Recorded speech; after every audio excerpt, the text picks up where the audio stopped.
Most people beg for peace, but live in mental chaos.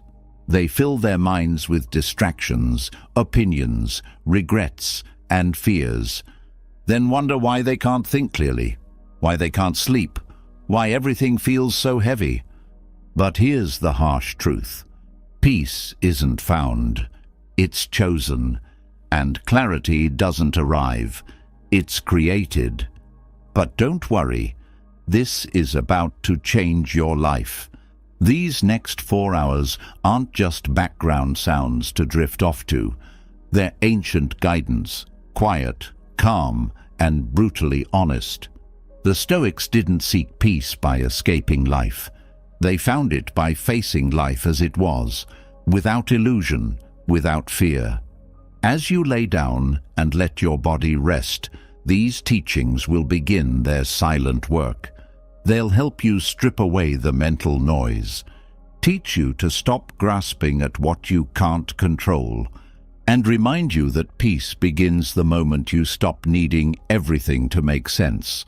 This is your chance to let go of confusion and return to clarity, to let stillness speak louder than the world's chaos, and to remember that the most powerful mind is the one that knows when to be quiet. If you're ready to trade mental noise for inner stillness, comment below, "I am ready for peace and clarity." The Stoics, an ancient school of philosophy, believed that true strength lies not in conquering external forces, but in mastering our own emotions. In today's world, this wisdom is more relevant than ever. Have you ever felt drained by negativity after interacting with someone? Toxic people can disrupt our mental well-being, leaving us feeling frustrated and powerless. But what if there were practical strategies to navigate these difficult dynamics?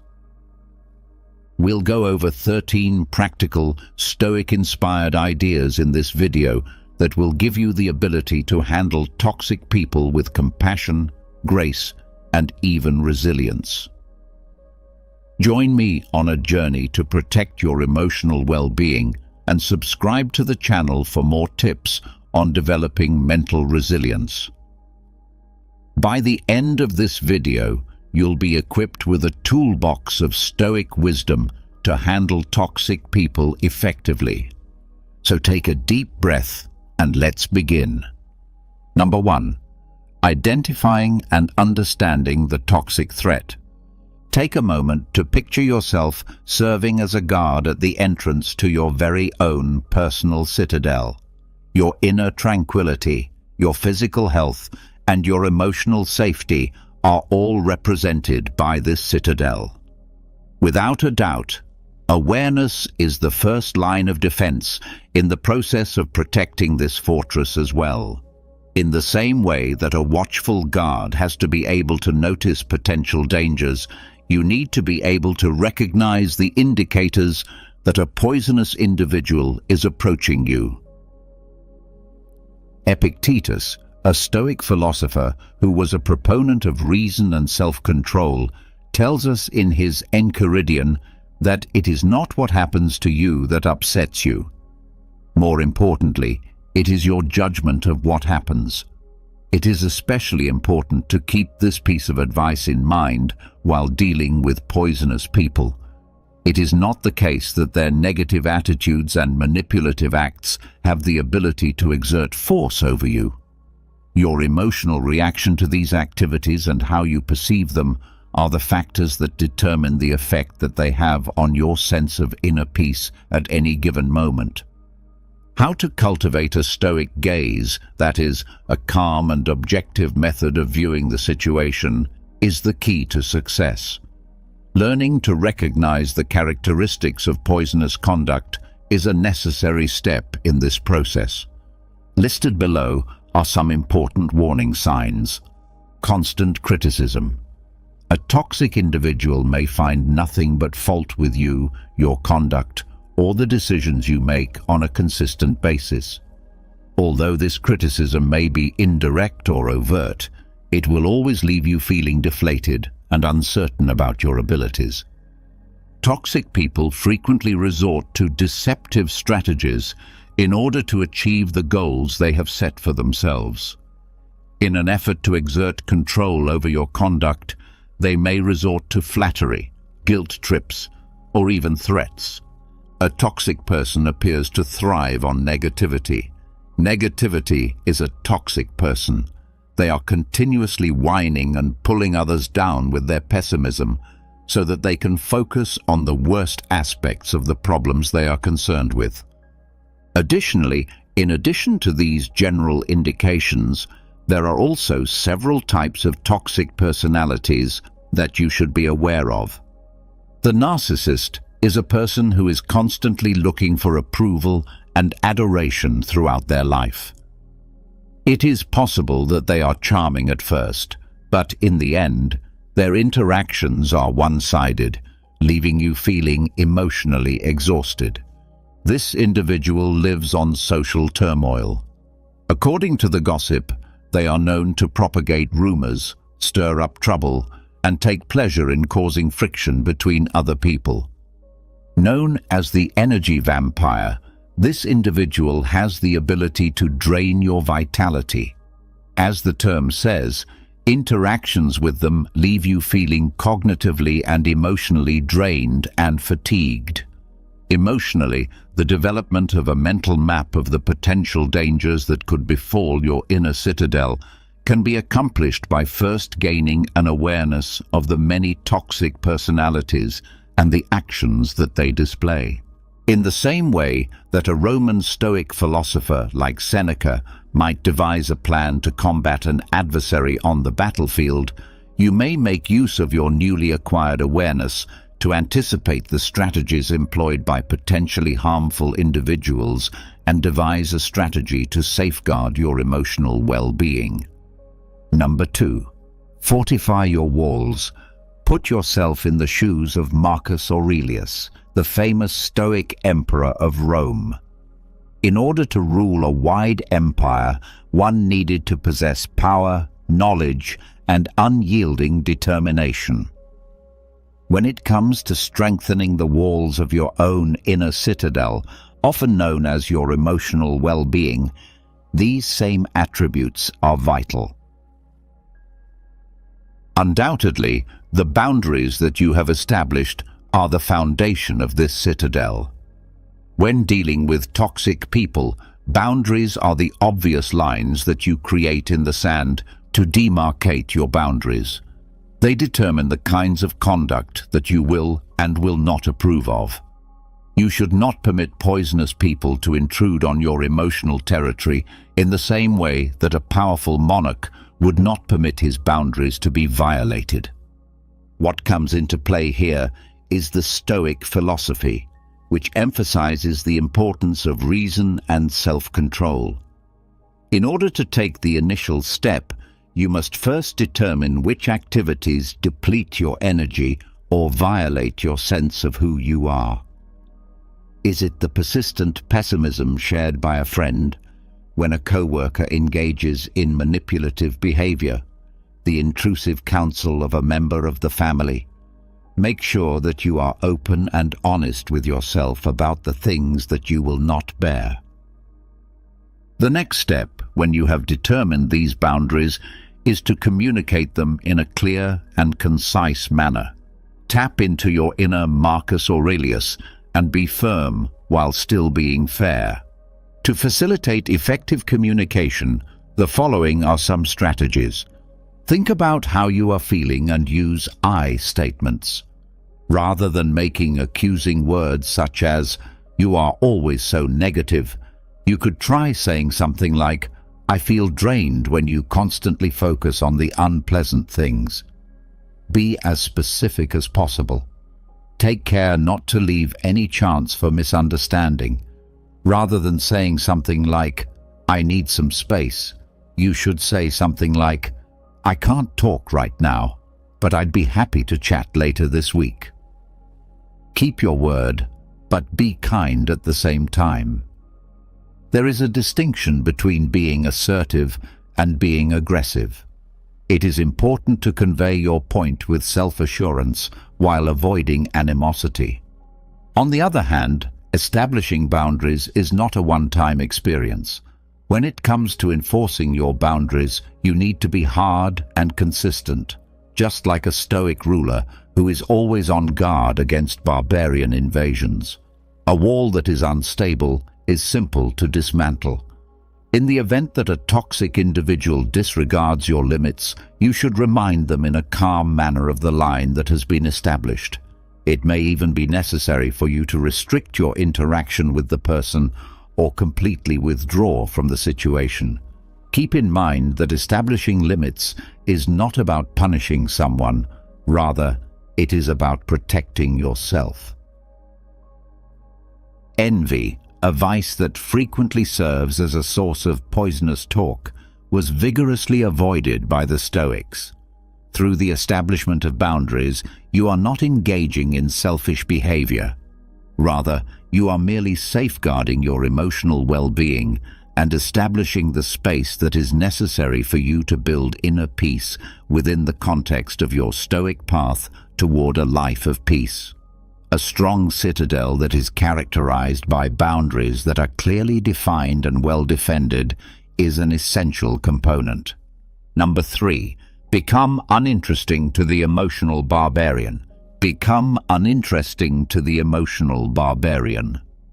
Take into consideration a ferocious emotional barbarian who is driven by pessimism and is looking for a dramatic conflict. There are certain poisonous persons who act in this manner.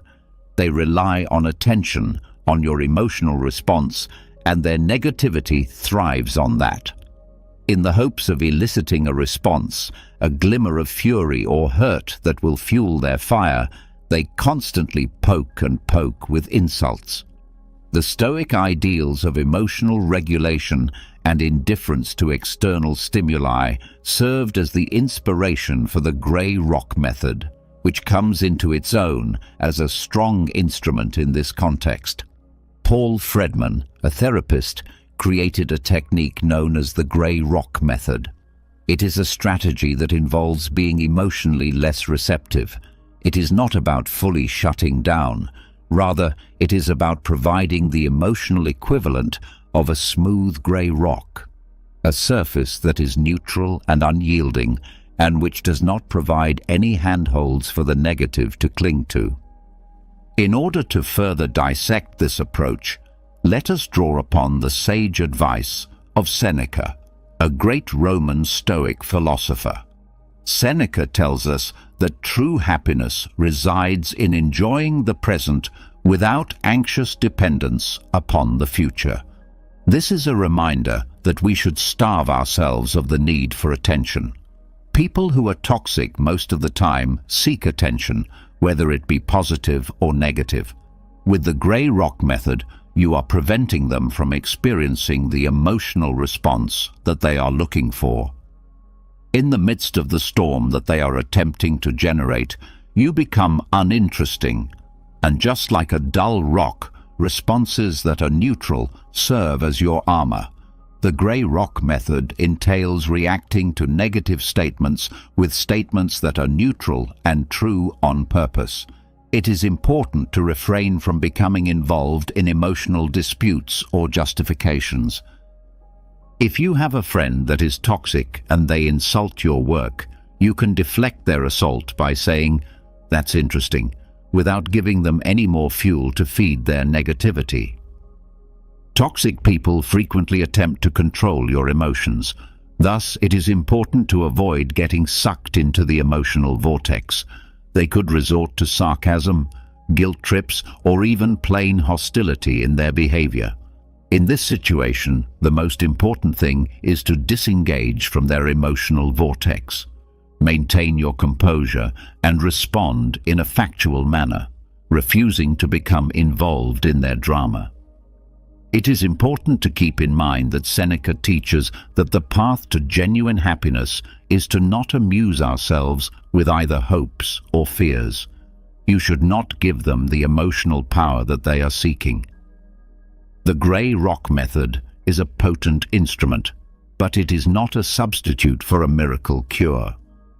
It's possible that some toxic personalities will initially escalate their conduct, putting your emotional rock to the test. Keep your cool, be consistent, and keep in mind that you are not to blame for the negativity that they are displaying. You can turn yourself from a passive victim of their emotional theatrics into an unmoved spectator by applying this method that is influenced by Stoicism. This will defend your inner calm and emotional well-being. Number 4. The broken record. The broken record technique. Imagine being subjected to a never-ending onslaught of manipulation. A toxic individual chipping away at your boundaries through deceptive arguments and emotional ploys. Being subjected to such a persistent onslaught can be both emotionally tiring and unpleasant. Don't be afraid, however. The Stoic principles of unshakable reason and perseverance serve as the inspiration for the broken record technique, which emerges as a potent defense when used. The broken record technique is a strategy that was developed to combat deceptive tactics. It entails patiently repeating a clear declaration about your position, similar to how a broken record skips on the same unshakable message. This method, which appears to be quite straightforward, has the potential to be remarkably powerful in repelling attempts to derail you and maintaining a firm focus on your requirements. The Stoic philosopher Epictetus is a cornerstone of Stoic philosophy. Therefore, let us explore deeper into this technique by drawing upon his wisdom. The phrase, "freedom is the only good," describes the power of perseverance. This freedom encompasses the ability to determine your own boundaries, as well as the liberty to say no without providing an explanation. This essential principle is exemplified by the broken record technique. You are able to display your steadfast resolution and prevent the manipulator from pulling you off course by reiterating your viewpoint in a calm and relentless manner, defending against emotional attacks for the purpose of gaining the upper hand. Manipulators frequently deploy emotional strategies. They could try to manipulate you by using flattery, guilt trips, or even fury in an effort to get you to do what they want. You are able to avoid these emotional assaults with the assistance of the broken record technique. You are able to deflect their attempts to manipulate your emotions and keep the argument based in reason by concentrating on the factual statement of your stance. The consistent repetition of your position can be very disconcerting to a manipulator. This is because repetition is considered to be a form of defense. The flow of their conversation is disrupted, they are thrown off balance, and the hollowness of their arguments is brought to light. Imagine a wave crashing on a rock that is very strong. The rock does not move at all, while the wave ultimately disappears. Contrary to popular belief, the broken record technique does not involve confrontation. Maintaining a firm focus on your stance while enforcing your boundaries in a calm manner is something that is important. Keep in mind that Stoicism places a strong emphasis on reason and logic as the guiding principles for managing the problems that life presents. Through the utilization of this method, you give yourself the ability to resist exploitation and safeguard your inner peace with unyielding determination. Number 5. Don't take the bait. Don't take the bait. Imagine a skilled angler who is casting a line that is baited with negative thoughts in the hopes of catching you in a whirlpool of all kinds of emotional drama.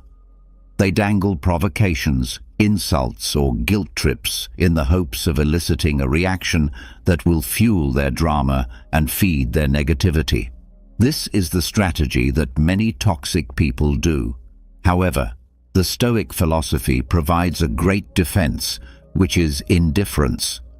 This is not the same thing as apathy. Rather, it refers to the state of being emotionally detached from something. The Stoics, especially particularly philosophers such as Epictetus, made a distinction between apathy and indifference. In their opinion, apathy was a state that characterized a lack of concern and a state of listlessness. The concept of indifference, on the other hand, refers to a disconnection from the unpleasant feelings and judgments that distort our own reason. When it comes to dealing with toxic people, this distinction is really important. The following is an explanation of how Stoic indifference can assist you in avoiding going for the drama bait. Be aware of the strategy. The first stage is to be aware of the strategy. Become familiar with the telltale signals that a toxic individual is attempting to lure you in. What exactly is it? Is it a sarcastic remark, a veiled insult, or a guilt trip that is camouflaged as a proposal? By the time you have identified the strategy, you have to a certain extent rendered it ineffective. The bait is intended to elicit a response such as wrath, annoyance, or defensiveness, and it is important to detach yourself from the emotional hook. Stoic indifference, on the other hand, is a choice that allows you to avoid becoming emotionally tied to the negative aspects of the situation. Consider the scenario in which you are unable to take the bait that is hanging in the water. You examine it with cool composure, unaffected by the power it possesses to anger you. Let the drama dissolve. When you don't respond to their negative comments, the power that they have over you is diminished due to a shortage of fuel. The drama that they are attempting to build is unable to last in the absence of a response. Their scathing remarks remain suspended in the air, eventually losing their power. It is not necessary to transform into a heartless and uncaring machine. The practice of Stoicism promotes the expression of good emotions. On the other hand, it places an emphasis on detaching from negative emotions that you are unable to control and channeling your feelings toward things that you can control. You can turn yourself from a passive player in their drama into a peaceful observer by practicing Stoic indifference. This allows you to demonstrate that you are not willing to become involved in their emotional web. It is your own inner serenity that continues to exist, a refuge that is unaffected by the storms that others attempt to generate. Number 6. The art of the non-reaction. The art of the non-reaction. Imagine somebody who is a verbal gladiator, someone who is a master of insults and barbs and who thrives on the heated back and forth of an argument. There are some poisonous folks who call this domain their home. They use words as weapons with the intention of inciting anger, humiliating you, and ultimately luring you into their emotional sphere. Presented here is a Stoic strategy that is not only effective but also frequently underappreciated: the art of the non-reaction. When deployed in a planned manner, silence has the potential to be an effective weapon against the lethal verbal assault by causing a disruption in the dynamic that they want. It disarms them. Astonishingly, quiet, on the other hand, is not something that comes effortlessly to everyone. The desire to answer, to defend ourselves, or to win the argument is something that we are frequently conditioned to feel for ourselves. Stoicism, on the other hand, teaches us the significance of mastering our reactions, and a stillness maintained at the appropriate moment indicates true control. In order to have a clearer understanding of the strength of the non-reaction, let us consider the writings of Marcus Aurelius, the well-known Roman Stoic emperor. Putting a stop to the toxic dance. People who are toxic frequently rely on a pattern that is predictable. Their tone is pessimistic, and they anticipate a response from you.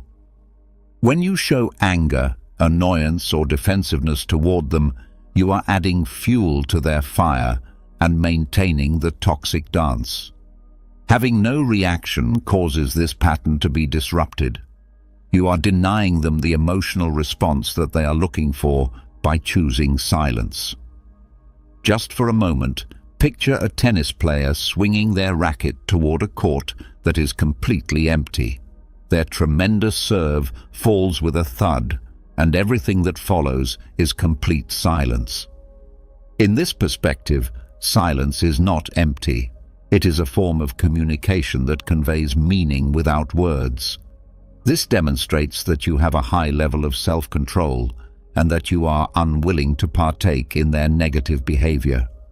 The message that it sends is one of strength and non-attachment to the emotional manipulation that they are engaging in.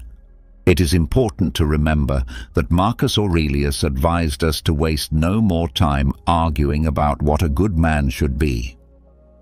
Become one. The attributes of a good Stoic are exemplified by your quiet. You are calm, reasonable, and unmoved by the provocations that come from the outside world. Prepare yourself for the escalation. When using the non-reaction, it is essential to apply a planned approach wherever possible. In the beginning, a toxic person may increase their efforts by hurling further verbal insults in an effort to elicit a response from the other person. Keep your composure and remain unmoved in your quiet. It is important to keep in mind that quiet is not a sign of weakness. Rather, it is a powerful instrument that is utilized by those who are truly strong. The non-reaction is not a solution that can be applied in every situation, but it is an important weapon in your Stoic armory. It has the potential to disarm poisonous people, defend your inner peace, and demonstrate that you have power over your own emotions when it is utilized strategically. When you choose quiet, you are making a powerful message in and of itself because you are choosing not to play their game. Number 7. Limit your exposure. Limit your exposure. Imagine that you are inside your walled citadel, where your mental health is being painstakingly preserved by strict boundaries. During the entire process, however, even the most sturdy walls are not able to totally protect you from dangers that come from the outside. Contaminated individuals, just like persistent intruders, may nevertheless make an effort to penetrate your safeguards. The Stoic idea of controlling what you can control comes into play at this point in the discussion for you. Although you are unable to control the actions of toxic people, you are able to manage the amount of time you spend with them. One of the first lines of defense in this method is to reduce the amount of time you spend interacting with people who are toxic when it is possible. Establish physical distance. Would you be able to completely avoid them? It is possible for you to reschedule a lunch engagement or to respectfully remove yourself from something that is being discussed. Keep in mind that this is not about being impolite. Rather, it is about protecting oneself. In the same way that a Stoic leader would not send his forces into a conflict that was not essential, you should not subject yourself to negativity that is simply not necessary. Nevertheless, it is not always feasible to avoid something completely. On occasion, toxic people may be people who work with you, members of your family, or even close friends and acquaintances. In these kinds of circumstances, establishing emotional distance becomes absolutely necessary. This can be accomplished by the following strategies. Epictetus, a notable Stoic philosopher, tells us that happiness and freedom begin with a clear understanding of one another.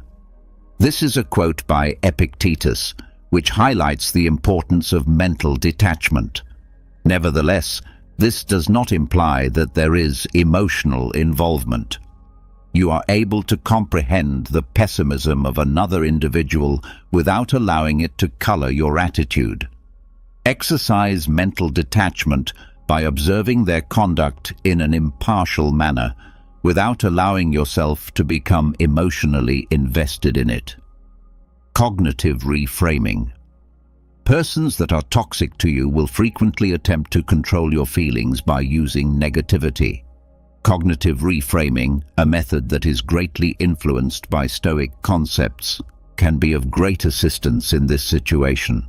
Transform their pessimism into an objective observation by reframing it.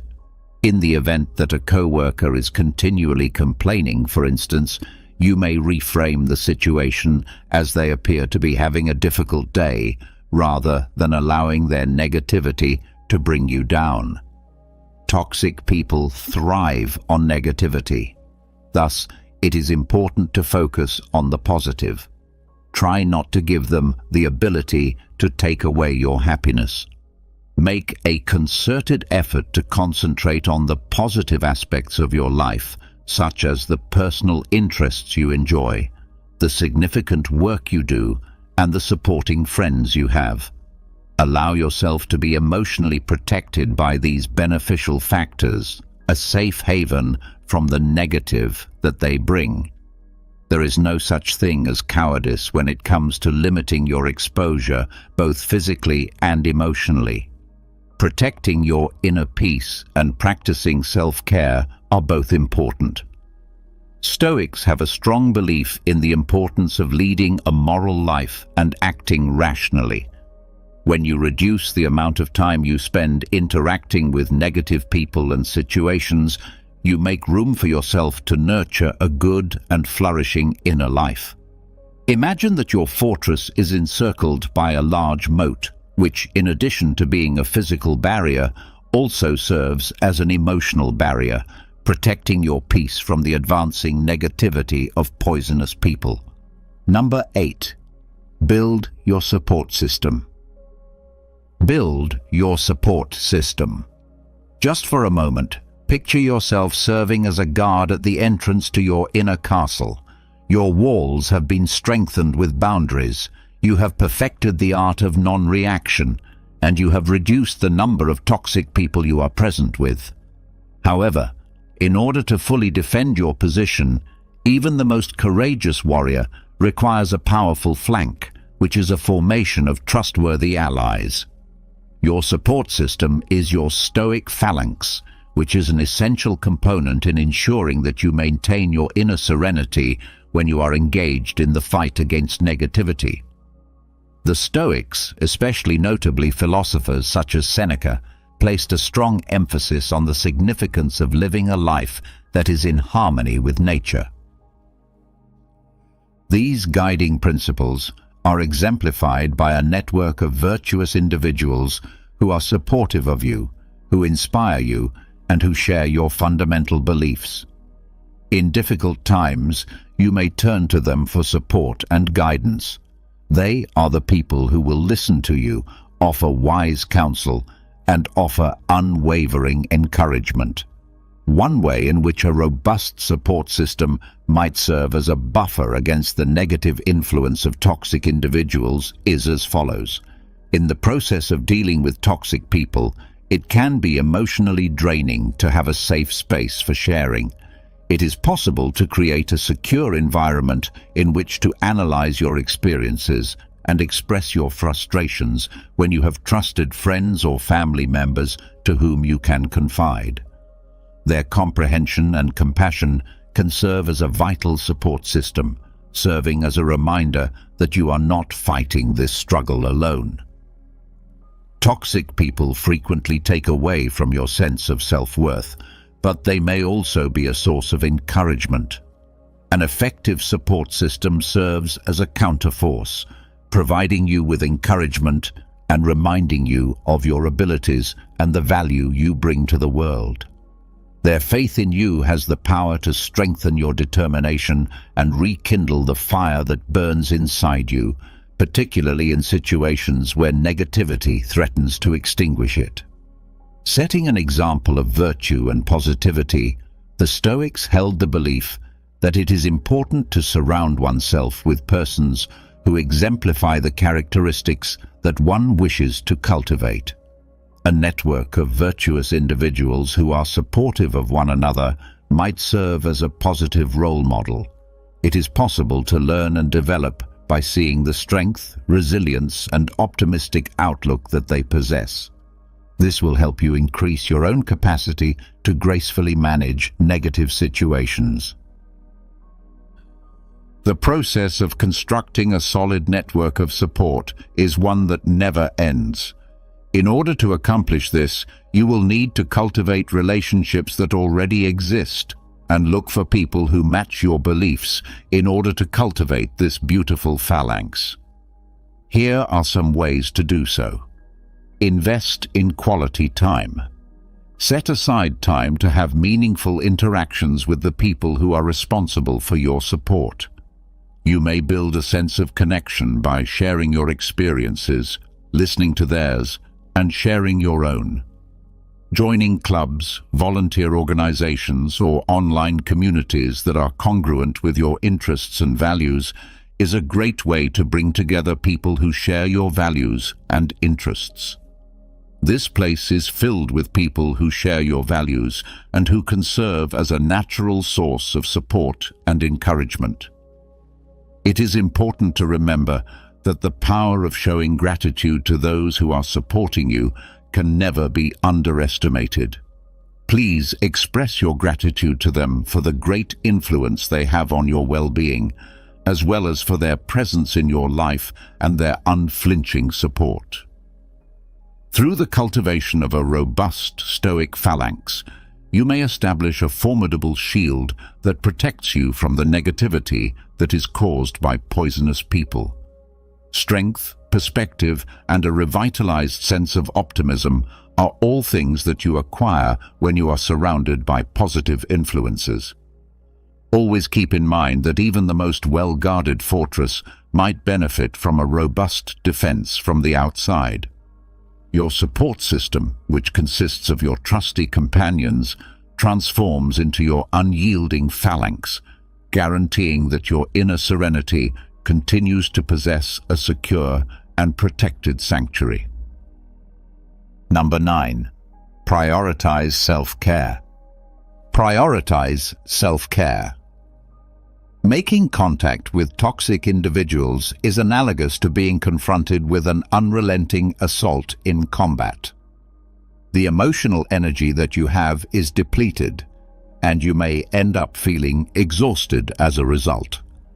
When it comes to protecting yourself against negativity, self-care becomes an essential component. Much as a Stoic warrior would make it a priority to tend to their wounds and sharpen their blade after a battle, your Stoic style of living should include self-care as a fundamental component. Include it in your daily routine and think of it as an investment in your mental well-being. Make it a priority alongside other vital chores and schedule it into your schedule.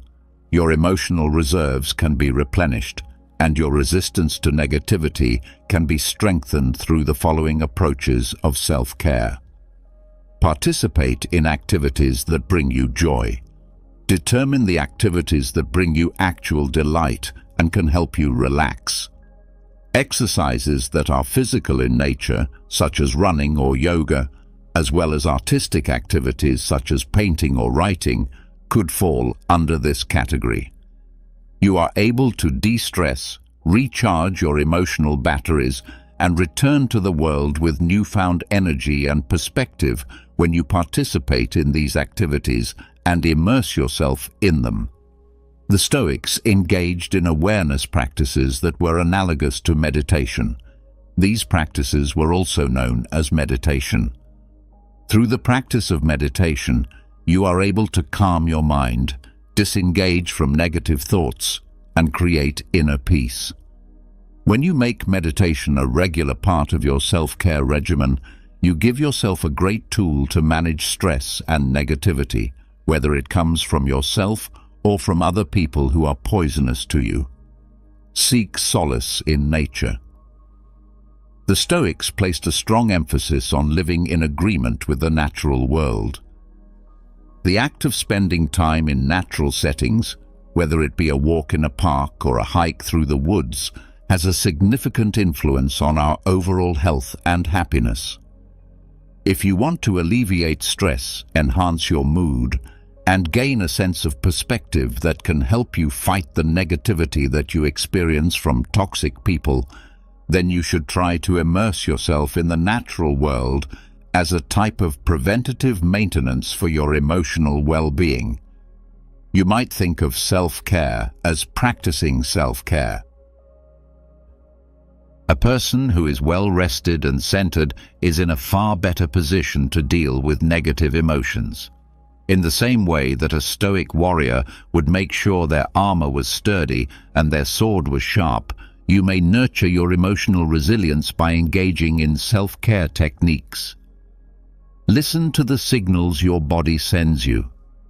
Continuous communication is taking place between you and your body. Observe the symptoms of exhaustion, tension, or emotional depletion, and pay attention to them. To make self-care a priority, you shouldn't wait until you are utterly exhausted before doing so. Incorporate healthy eating, make sure you get enough sleep, and take breaks throughout the day. The basis for your emotional resilience is laid by these routines, which may appear to be straightforward. In the same way that you established boundaries with people who are poisonous to you, you should also establish boundaries around the time you spend on self-care. Denying requests that might interfere with your time to relax, or setting aside certain times throughout the day to engage in activities that promote self-care, are examples of ways to accomplish this. Always keep in mind that putting your own well-being first is not an act of selfishness. Rather, it is necessary for preserving your emotional resilience. You can become a more powerful and well-balanced individual by implementing self-care into your Stoic way of life. A Stoic warrior would be prepared to meet any adversary, and you approach obstacles with a better perspective and emotional fortitude, much like a Stoic warrior would. It is important to keep in mind that having a full emotional battery enables you to more effectively deflect negativity and radiate positivity, so establishing a formidable shield against the toxic people in your circle of existence. Number 10. Remember, it's not about you. Remember, it's not about you. Picture yourself with a dark cloud looming over you, spewing out negativity and obscuring your view of the outside world. When you're working with toxic people, you will frequently encounter situations like this. They create a poisonous environment by projecting their own worries, insecurities, and issues onto those around them, which results in people being affected negatively. The concept of prohairesis, which is rooted in Stoic philosophy, serves as a formidable defense mechanism in this context. We are encouraged to view ourselves as intelligent observers who are standing outside of the emotional tornado. Through the use of the phrase prohairesis, which is utilized by Stoic philosophers, we become impartial analyzers of the issue, separating ourselves from the negative aspects of the scenario and concentrating on the rational aspects. When interacting with toxic people, it is essential to maintain this level of detachment because the insults and negativity they express are rarely directed at the individual. Rather, they are reflections of the individual's own inner issues. You can navigate the toxicity of toxic people by utilizing Stoic detachment in the following ways. In order to divert attention away from their own inadequacies, toxic people frequently resort to blaming others, criticizing others, and being negative. You are able to discern this projection for what it is by applying the prohairesis. Distancing yourself from the emotional undercurrent will allow you to observe their conduct in an impartial manner, much like a scientist would while investigating a phenomenon. You are able to comprehend that their negativity is a product of their own internal landscape and not a reflection of you or your worth. When you have the ability to detach yourself from the situation for a moment, their behavior is not a reflection of your character. Rather, it is a symptom of themselves and the problems they are experiencing. Take, for example, the dark cloud.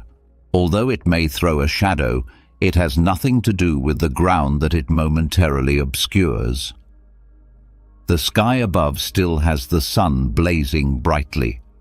Epictetus, a major Stoic philosopher, tells us that it is not that we have a short time to live, but that we waste a lot of it. This highlights the need of focusing on your Stoic path. The length of our lives is sufficient, and a considerable quantity has been bestowed upon us for the most important reasons, provided that we are able to make the most of it correctly. If you want to avoid wasting your valuable time and energy, you should avoid getting involved with the negative energy of toxic people. Maintain your emotional distance. Make it a priority to look after your own health and keep moving forward on the Stoic path that will lead you to a life filled with virtue and calm. It is not the same thing as apathy to be detached. While it is possible to show compassion for their troubles, it is not necessary for you to become a victim of the emotional storms that they are experiencing. You can protect your inner calm and emotional well-being by practicing Stoic detachment, which requires you to change yourself from a passive target into a centered observer. It is important to keep in mind that the sun is still shining brilliantly above the mountains of clouds. Number 11. Don't try to fix them. Don't try to fix them. The desire to mend, to heal, and to engage in the role of a therapist can be powerful, particularly when you are confronted with a person you care about who engages in behaviors that are harmful to others. On the other hand, in the sphere of Stoicism, this road frequently results in frustration and a depletion of one's own emotional reserves. When it comes to cultivating transformation, toxic individuals, like plants that are suffocated by weeds, require their own willpower and work. This transition cannot be compelled by any means, for the following reasons. Stoicism places a greater emphasis on concentrating on what you are able to control, which is your own reactions and interactions, rather than making an effort to change a toxic person. The onus of accountability for the actions of a toxic person is entirely on the individual himself or herself. It is necessary for them to make the deliberate decision to address their negative emotions and look for a way to achieve virtue. Trying to take on this responsibility for them will only result in an unhealthy dynamic and will hinder them from taking responsibility for the problems they are experiencing. One of the fundamental principles of Stoicism is the acceptance of things that are beyond one's ability to control. This includes things like the actions of other people, the circumstances of the outer world, and the ever-changing conditions of existence. The negativity that is exhibited by a poisonous person is a perfect example of this category. Because you have come to terms with this fact, you have liberated yourself from the fruitless effort to alter them. Imagine that your inner tranquility is a blooming garden. This is the focus of your Stoic garden. The toxic people in your life, with their negative attitude, are like weeds that threaten to suffocate the growth that you have painstakingly cultivated. You are wasting your time and effort by attempting to uproot them in the garden of another person. Put your attention on things that are important to you, such as establishing positive connections, tending to your virtues, and engaging in self-care practices. The Stoic philosophy, on the other hand, places a high importance on assisting others in achieving virtue. If you feel compelled, there are ways to encourage a toxic person to engage in self-reflection. However, it is important to keep in mind that you have limitations. Instead of trying to dictate the path that they should take to change, you should offer materials that could potentially stimulate their own introspection. Then, you would try to solve their problem. A book on good communication, a recommendation for a therapist, or even just a kind suggestion to evaluate the consequences of their actions could be included in this, depending on the circumstances. You can have the most significant influence on others by demonstrating Stoic principles in your own life. This is the most effective way to lead by example. You have the ability to act as a vibrant beacon, a monument to the transformational power of Stoic ideas. Through your calm attitude, measured responses, and unwavering emphasis on virtue, sometimes despite your best attempts, a toxic person will continue to be entrenched in their negativity. It is important to know when to get away from them. In circumstances like these, Stoicism recommends establishing boundaries and, if necessary, withdrawing from the situation in order to safeguard one's own well-being.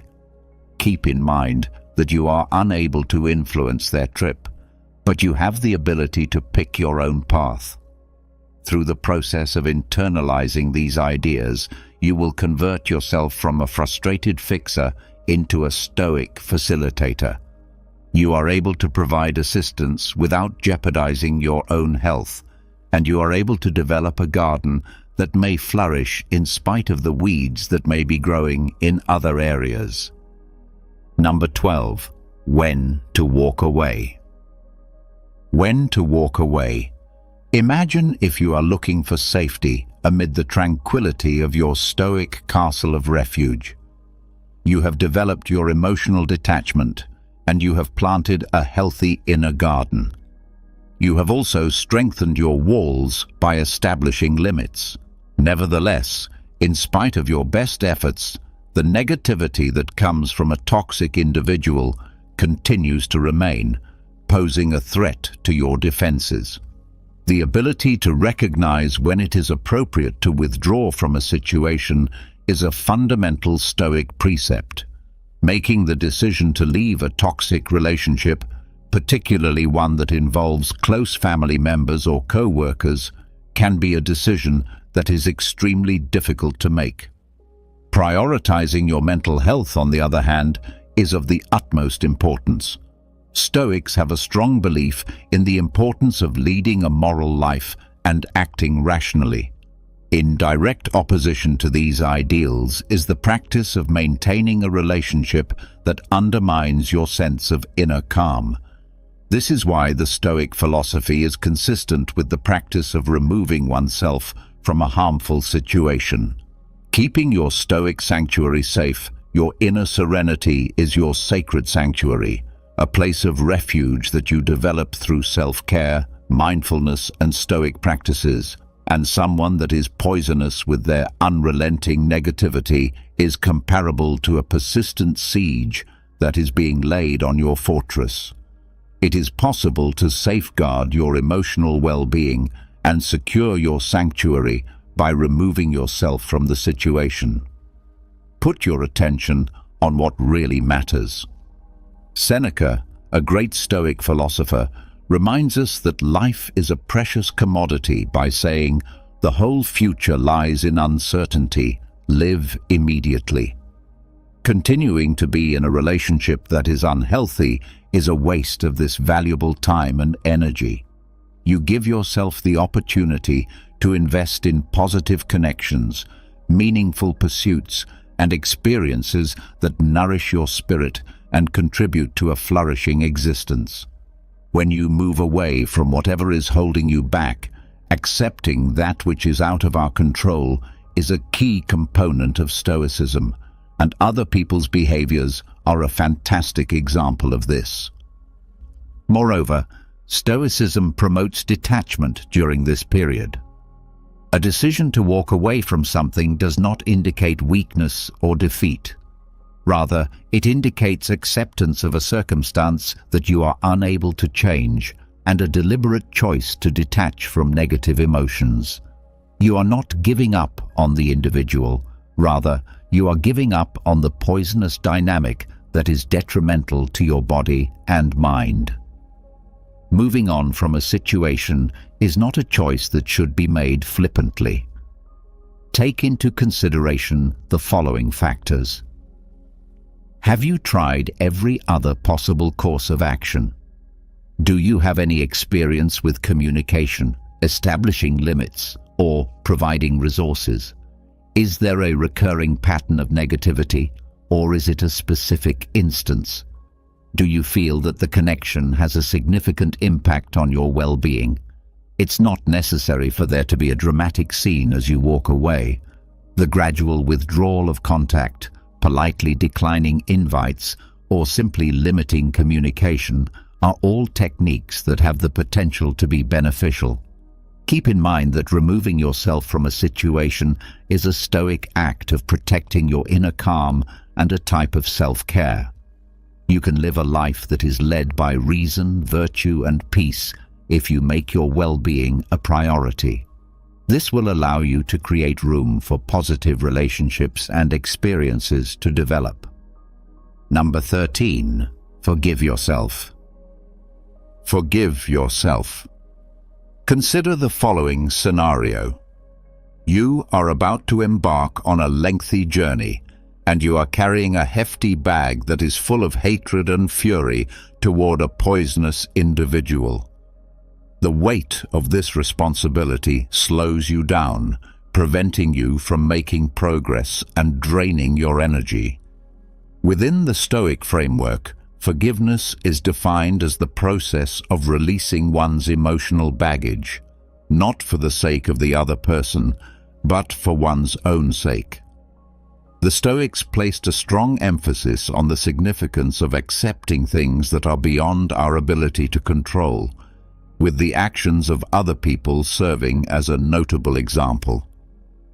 The act of harboring hate and resentment toward a person who creates a toxic environment falls clearly inside this category. Remaining steadfast in these unfavorable feelings will only cause you harm, contaminating your present and casting doubt on your future. Stoic principles equip you with the ability to forgive yourself and free yourself from the load of negativity in the following ways. Concentrate on your inner landscape. The Stoics held the belief that the actual source of power is the ability to govern one's own ideas and actions rather than the acts of others or the events that occur in the outside world. In order to recover control of your inner landscape and make room for serenity and emotional well-being, you must first forgive yourself and then let go of any animosity you may continue to harbor. Forgiveness, in the Stoic understanding, does not involve condoning the behavior of the poisonous person. Rather, it is about accepting the behavior of the toxic person, acknowledging what has occurred, coming to terms with the fact that it is beyond your control, and making the decision to move forward with a lighter heart. These are all important steps. The famous Stoic emperor Marcus Aurelius tells us that you have power over your mind. You do not have power over events that occur outside of yourself. Make this a reality, and you will discover your strength. Your ability to forgive gives you the ability to reclaim this power. Finding a way to break the cycle of negativity. Resentment is a prison that one has created for oneself. If you continue to hold on to it, you are allowing the toxic person to continue to have a detrimental impact on your life, even though they are no longer there. A break in this cycle can be achieved by forgiving yourself, which will release you from the emotional shackles of the past. The process of forgiving oneself does not take place overnight. In order to foster forgiveness, here are some ways to do so. Recognize your feelings.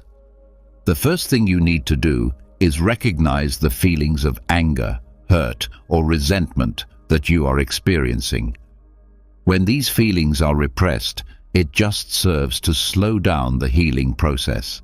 Practicing self-compassion entails treating oneself with the same empathy and consideration that you would provide to a friend experiencing a similar situation. Not only are you a victim of their negativity, but you are also a victim of their behavior. Make an effort to evaluate the event in an objective manner. Was the toxic individual acting maliciously, or were there other things at play that contributed to the situation? Transforming your point of view can help cultivate empathy and understanding, which in turn can pave the road for forgiveness. A gift is something that you offer to yourself, and forgiveness is a gift. You may make room for emotional healing, progress, and a life that is more rewarding by letting go of the burden of negativity. Imagine that you are going on your journey, your backpack lighter and your heart lighter, and that you are prepared to accept the adventures that are still to come with a renewed sense of strength and tranquility. You have the ability to convert yourself from a passive victim of toxic people into a resilient warrior of your inner peace by applying these 13 methods that are inspired by Stoic philosophical thought. Keep in mind that a life that is devoid of negativity is a life that is worth fighting for. Top of form, bottom of form.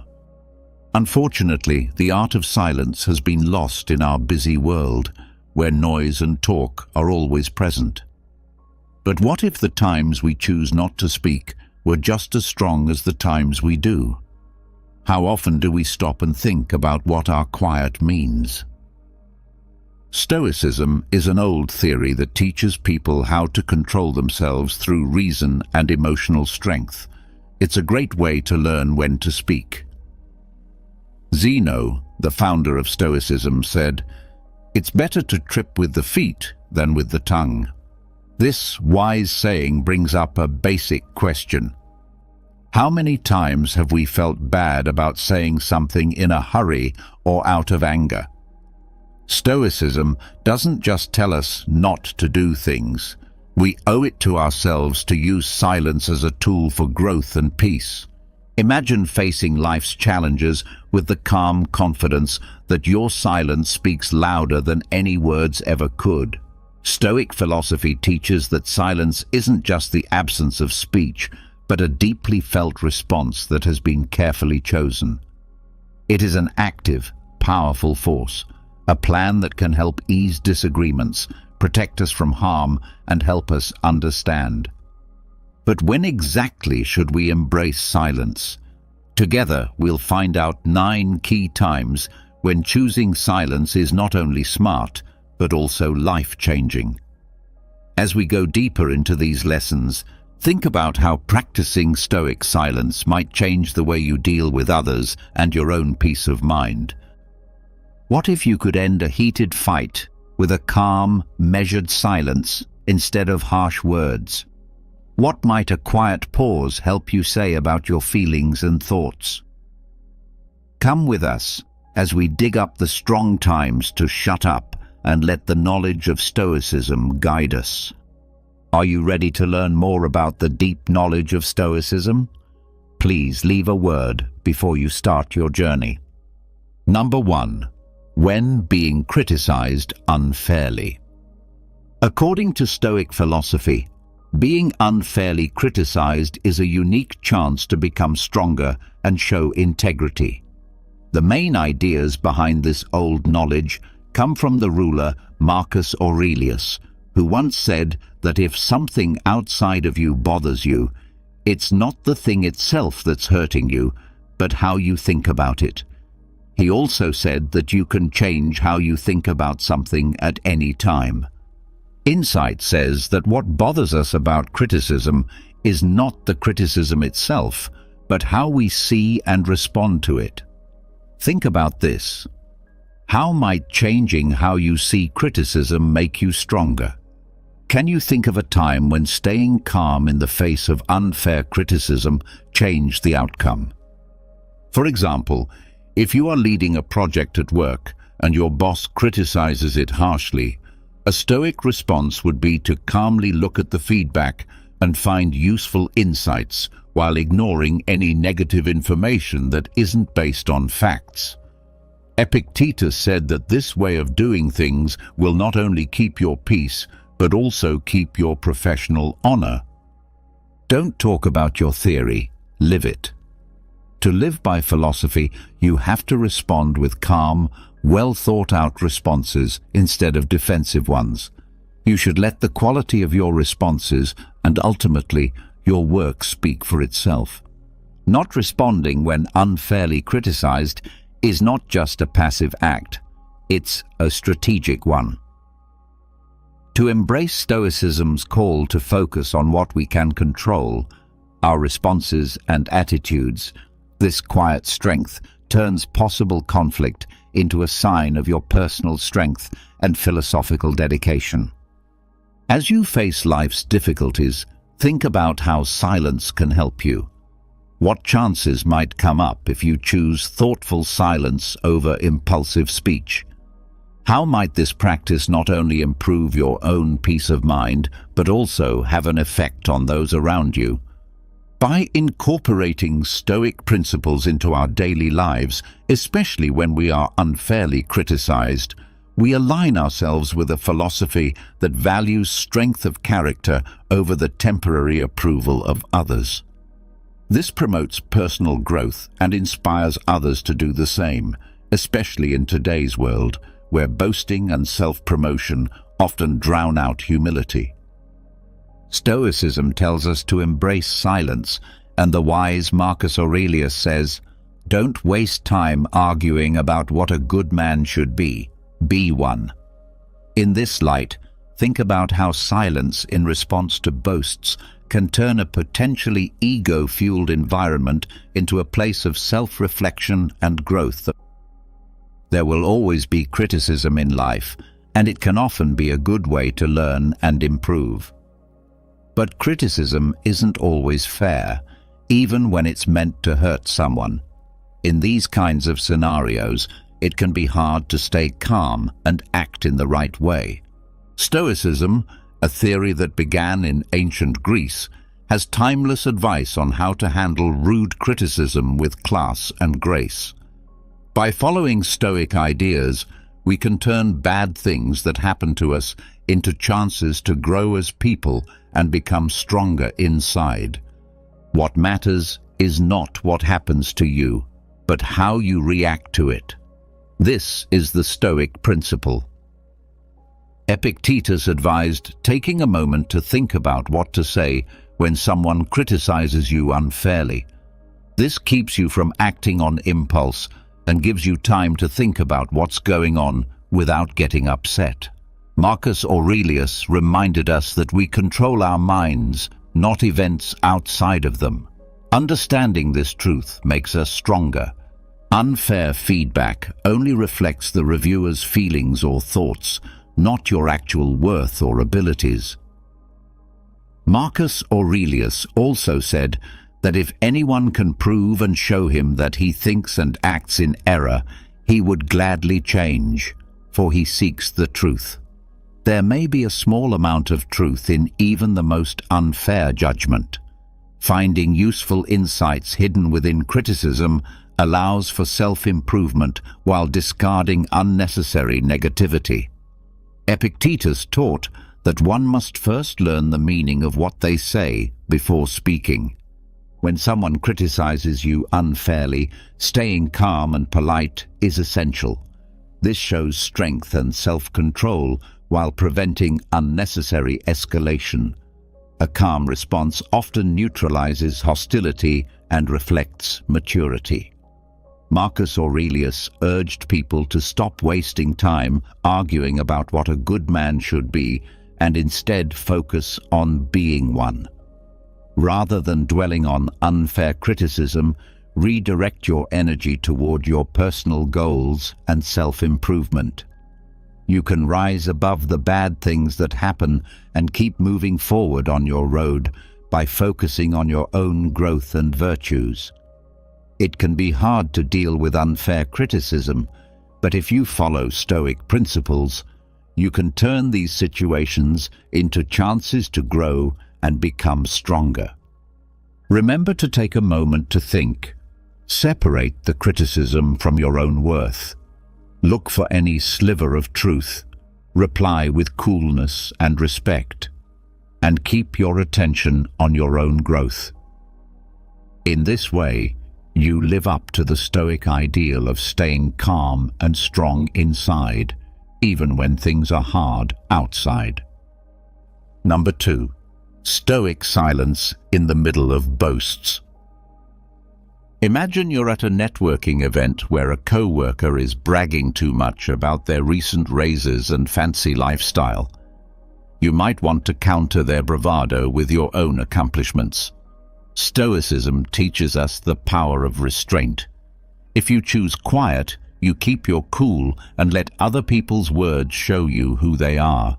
This way, you can save your energy for deeper conversations.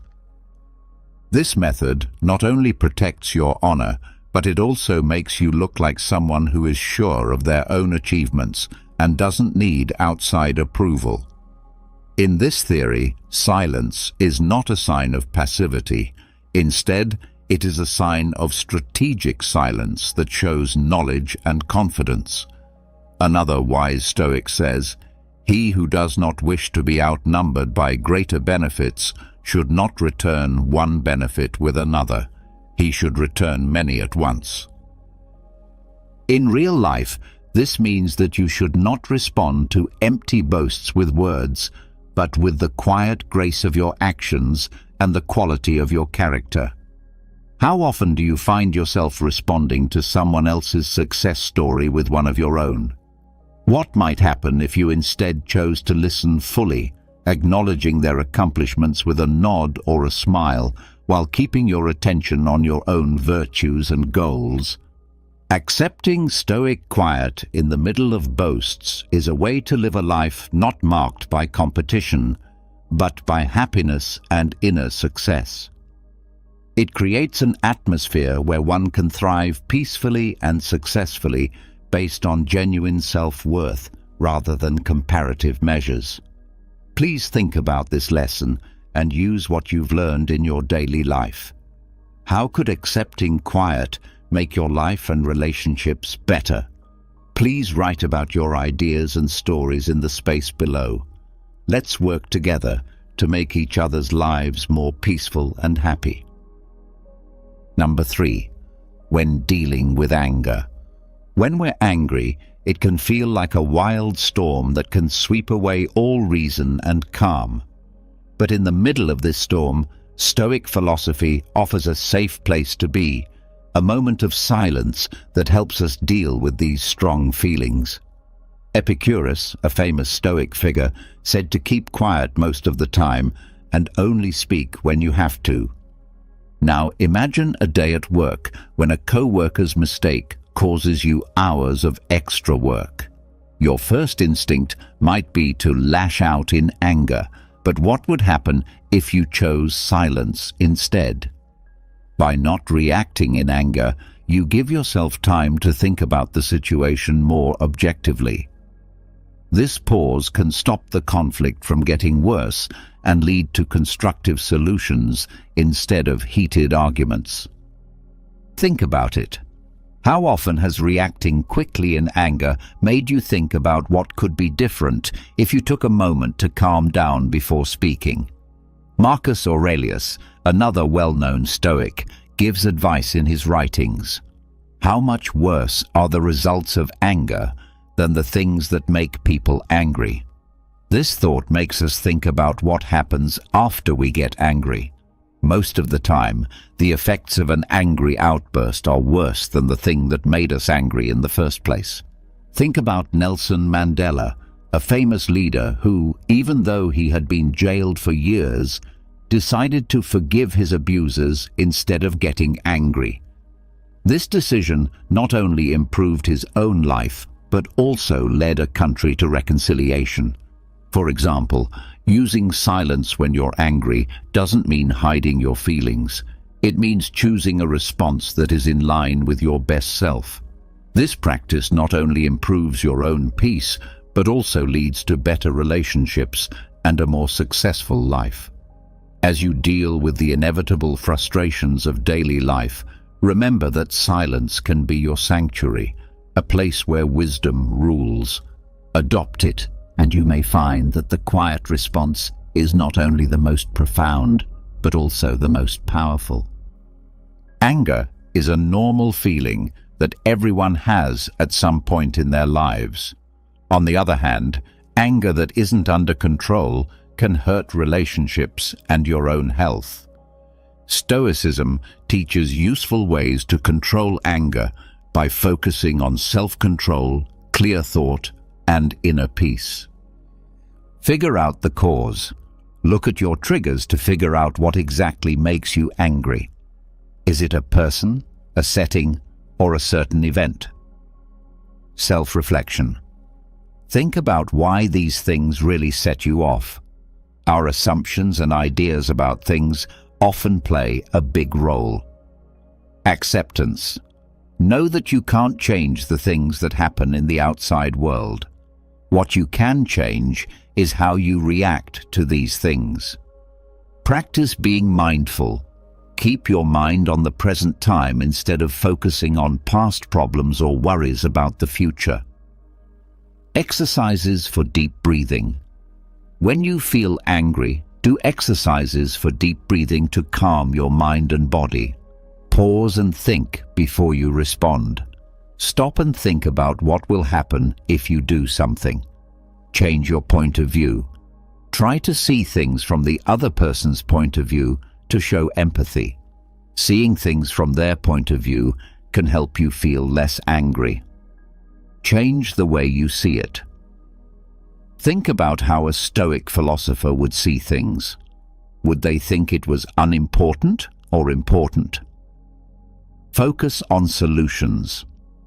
Instead of dwelling on the issue at hand, think of useful ways to handle it. Build emotional strength. Learn to control yourself.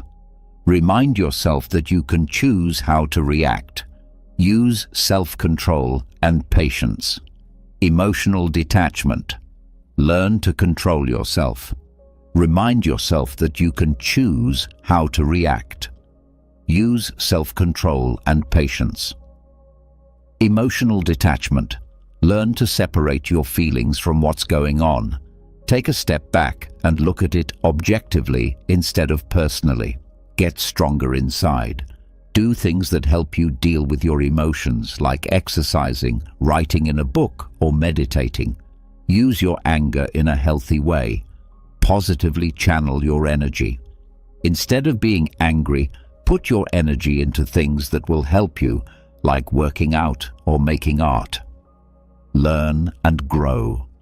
Use your anger as a chance to learn more about yourself and change how you respond in the future. How to communicate well. Talk about how you feel in a cool and confident way without being hostile or angry. Managing your anger well is important for your health and the health of your relationships. You can turn anger into a good force by getting to the bottom of it, practicing mindfulness, changing your point of view, building mental strength, and finding healthy ways to use your anger.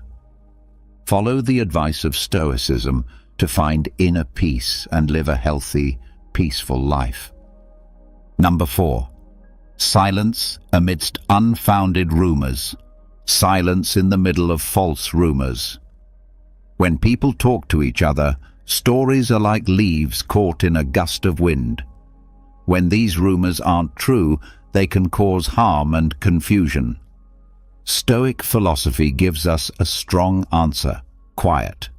Think about the story of a teacher in a small town who was wrongly accused of misconduct.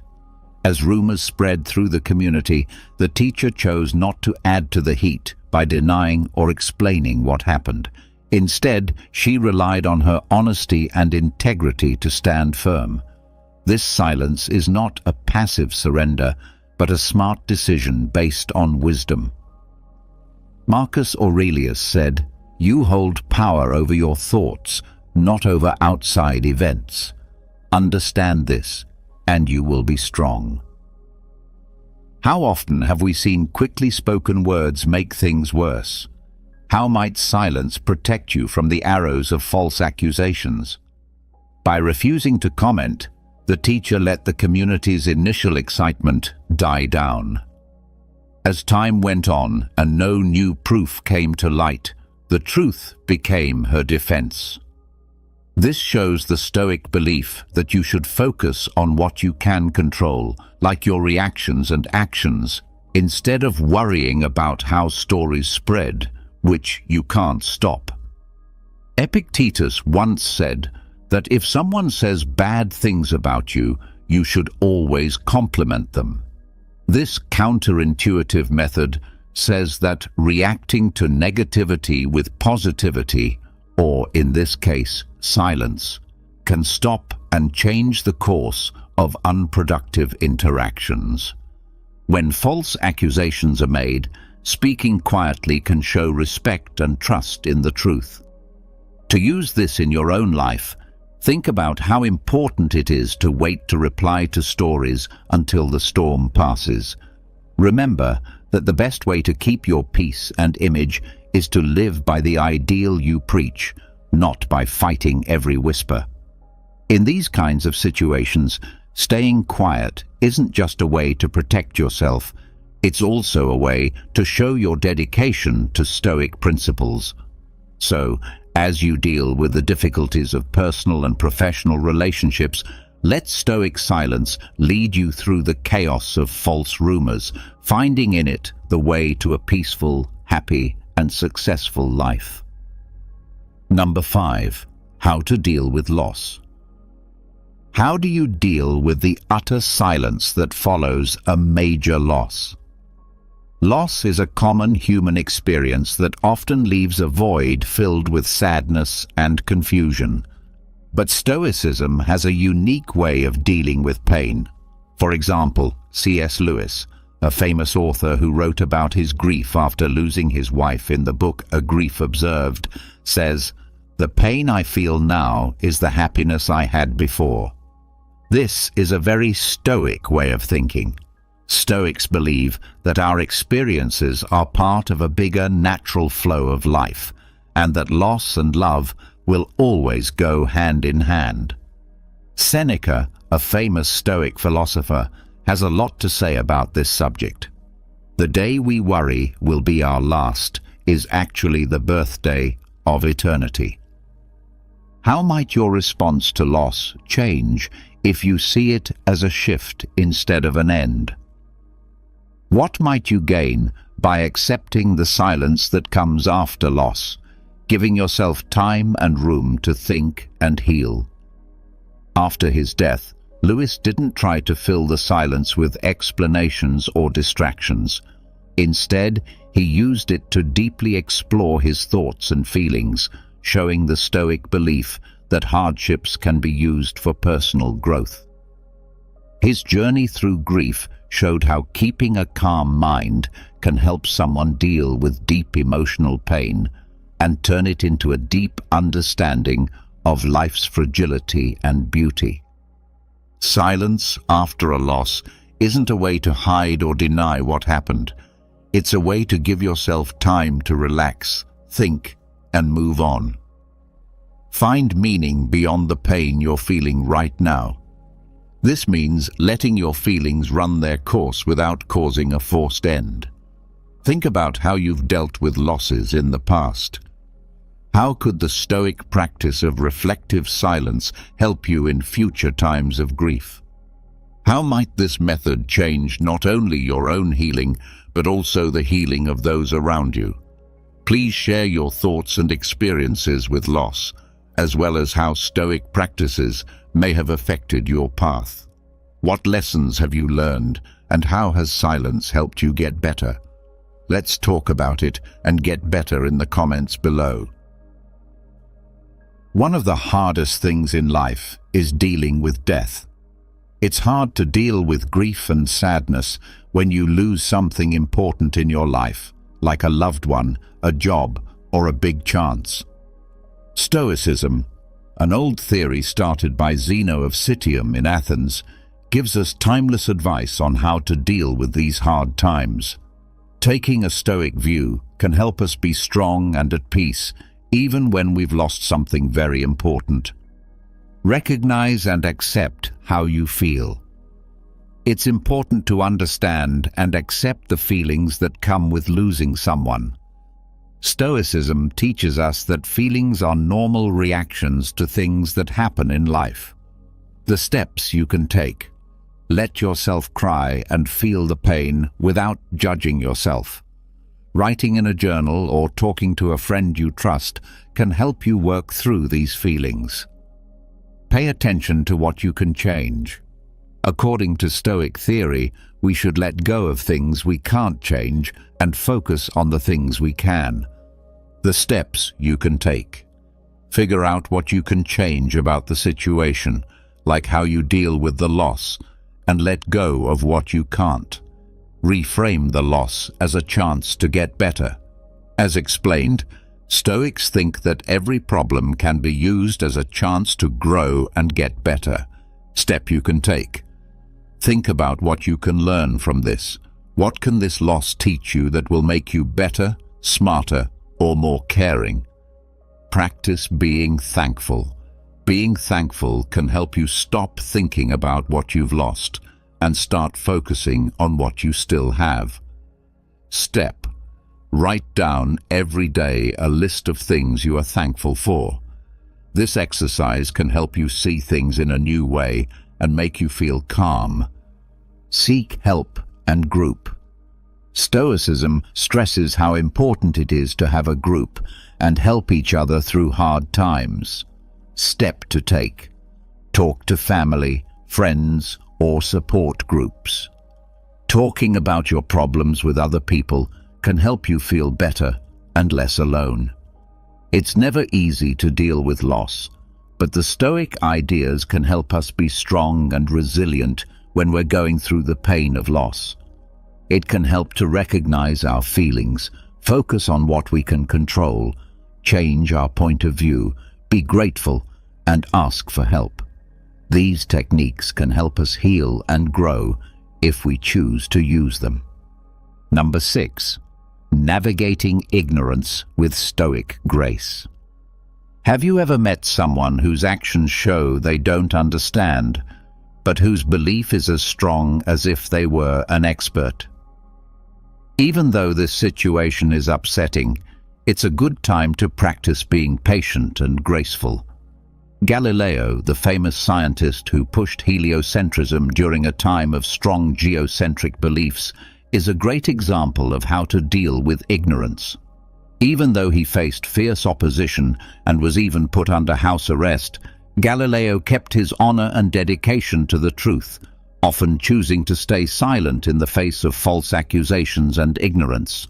Stoicism teaches us that we can only control how we respond, not what other people do.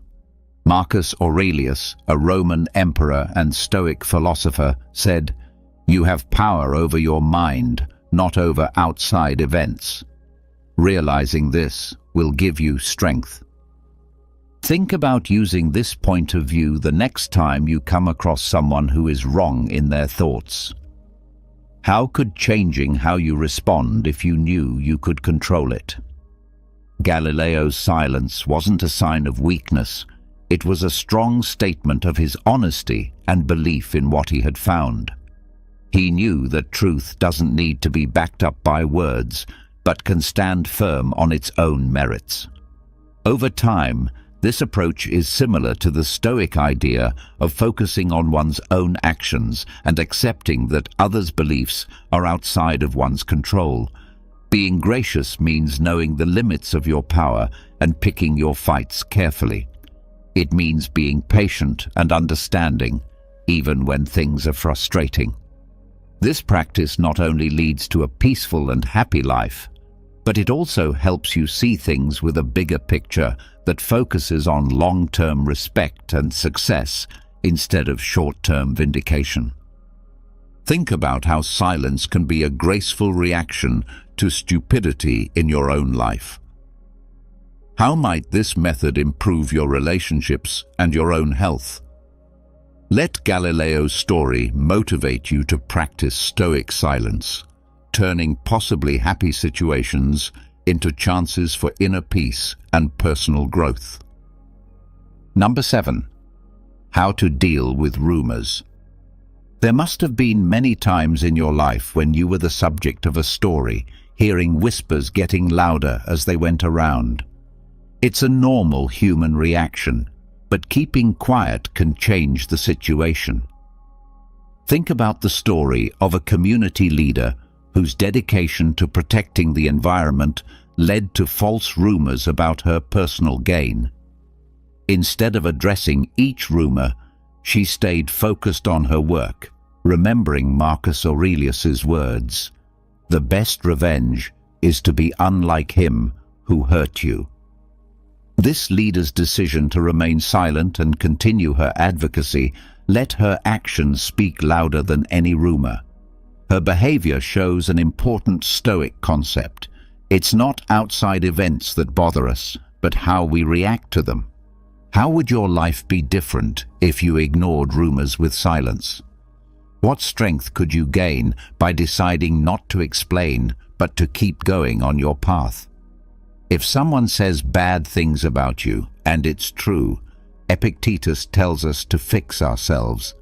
If it's a lie, this wise leader not only kept the peace, but also told her people to look past the lies by telling them to laugh at them. People who didn't believe in her slowly lost faith, but her calm attitude and unwavering commitment showed that Stoic silence can help you keep your image and self-respect. This story shows how Stoicism can be used in modern life by showing how our reactions to false information can either feed the fire or put it out. It also shows that silence is not a passive choice, but an active and powerful way to let our lives and results show what kind of person we are. Think about this approach the next time you hear rumors. How can practicing Stoic silence help you stay calm and focused? How might it change how other people see you over time? I want you to share your ideas and experiences with dealing with rumors in the comment section below. What have you learned from these events, and how has silence helped you get through them? Your ideas could help someone find their way.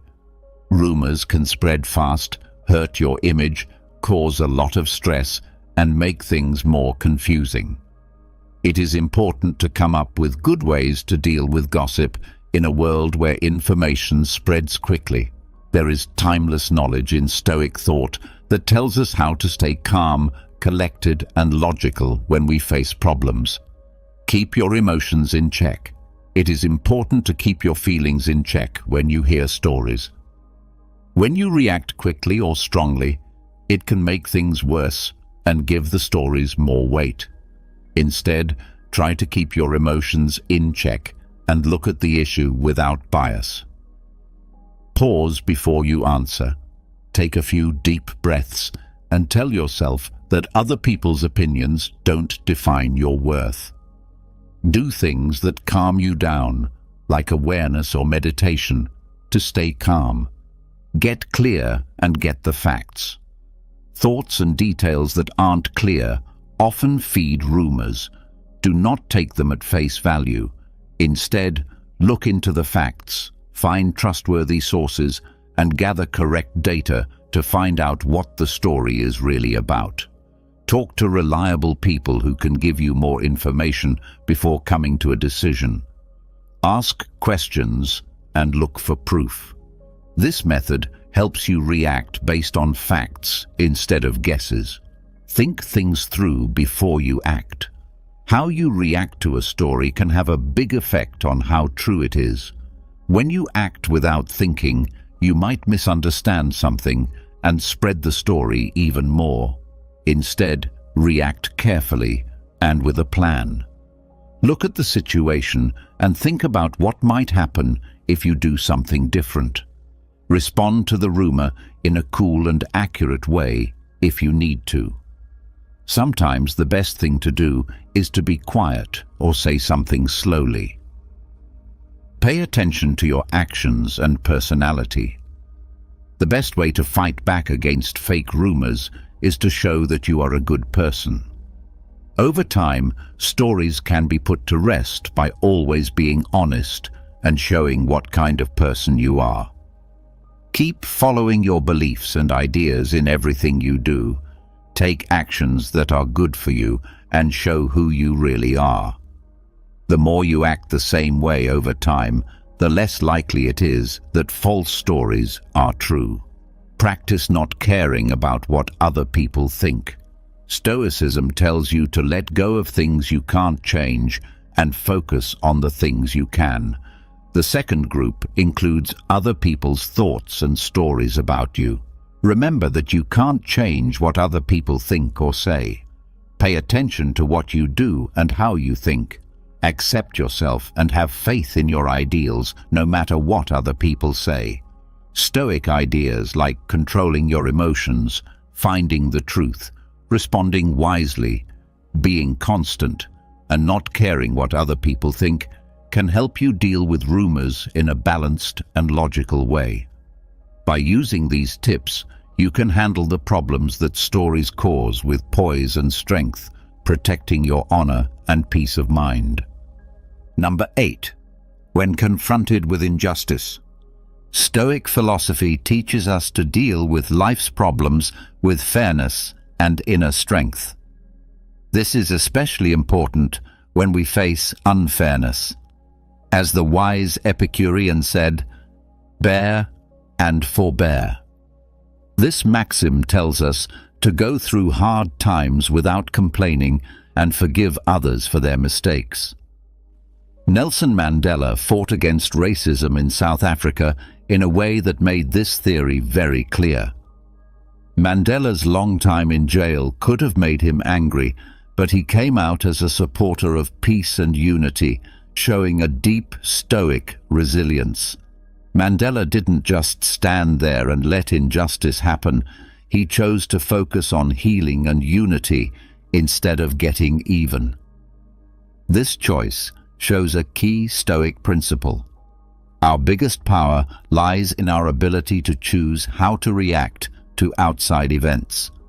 How might our own lives change if we followed Mandela's lead when it comes to the unfair things that happen to us?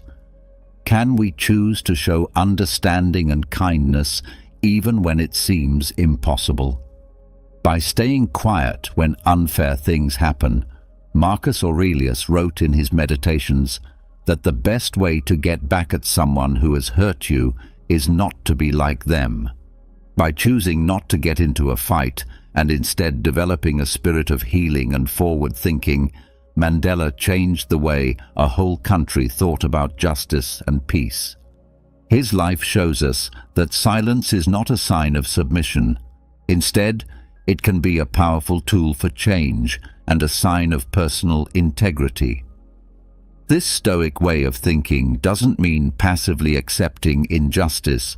Instead, it involves a strategic and principled silence that prepares us for constructive action.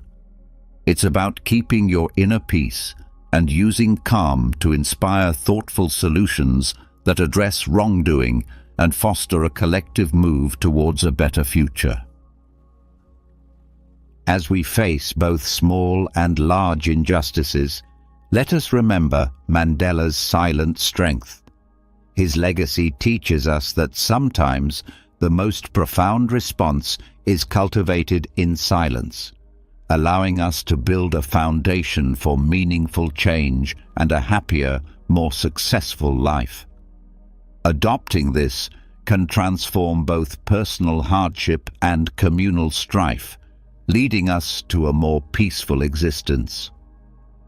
Everyone has to deal with unfair situations at some point in their lives. As a Stoic, it's important to handle these scenarios with calmness and knowledge. The ideas of Stoic thinkers like Marcus Aurelius, Seneca, and Epictetus can help you understand how to deal with unfair situations. Focusing on what we can control, staying calm inside, and reacting logically are some of the things they stress. Keep your peace inside. Marcus Aurelius says that no matter what is going on around you, you should keep your mind cool and collected. Emotional regulation. To keep your emotions in check, do things like deep breathing, being aware, and meditation. Accept what you can't change. Know that you can only change how you react to other people's acts. Answer logically. Think before you act. Instead of moving without thinking, stop and think about what the best thing to do is. Try to understand. Try to figure out why the unfair thing happened. This can help make things clearer and maybe even show a way to solve the problem. Avoid getting back at people. Getting back at people with anger or revenge only makes things worse. Try to respond in a reasonable and calm way. Take a look at your values. Always stick to your principles, no matter what. Let your behaviors be based on your core beliefs and principles. Moral integrity. Make sure that your answer is in line with your morals and upholds your honor. Set a good example. Show others how to deal with unfairness with respect and honor by the way you act. Look for constructive answers. Problem-solving attitude. Instead of dwelling on the problem, go into the situation with the attitude of finding ways to solve it. Communication. Talk to the people involved in an open and honest way to try to find a fair answer. Advocate for change whenever you can. Try to make changes to the system that get to the bottom of the unfairness. Grow and learn. Stop and think about what happened. Think about what happened and what you can learn from it. Personal growth. Look at the experience as a chance to grow as a person and make yourself stronger. Future readiness. Get the skills and information you need to handle similar scenarios better in the future. It is important to stay calm, react logically, stay true to your ideals, look for helpful solutions, and learn from the experience when you are faced with injustice. If you follow these Stoic principles, you can deal with unfair situations with kindness and honesty, making them into chances to grow and make things better. Number 9. How to handle insults with Stoic wisdom. Handle insults with Stoic wisdom. Epictetus, a Stoic philosopher, once said, "If someone succeeds in provoking you, realize that your mind is complicit in the provocation." This maxim should wake us up every time someone insults us, and it also gives us a deep way to deal with insults. Be quiet. This insight tells us that we can choose how to react by choosing silence and understanding instead of conflict. Mahatma Gandhi, for example, faced insults and resistance in his fight for Indian freedom, but he didn't answer with anger or insult. Instead, he chose to be silent and understand. Gandhi believed in a form of pacifism, which is similar to the Stoic way of life, joyful peace. Gandhi's reaction to verbal and physical attacks was to keep quiet. This often made his enemies less dangerous and won support for his cause among the public. How might taking a similar stance when you are insulted change the dynamics of your interactions with others? What could you gain by keeping your cool instead of responding with words? When someone attacks you, You give yourself room to act with purpose instead of impulsiveness. This stern practice not only keeps you calm, but it also makes you look like a leader who is above everyone else. Small disagreements echoed Marcus Aurelius's. How much worse are the results of anger and grief than the things that made us feel those ways? Think about this as you deal with the problems that come up every day. Think about what this stern silence could do for your life. Could it be the key to a better, more successful life? How might your actions affect how other people deal with problems? As we've looked at the 9 pivotal moments to embrace, silence from dealing with talk to facing loss, Stoic advice has shown us a way to peace and understanding. Marcus Aurelius once said, "Don't waste time arguing about what a good man should be. Be one." In the spirit of his words, let us practice the deep strength that can be found in silence by deciding when to speak and when to listen. This will help us live a peaceful, happy, and kind life. Feel free to use these Stoic principles in your everyday conversations and see how the power of thoughtful silence can make your life better. If you found this talk deep and useful, please click the like button, leave a note with your thoughts, and don't forget to share these deep philosophical ideas with everyone you know. If you're new, subscribe to our channel to get more deep lessons in Stoicism that will help you grow. See you in the next lessons. Think and act. Imagine possessing the power to find inner peace and happiness regardless of the circumstances swirling around you. That's not just powerful, it's revolutionary. It's about taking control, not of the world, but of something far more important and absolutely within our reach, our own minds. Stoicism teaches us resilience, gratitude, and the art of living a fulfilled life. But this isn't just a history lesson. It's about you, your life today. It's about facing the chaos of our modern world without losing your cool. It's about finding calm in the storm and happiness in the simplest of things. It's about transforming your mornings from something you dread into a powerful launchpad for a day filled with purpose and joy. So if you've ever felt overwhelmed by the noise of life, if you've ever struggled to find a moment's peace, or if you're just curious about how ancient wisdom can be your secret weapon in the 21st century, stick around. This might just be the video that changes everything for you. Let's dive into the Stoic strategies that can help us craft not just a morning routine, but a life filled with intention, resilience, and true happiness. I implore you to give your full attention to this video from start to finish. If you've made it here, you're not like everyone else. You're a standout, someone who seeks depth and wisdom. Your dedication to absorbing this content in full sets you apart even further. This might sound like a fancy term, but it's actually a beautifully simple concept that comes from Japan. Find your ikigai, discovering purpose in every morning. It's about discovering that sweet spot where your passions, skills, societal needs, and what you can be paid for all intersect. It's your unique reason for being.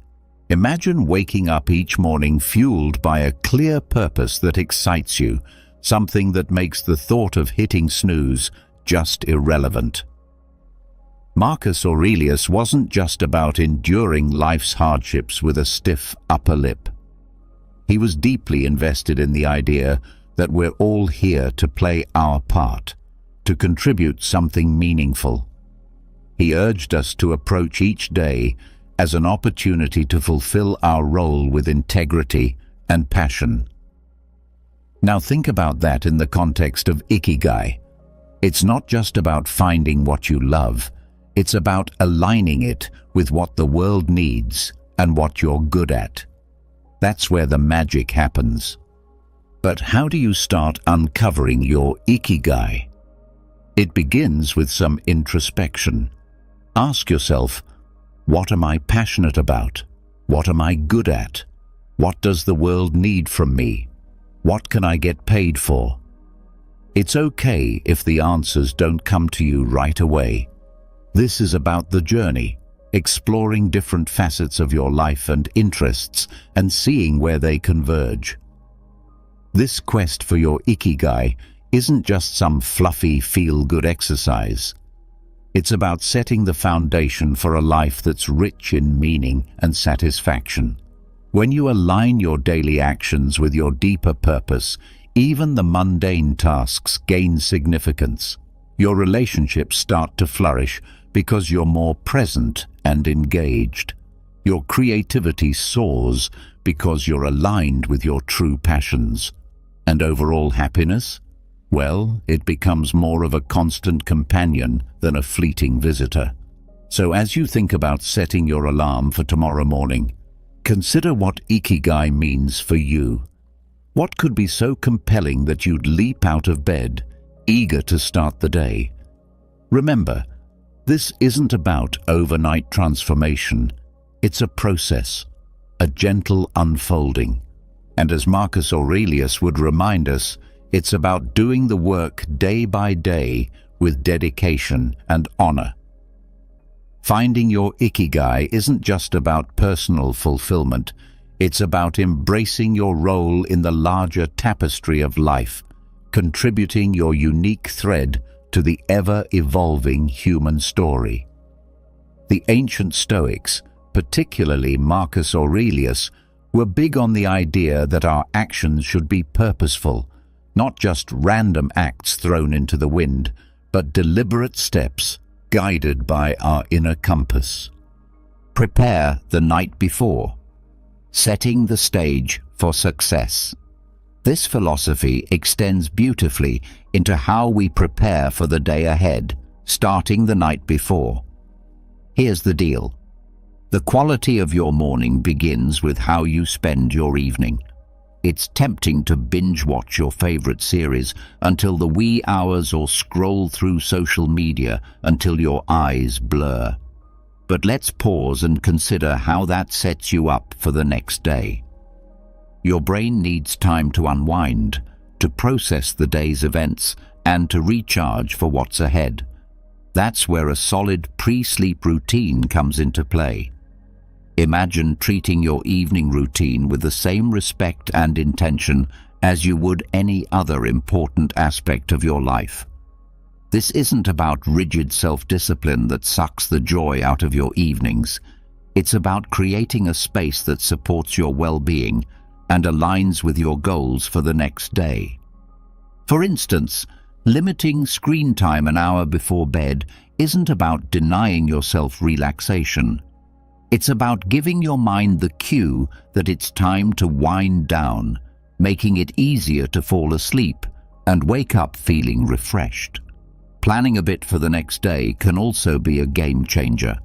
It could be as simple as jotting down your top 3 priorities for tomorrow. This act alone sets a clear direction, ensuring you wake up with a sense of purpose. And here's where the Stoic mindset really shines. It's about acknowledging what's within our control and letting go of what's not. We might not be able to control every detail of our day, but we can certainly influence how we start it. And let's not forget about some deep breathing or meditation to calm the mind. This practice isn't just fluff. It's a powerful tool that signals to your body it's time to rest. Inhaling deeply and exhaling slowly helps reduce stress, lower your heart rate, and prepare your body for a deep, restorative sleep. It's like pressing the reset button, ensuring you wake up not just physically refreshed, but mentally and emotionally as well. In today's always-on world, this might sound like a Herculean task, but it's absolutely vital for setting the tone of your entire day. Picture this.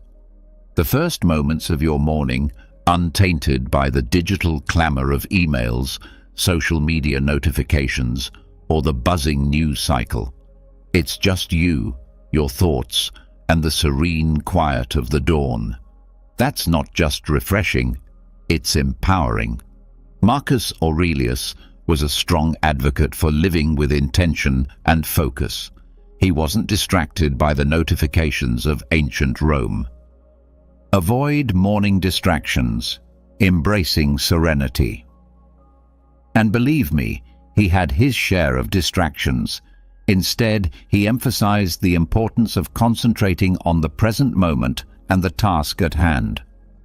He knew something that's even more relevant today. The quality of your attention determines the quality of your life. So how do we apply this ancient wisdom in the modern age? First, it's about creating a morning space that's intentionally free from digital distractions. This isn't about shunning technology, but rather choosing not to let it dictate the start of your day. It's tempting to roll over and immediately check your phone, but that instantly puts you in a reactive state, responding to the demands and dramas of the external world. Instead, give yourself the gift of a peaceful start. Imagine dedicating the first hour of your day to activities that nourish your soul and sharpen your mind. Maybe it's reading, meditating, journaling, or simply enjoying a cup of coffee as you gaze out the window. This isn't wasted time. It's an investment in your well-being. By avoiding distractions, you're not just avoiding stress. You're actively creating a reservoir of peace and focus that you'll draw from throughout the day. Making the most of your mornings isn't about adding more to your to-do list. It's about subtracting the noise that doesn't serve you. It's about prioritizing what truly matters before the day's demands start pulling at your attention. This is where the Stoic practice of focusing on what's within your control comes into play. You might not be able to control the flood of emails waiting for you, but you can control how and when you choose to engage with them. So tomorrow, challenge yourself to start the day on your terms. Resist the urge to dive into the digital world first thing. Instead, anchor yourself in the present moment, savoring the peace and potential that the morning holds. Remember, every day is a new opportunity to live more intentionally, more serenely, and more in line with who you aspire to be. Let's make our mornings a testament to that ambition, guided by the timeless wisdom of Stoicism and the unwavering focus on what truly matters. Stoicism, at its core, is about understanding what is within our control and acting with virtue and intention in those areas. Marcus Aurelius, Seneca, Epictetus. These guys weren't just talking about enduring life's hardships with a stiff upper lip. They were advocating for a proactive, wake up consistently, the power of routine engagement with life, taking charge of our actions and our mindset. Waking up consistently is a practice that embodies this philosophy. It's a declaration that we are in control of how we start our day, that we are not at the mercy of whims or external pressures. Building a life, as Stoicism suggests, step by step, with contentment in each action, is a powerful concept. It reminds us that big changes start with small, consistent actions. Waking up at the same time each morning might seem like a small thing, but it's a cornerstone habit that sets the stage for everything else. It's about creating a stable foundation for your day, where you're not rushing from the moment you open your eyes, but rather starting with a sense of control and purpose. But here's the thing. Consistency is challenging. It's supposed to be. The early days of trying to wake up at the same time each morning can feel like an uphill battle. Your bed feels more comfortable than ever, and the temptation to hit snooze just one more time can feel irresistible. This is where the Stoic practice of perseverance comes in. It's about reminding yourself why you're doing this, about the person you're becoming through this discipline. It's about seeing beyond the immediate comfort and focusing on the long-term benefits this habit will bring into your life.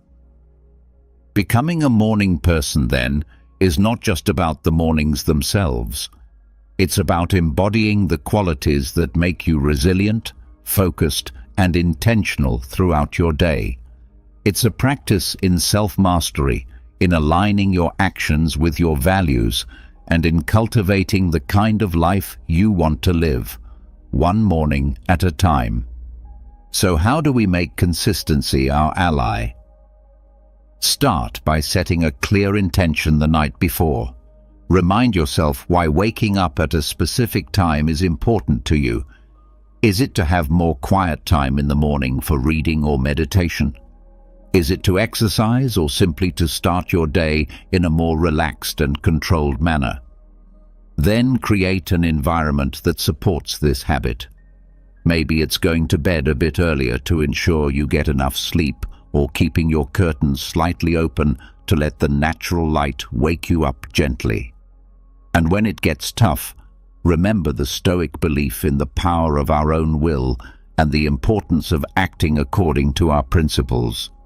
Each morning that you wake up at your chosen time, you're not just starting your day, you're reinforcing a commitment to yourself, to your growth, and to living a life of intention and purpose. Take it easy, embracing self-compassion. Amidst all this talk of discipline, consistency, and waking up with the sun, it's paramount to remember one thing: we're human. And being human means we're beautifully complex creatures with brains that often prefer the path of least resistance, the instant gratification route.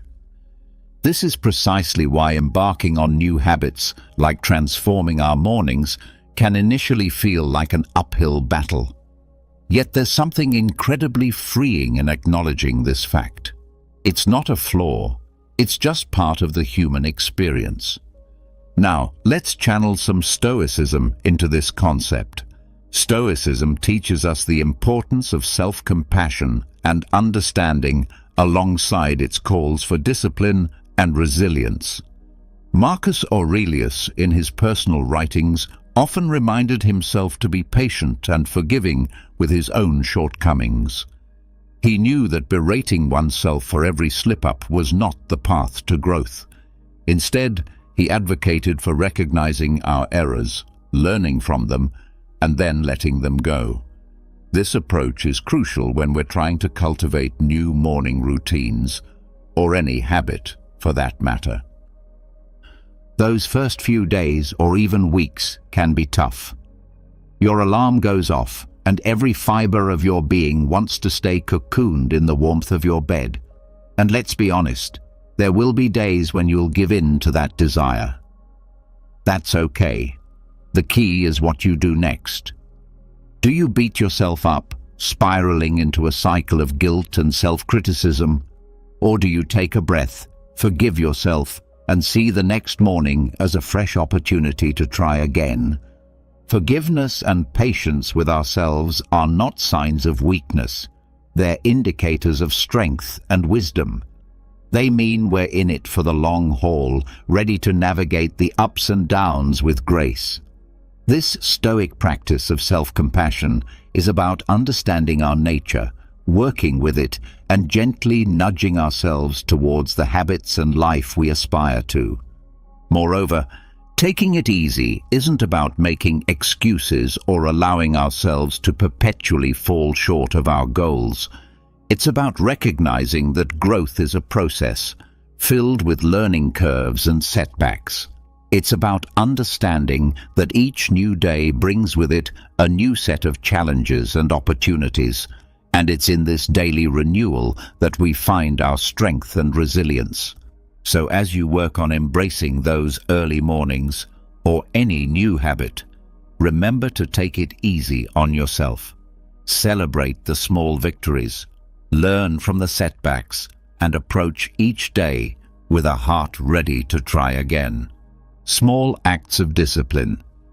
Building a virtuous life. This isn't just about becoming a morning person. It's about cultivating a mindset that's prepared to face life's challenges with a blend of determination and kindness. Consider the simple act of placing your alarm clock across the room. It's not just about making it physically harder to snooze. It's a statement. It's a commitment to start the day on your terms, to rise despite the comfort of the bed's embrace. It's a small act of defense against the inertia of sleep and comfort, a step towards embracing the day with intention. Similarly, making your bed each morning might feel like a trivial task, especially when you're the only one who'll see it. Yet it's so much more than smoothing sheets and fluffing pillows. It's an exercise in care, in telling yourself that your environment and how you engage with it matters. It's about creating a space that reflects the order and respect you're cultivating within yourself. These small victories, as Marcus Aurelius would likely argue, are the building blocks of a disciplined life. They're the everyday choices that, while easy to overlook, cumulatively mold our character. Each time you choose to do these little things, you're casting a vote for the type of person you want to be. You're choosing to be someone who values discipline, order, and respect for oneself and one's environment. But why focus on these small acts? Because they're within everyone's reach. Not all of us can control the major events in our lives, the upheavals, the unexpected turns, but we can control how we respond to the start of each day, how we treat our immediate surroundings, and how we prime ourselves for whatever lies ahead.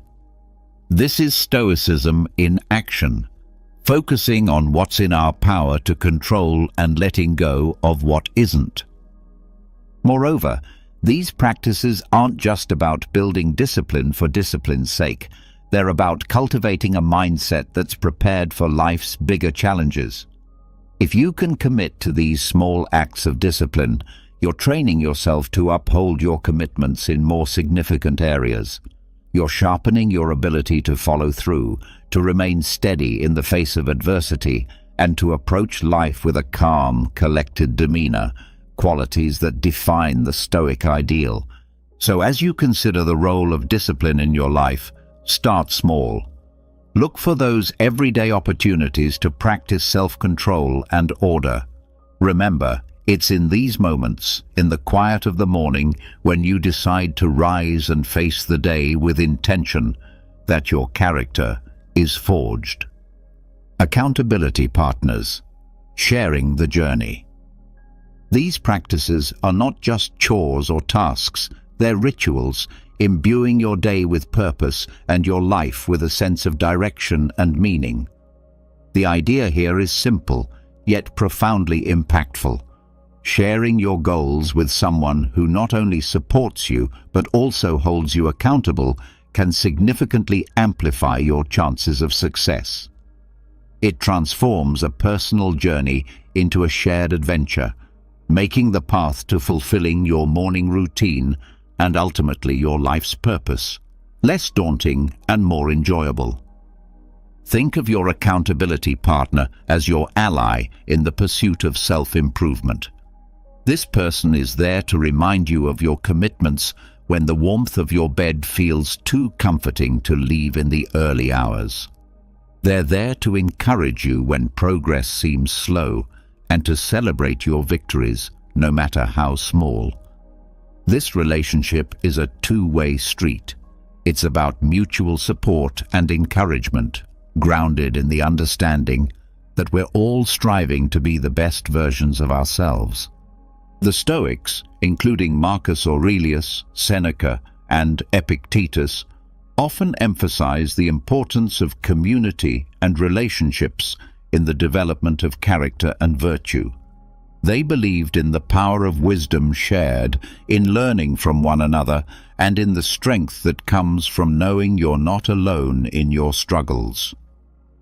Finding an accountability partner in today's world is a nod to this timeless wisdom, recognizing that while the journey towards self-discipline and purpose is personal, it need not be solitary. Moreover, an accountability partner can help you see blind spots in your routine or approach that you might miss on your own. They can offer new perspectives and insights that can catalyze your growth in unexpected ways. This partnership is about more than just checking in to see if you woke up on time or followed through on your morning meditation. It's about engaging in meaningful dialogue about what's working, what isn't, and how you can both support each other in making adjustments. So how do you find this accountability partner? Look for someone who shares your commitment to growth and self-improvement. This could be a friend, a family member, or even a colleague. The key is to choose someone you trust, someone with whom you can be open and honest about your goals, struggles, and successes. Once you've found that person, be clear about what you're hoping to achieve and what kind of support you need. Set regular check-ins and be there for each other, offering encouragement, advice, and when necessary, a gentle nudge back on track. Memento mori, remembering the value of every day. Remember, finding an accountability partner is about more than just external motivation. It's about building a relationship that inspires and uplifts both of you. It's about creating a shared space where honesty, vulnerability, and mutual support are valued and nurtured. In this space, your morning routines and broader life goals become intertwined in a collective effort towards living a more intentional, disciplined, and fulfilling life. The Stoic practice of reflecting on mortality is a call to action, a prompt to live our lives with purpose and intention. It encourages us not to squander our time on trivialities, but to concentrate on creating a meaningful legacy. Every morning when we wake up, we're presented with a fresh opportunity to engage with life in a meaningful way, to contribute positively to the world around us, and to pursue personal growth and fulfillment. Marcus Aurelius, in his Meditations, often wrote about the fleeting nature of life, emphasizing the importance of living virtuously and making the most of the time we have. This wasn't meant to be somber. Rather, it was a liberating realization that freed him from petty concerns and allowed him to focus on his duties as emperor and as a human being striving for virtue. The idea is that by keeping the end in mind, we're more likely to live our lives with purpose and clarity, prioritizing the things and relationships that truly matter. Remembering death, in the context of our morning routines, transforms how we approach each day. It's not just another day. It's a day that we've been gifted, one that's not guaranteed to anyone. This realization can profoundly impact how we choose to spend our time, the activities we engage in, the relationships we nurture, and the legacy we strive to build. It's a reminder to live fully, to love deeply, and to leave the world a little better than we found it. Moreover, this Stoic practice helps us maintain perspective in the face of life's inevitable challenges and setbacks. When we remember that our time is limited, the daily annoyances and obstacles lose much of their power over us. We become more resilient, more focused on our long-term goals, and less likely to be derailed by temporary difficulties. It's a practice that fosters gratitude for the present moment and inspires us to make the most of it.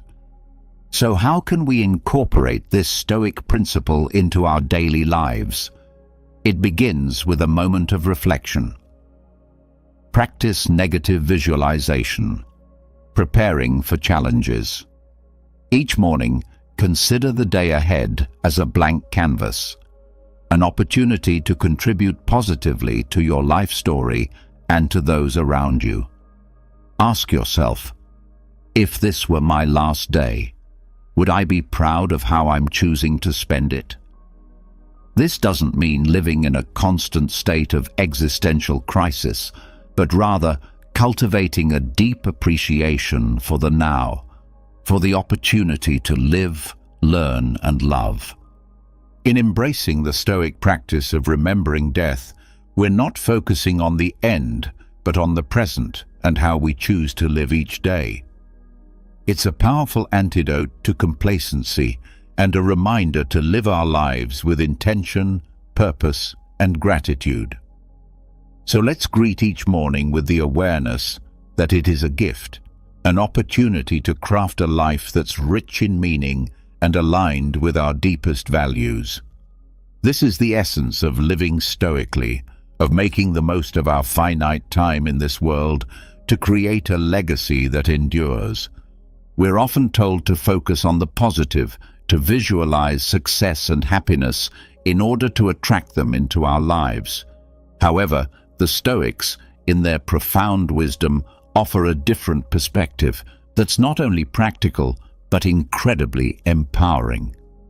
Negative visualization isn't about pessimism. Rather, it's a tool for resilience, preparation, and ultimately, greater appreciation of the present. The essence of this practice is to periodically imagine the challenges, losses, or difficulties you might face in life. This could range from minor inconveniences like a missed bus or a rainy day to more significant hardships such as the loss of a job or a loved one. The purpose isn't to dwell on these scenarios in a way that breeds fear or anxiety, but to mentally rehearse how you would cope with such situations should they arise. This process of visualization prepares you emotionally and mentally, making you less susceptible to being thrown off course by life's inevitable ups and downs. Marcus Aurelius, Seneca, and Epictetus, they all believed that by contemplating the temporary nature of everything outside our control, we could cultivate a deeper sense of peace and resilience. This practice encourages us to focus on what we can control: our responses, our attitudes, and our actions. Incorporating negative visualization into your morning routine can transform how you approach your day. Instead of stepping out the door blind to the potential challenges ahead, you're mentally equipped to face them. End with gratitude, reflecting on the day's gifts. It's like a mental training session where you strengthen your resilience muscles. So when life inevitably throws a curveball your way, you're not knocked off your feet. You've already rehearsed this moment in your mind and can draw upon your pre-visualized strategies to navigate through it. Moreover, this practice has a beautiful, somewhat paradoxical effect. It enhances our gratitude for the present moment. By imagining life without some of the things we take for granted, we come back to reality with a renewed appreciation for them. It's a reminder of how much we have to be thankful for right now, in this moment. This isn't about dwelling in fear of loss, but about using the thought of it to deepen our appreciation for the here and now. So how do we practice negative visualization in a healthy, constructive way? Start with a few moments in the morning to contemplate potential challenges of the day or broader future possibilities. Visualize how you would ideally respond, what strengths you would draw upon, what lessons you could learn, and how you could grow from the experience. Then let go of the visualization and proceed with your day, carrying with you a sense of preparedness and an enhanced appreciation for your current circumstances. Incorporating gratitude into our lives, especially as we end our day, can have a transformative impact on our well-being and outlook. Keeping a gratitude journal is a beautifully simple yet profoundly effective way to cultivate this sense of appreciation.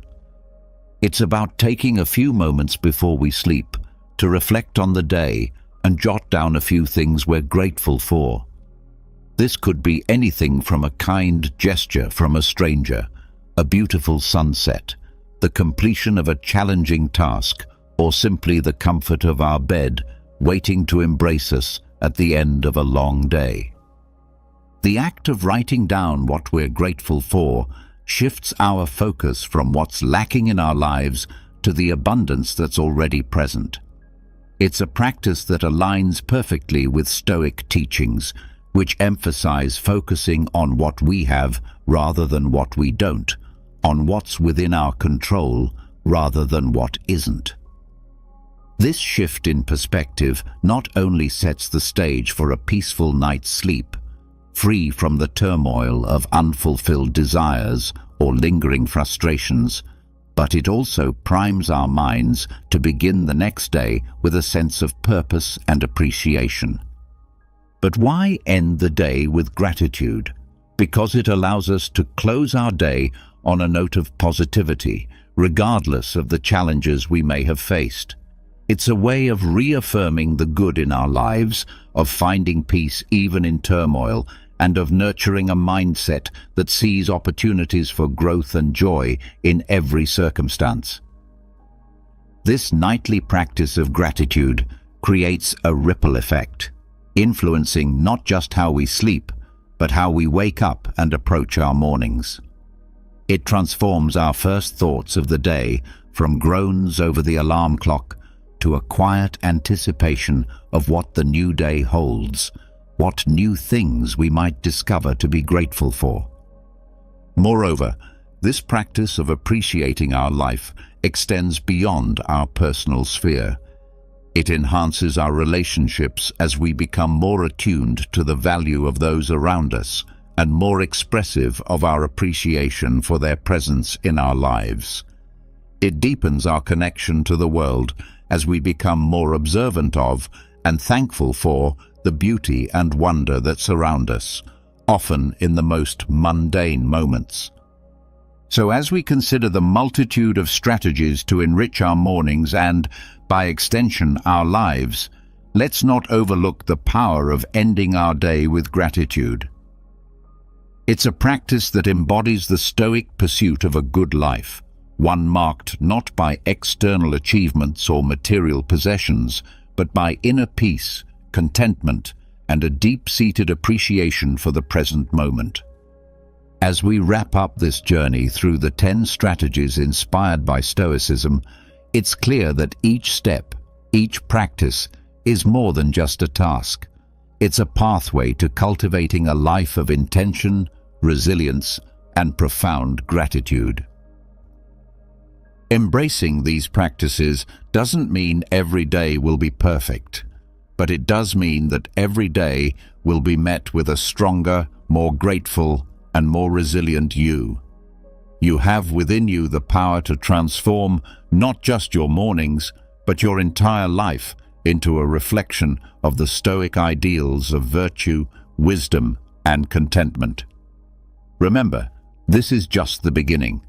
There's a whole world of Stoic wisdom waiting to be explored, ready to guide you on your path to living a more meaningful and fulfilled life.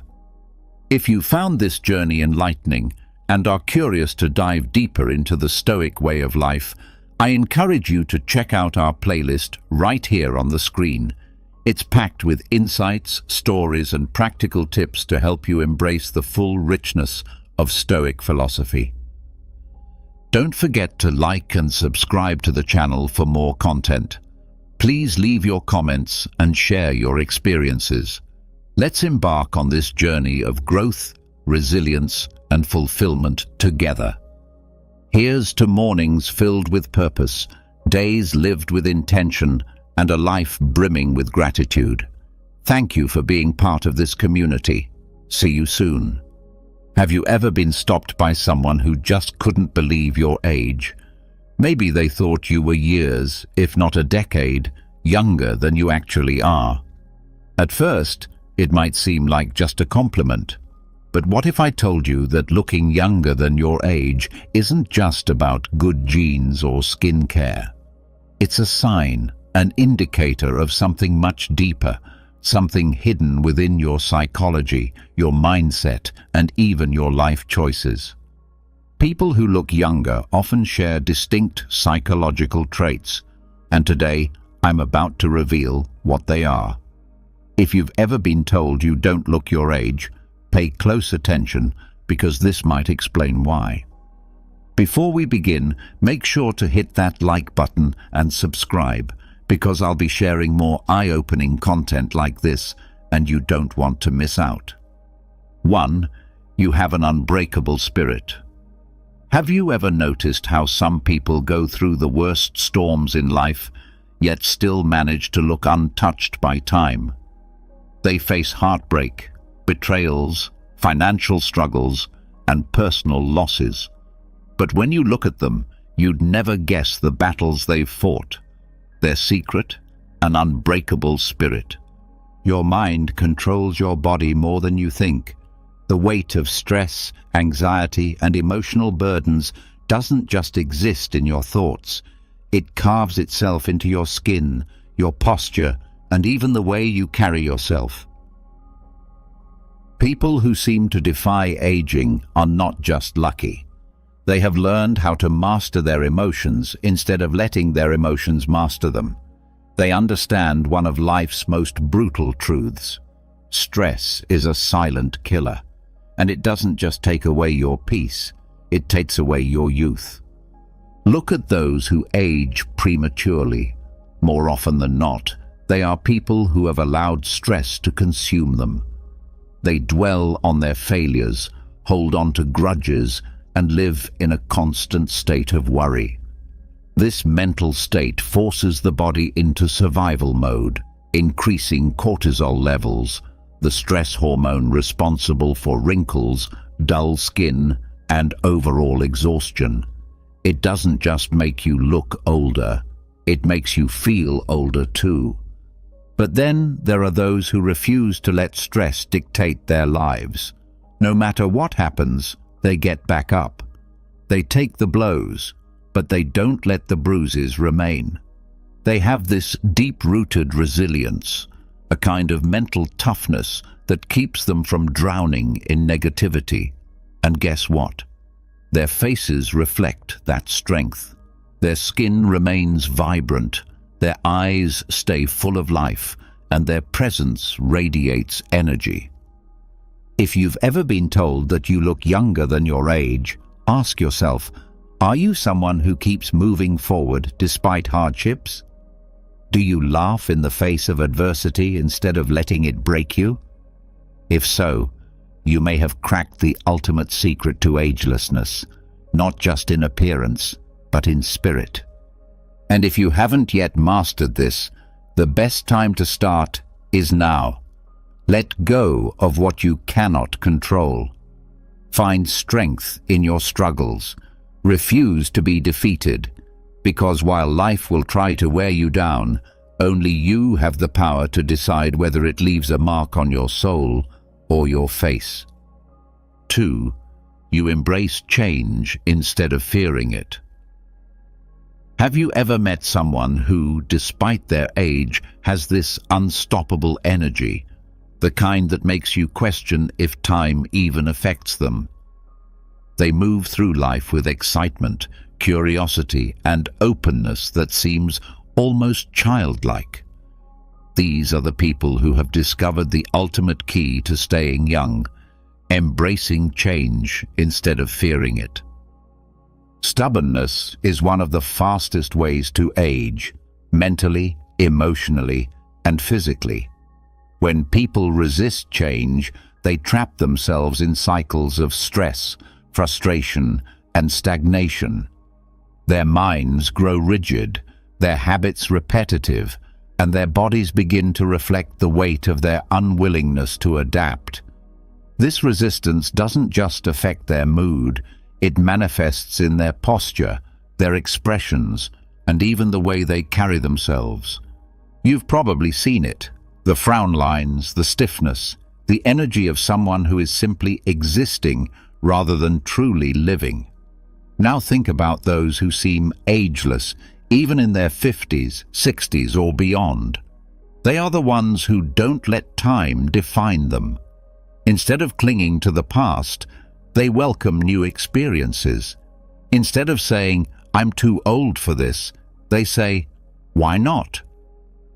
They are lifelong learners, willing to grow, evolve, and try things outside of their comfort zone. This flexibility isn't just good for the soul, it's a powerful anti-aging weapon. Science backs this up. People who constantly learn new skills, explore different ideas, and remain socially and intellectually engaged maintain stronger brain function and healthier bodies. Their minds stay sharp and their spirits remain lively, which naturally reflects in their appearance. There's a certain glow to someone who embraces life with open arms. Their faces don't carry the heaviness of regret or the stiffness of resistance. Instead, they radiate a youthful energy that is undeniable. So if you ever wonder why some people look much older than they are, while others seem to defy time, look at their attitude toward change. Those who resist it age faster, both inside and out. But those who flow with life, who see every twist and turn as an adventure, remain youthful not just in looks, but in spirit. The truth is, aging isn't just about the passing of years. It's about how you respond to the changes that come with them. If you refuse to evolve, you will feel old long before your time. But if you embrace the unknown, stay curious, and never let yourself grow mentally stiff, you will carry an energy that makes people wonder, what's your secret? 3. Your mind is always curious. Have you ever met someone whose energy is so vibrant, so alive, that they seem untouched by time? They could be 40, 50, or even 60, yet they have the spark of someone half their age. What's their secret? It's not just good genetics or a fancy skincare routine. It's their curiosity. Most people assume that youth is only about how you look, but that's a lie. True youth starts in the mind. The moment you stop being curious, stop asking questions, stop learning, you start aging in ways that no anti-aging cream can fix. A dull mind leads to a dull body. People who let life become repetitive, who settle into routines without ever exploring new things, slowly lose the energy that once made them shine. You can see it in their posture, in their tired eyes, in the way they speak. They aren't living, they're simply existing. Now contrast that with someone who is endlessly curious. These are the people who never stop learning, who always want to know more about the world, about people, about themselves. They pick up new hobbies, ask deep questions, challenge their own thoughts, and see life as an adventure rather than a burden. Their minds stay sharp, and as a result, their bodies follow. Science backs this up. Mental stimulation keeps the brain active, reducing cognitive decline and even slowing down the aging process. But curiosity does more than just keep your mind fresh. It changes your entire energy. Have you ever noticed that people with youthful curiosity have a certain glow? Their eyes are brighter, their expressions are more animated, and they carry an aura of excitement. They don't see life as something that's slipping away. They see it as something to keep discovering. And that mentality alone reflects in their physical appearance. So if people often tell you that you look younger than your age, take a moment to think. Are you someone who is always curious? Do you find joy in learning new things? Do you challenge yourself to grow instead of just going through the motions? If the answer is yes, then you've unlocked one of the most powerful secrets to staying young. Because the truth is, youth isn't just about the years you've lived. It's about the fire in your mind. Keep that fire alive, and time will never truly catch up with you. 4. You express your emotions freely. Have you ever noticed how some people carry the weight of the world on their faces? Their eyes seem tired, their expressions hardened, and their presence feels heavy, as if life itself has worn them down. Now compare them to those who look younger than their age. Their faces are lighter, their eyes brighter, and there's a softness in the way they carry themselves. What's the difference? Emotional expression. Emotions are not meant to be locked away. When you suppress your feelings, whether it's sadness, anger, frustration, or even joy, you create an inner tension that your body absorbs. It builds up like poison, increasing stress levels, tightening your muscles, and manifesting as deep lines on your face. Years of unexpressed emotions don't just weigh down your mind, they physically alter your appearance. Think about someone who holds in their emotions all the time. They keep a straight face, never allowing themselves to fully laugh, cry, or speak their truth. Over time, this emotional suppression takes a toll.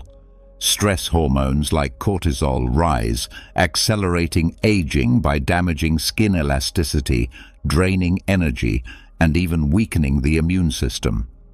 These are the people who look older than they are, not because of genetics, but because of the emotional weight they refuse to release. Now look at those who age gracefully, who look younger than their years. What do they have in common? They allow themselves to feel. When they're happy, they don't hold back their laughter. When they're sad, they don't pretend to be fine. They cry, they talk, they release. They are emotionally honest, and this honesty keeps them youthful. Their faces don't carry the tension of years of unspoken words or suppressed pain. Instead, they remain expressive, vibrant, and full of life. It's no surprise that cultures that encourage open emotional expression tend to have people who appear more youthful and energetic. Emotional release is a natural anti-aging tool, one that no expensive product can replace. Studies show that people who openly express emotions tend to have lower levels of stress and better overall health, both physically and mentally. So, if you've ever been told that you look younger than your age, it might not just be because of good skincare or genetics. It could be because you don't let emotions rot inside you. You speak, you laugh, you cry, and you release. And in doing so, you free yourself not just mentally but physically. Because the truth is, the face is a reflection of the soul, and those who let their emotions flow freely, they stay young, not just in appearance, but in spirit. 5. You surround yourself with positive energy. Have you ever walked into a room and immediately felt drained, as if the air itself was heavy? Or spent time with someone who, after just a few minutes, left you feeling exhausted? That's because energy is contagious, whether it's positive or negative. And if you constantly expose yourself to negativity, it doesn't just affect your mind, it slowly wears down your body, making you age faster. The truth is, the people you surround yourself with have a direct impact on your youthfulness. If you're constantly around individuals who complain, criticize, or drain your energy with their pessimism, it physically takes a toll on you. Stress levels rise, your body tenses up, and over time you start carrying that negativity in your posture, your face, and even your health. You see it in people who seem far older than their actual age. Tired eyes, deep frown lines, and an overall heaviness in their presence. But then there are those who look effortlessly young, no matter their age. They have a radiance, a glow, an energy that feels alive. What's their secret? They carefully choose their environment. They spend time with people who lift them up, who inspire them, who bring laughter instead of complaints. They know that negative energy is a slow poison, and they refuse to let it infect their lives. Science backs this up. Studies show that positive social interactions reduce stress hormones and even slow down the aging process at a cellular level. Laughter, genuine connection, and uplifting conversations don't just make you feel better, they keep your body younger. Ever wonder why some people seem to glow with youth despite their years? It's because they surround themselves with people who fill them with life, not drain it from them. Look around you. Are the people in your life adding to your energy or taking from it? If you find yourself constantly surrounded by negativity, it might be affecting you in ways you don't even realize. But the good news is, you have the power to change it. Choose positivity, and your body will thank you for it. Because at the end of the day, youth isn't just about how you look. It's about the energy you carry. And that energy is shaped by the people you allow into your world. So if you've been told that you look younger than your age, it might not just be luck. It could be a sign that you've surrounded yourself with the kind of energy that keeps you truly alive. 6. You live with passion and purpose. Have you ever looked at someone and thought they looked tired of life? Their face lacks expression, their posture is heavy, and their energy feels drained, as if they're just going through the motions, waiting for time to pass. Now contrast that with someone who radiates life, someone who speaks with excitement, whose eyes light up when they talk about their dreams, whose presence feels electric. The difference? Passion, purpose, a reason to wake up every morning. People who lack passion often appear older than their years. When life feels empty, when there's nothing exciting on the horizon, it shows. The human body reacts to emotional stagnation just as much as it reacts to physical inactivity. When you're disconnected from your purpose, your mind becomes dull, your spirit dims, and your body follows. The result? A face that looks tired, aged, and uninspired. But then there are those who glow with youthful energy, no matter their age. They don't wake up dreading the day. They wake up driven, excited, ready to create, build, and experience. This passion fuels them from the inside, and it reflects outward. You can see it in their expressions, in the way they move, in the way they carry themselves, with enthusiasm and vitality. And the science backs it up. Studies show that having a sense of purpose reduces stress, lowers inflammation, and even extends lifespan. When you're actively pursuing something that excites you, whether it's a career, a hobby, or a personal mission, your brain produces more dopamine and serotonin, the very chemicals responsible for happiness and youthful energy. These chemicals keep your skin glowing, your body active, and your spirit alive. If you've been told you look younger than your age, it might not be just genetics. It could be because you have something that fuels your soul, something that gives you a reason to keep pushing forward with excitement. So ask yourself, are you just existing, or are you truly living? Because if you're lost in routine, uninspired and stagnant, it's not just your mind that suffers.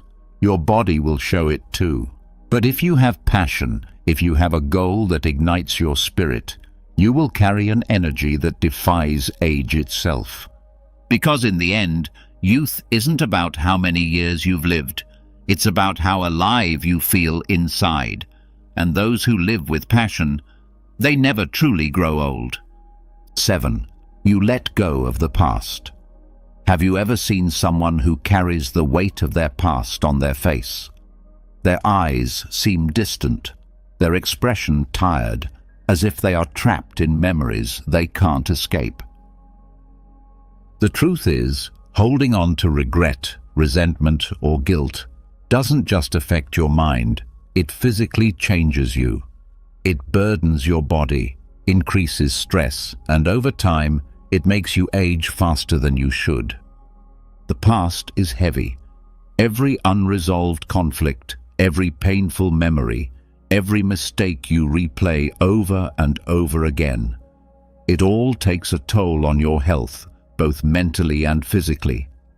Stress hormones like cortisol rise when you dwell on things you can't change, and over time, they lead to premature aging, wrinkles, and even illness.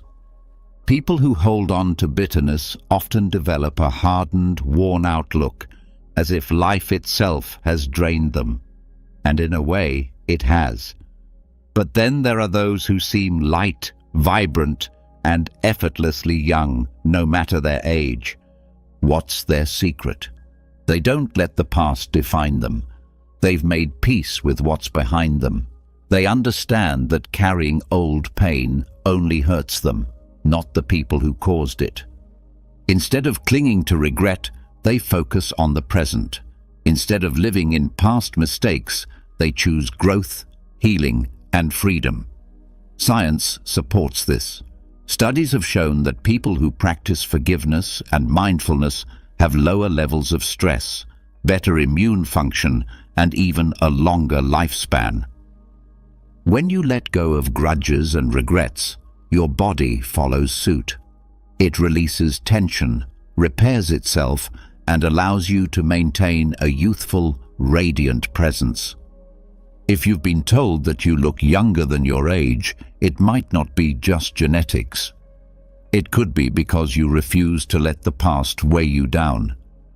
You've chosen to live in the moment, to move forward instead of looking back.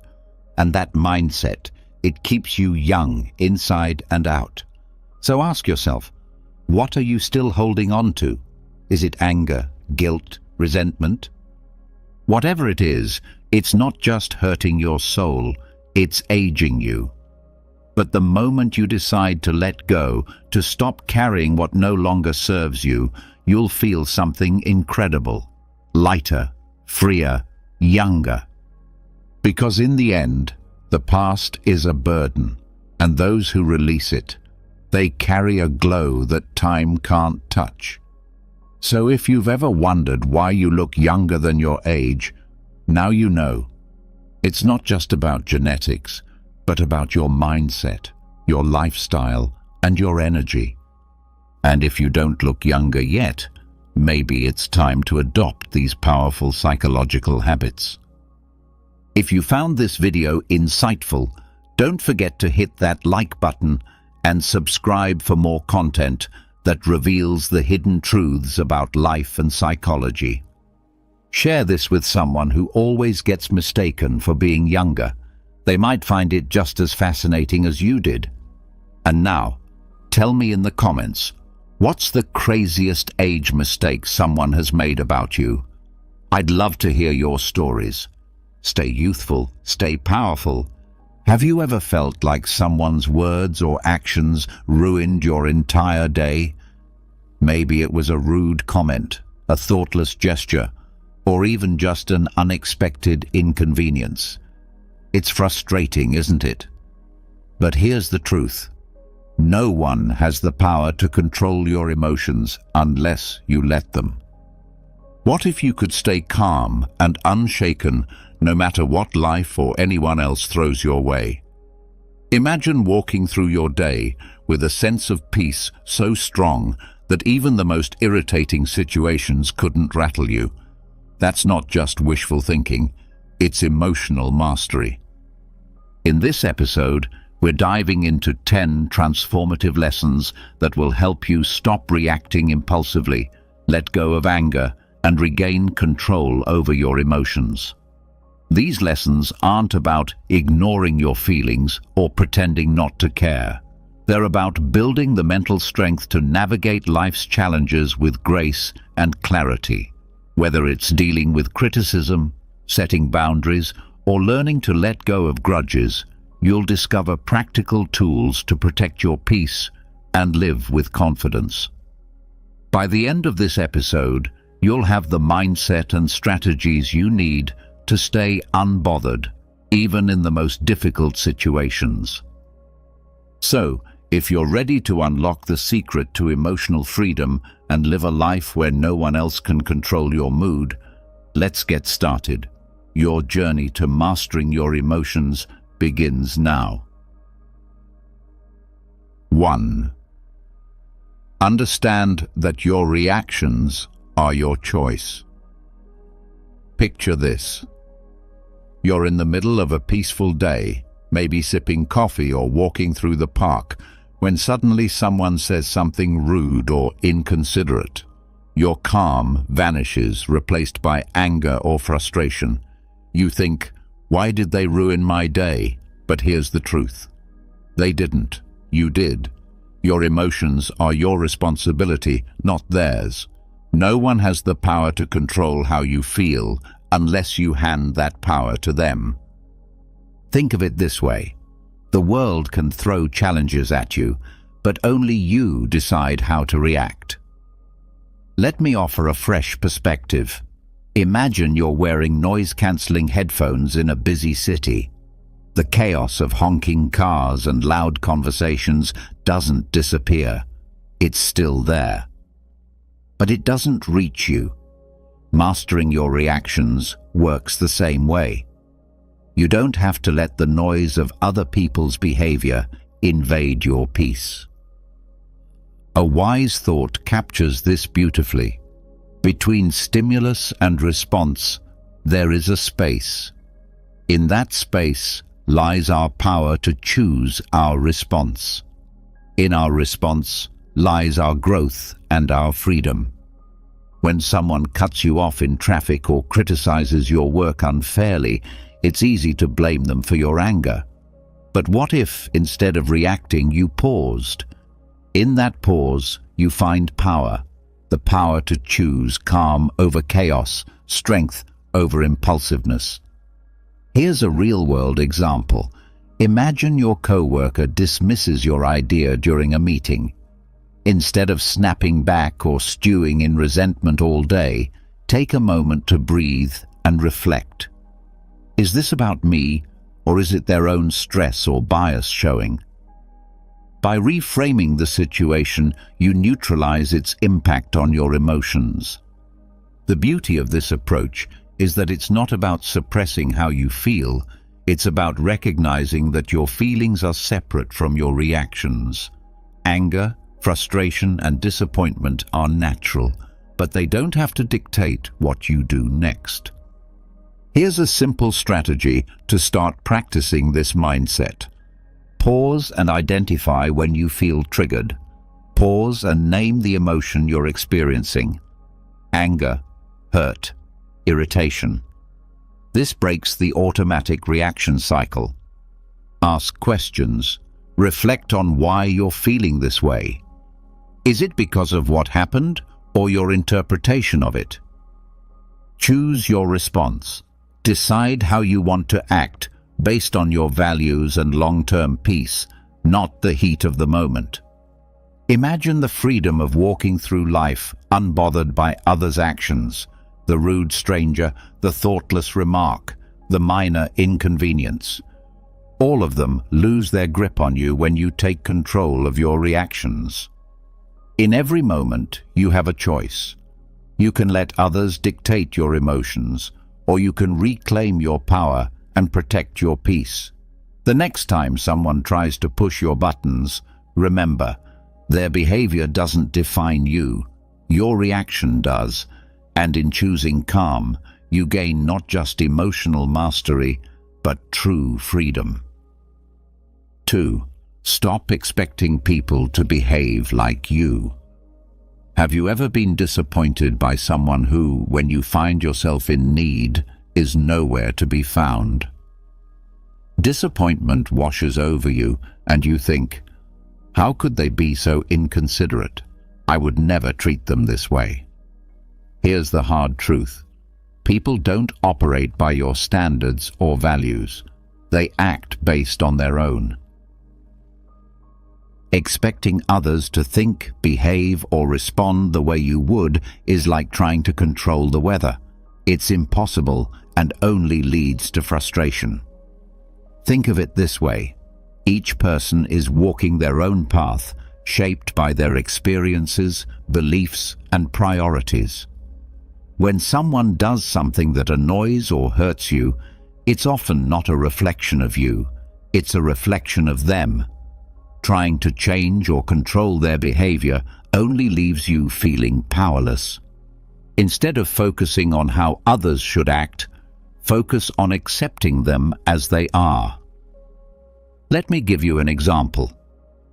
Imagine a coworker who constantly interrupts during meetings. Instead of seething with frustration or trying to teach them a lesson, recognize that their habit has nothing to do with you. By letting go of the expectation that they'll change, you free yourself from unnecessary emotional turmoil. A wise thought sums this up perfectly. Expectations are the root of all suffering. The less you expect others to behave in a certain way, the more you protect your peace. Here's a practical exercise to help you let go of these expectations. Acknowledge your assumptions.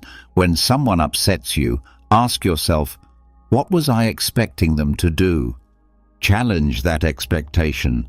Reflect on whether it's realistic to expect someone else to act exactly as you would. Shift your focus. Instead of trying to control their behavior, focus on how you can respond calmly and maintain your peace. Think about how liberating this mindset is. The rude stranger, the forgetful friend, the inconsiderate co-worker, none of them have the power to disrupt your emotions unless you let them. When you stop expecting others to meet your standards, you take back control of your reactions. In the end, people are who they are, not who you want them to be. Accepting this truth doesn't mean tolerating bad behavior or abandoning your values. It means recognizing that your peace is too valuable to sacrifice for something you can't control. The next time someone disappoints or frustrates you, pause and remind yourself, they're acting from their nature, not mine. And that's okay, because I choose my response. By releasing those expectations, you gain freedom, not just from others' actions, but from the emotional weight they once carried. Think about the last time you got into an argument. Maybe it was over something trivial, like which route was faster, or something deeper, like a disagreement with a close friend or partner. As the conversation heated up, did you feel that strong urge to prove your point, to show them you were right? We've all been there, clinging to our version of the truth like it's a lifeline. But here's the thing, that need to always be right is exhausting and unnecessary. The need to win every argument or prove your perspective often stems from insecurity. It's as if being wrong threatens our worth or identity. But what if you could let go of that need entirely? What if you could approach disagreements with curiosity instead of defensiveness? A powerful thought to keep in mind is this: would you rather be right, or would you rather be at peace? Often, our insistence on being right creates tension, damages relationships, and fuels our frustration. On the other hand, letting go of the need to prove yourself allows you to preserve your peace and approach conflicts with understanding. Imagine someone accuses you of something unfair. Your instinct might be to defend yourself, to argue your case, or to point out their flaws in return. But what if you paused and asked yourself, is it worth my energy to prove them wrong? Will this argument change anything important in my life? In most cases, the answer is no. Here's an example. A friend might insist that their way of handling a problem is better than yours. Instead of diving into a debate, you could say, I see where you're coming from, and I respect your perspective. By doing this, you not only diffuse the tension, but also maintain your calm and avoid unnecessary conflict. The Taoist philosopher Lao offers timeless wisdom. He who is attached to his views will never grow. Letting go of the need to be right doesn't mean abandoning your principles or silencing your voice. It means recognizing that not every disagreement needs a resolution in your favor. It's about choosing when to engage and when to step back. Pause before responding. When you feel the urge to argue, take a deep breath and reflect on whether it's worth your energy. Seek understanding. Instead of trying to win, ask questions to understand the other person's perspective. This approach often de-escalates conflict. Pick your battles. Save your energy for disagreements that truly matter, ones that align with your values or affect significant outcomes. Over time, you'll find that letting go of the need to always be right brings immense freedom. You'll start noticing how much lighter and calmer you feel when you stop trying to control every conversation or prove every point.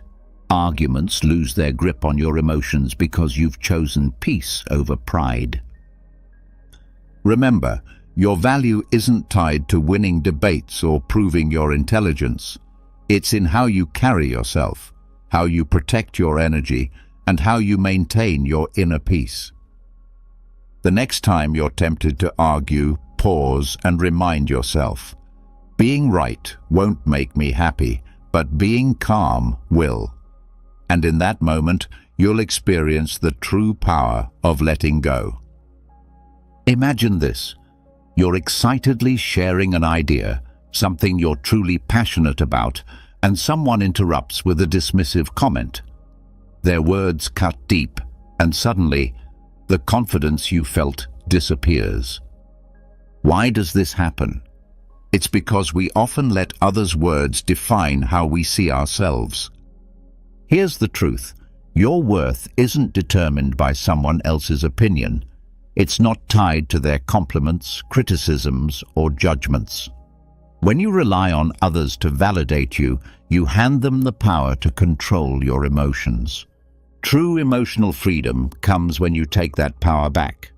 Let's consider an example. A colleague criticizes your work, not constructively, but in a way that feels harsh or personal. Your instinct might be to defend yourself or feel disheartened. But what if, instead of reacting, you paused and reminded yourself, their words reflect their perspective, not my value. By detaching your worth from their opinion, you protect your peace and maintain your focus. Marcus Aurelius captured this wisdom perfectly. It never ceases to amaze me. We all love ourselves more than other people, but care more about their opinions than our own. This isn't about ignoring feedback or dismissing others entirely. It's about filtering what truly matters. Constructive criticism can help you grow, but unwarranted negativity doesn't deserve space in your mind. Pause before reacting. When someone's words sting, take a moment to breathe. This pause gives you the chance to choose your response instead of reacting impulsively. Separate fact from opinion. Ask yourself, is there truth in what they're saying, or is it just their perspective? Focus on what helps you grow and let the rest go. Reaffirm your worth. Remind yourself that your value isn't tied to anyone else's approval. Your worth is intrinsic, independent of external validation. Lao offers another layer of wisdom. Care about what other people think, and you will always be their prisoner. Letting go of the need for validation doesn't mean you stop caring about people. It means you stop caring about opinions that don't serve your growth. By doing so, you free yourself from unnecessary emotional weight. The next time someone's words challenge your confidence, pause and ask yourself, am I letting this define me, or can I choose to focus on what I know to be true about myself? In that moment, you reclaim your power and remind yourself that no one's words can diminish your value unless you let them. True strength lies not in avoiding criticism, but in knowing your worth regardless of it. When you stop letting others' words define you, you create space for authenticity, confidence, and peace. And that's a life no one can take from you. 5.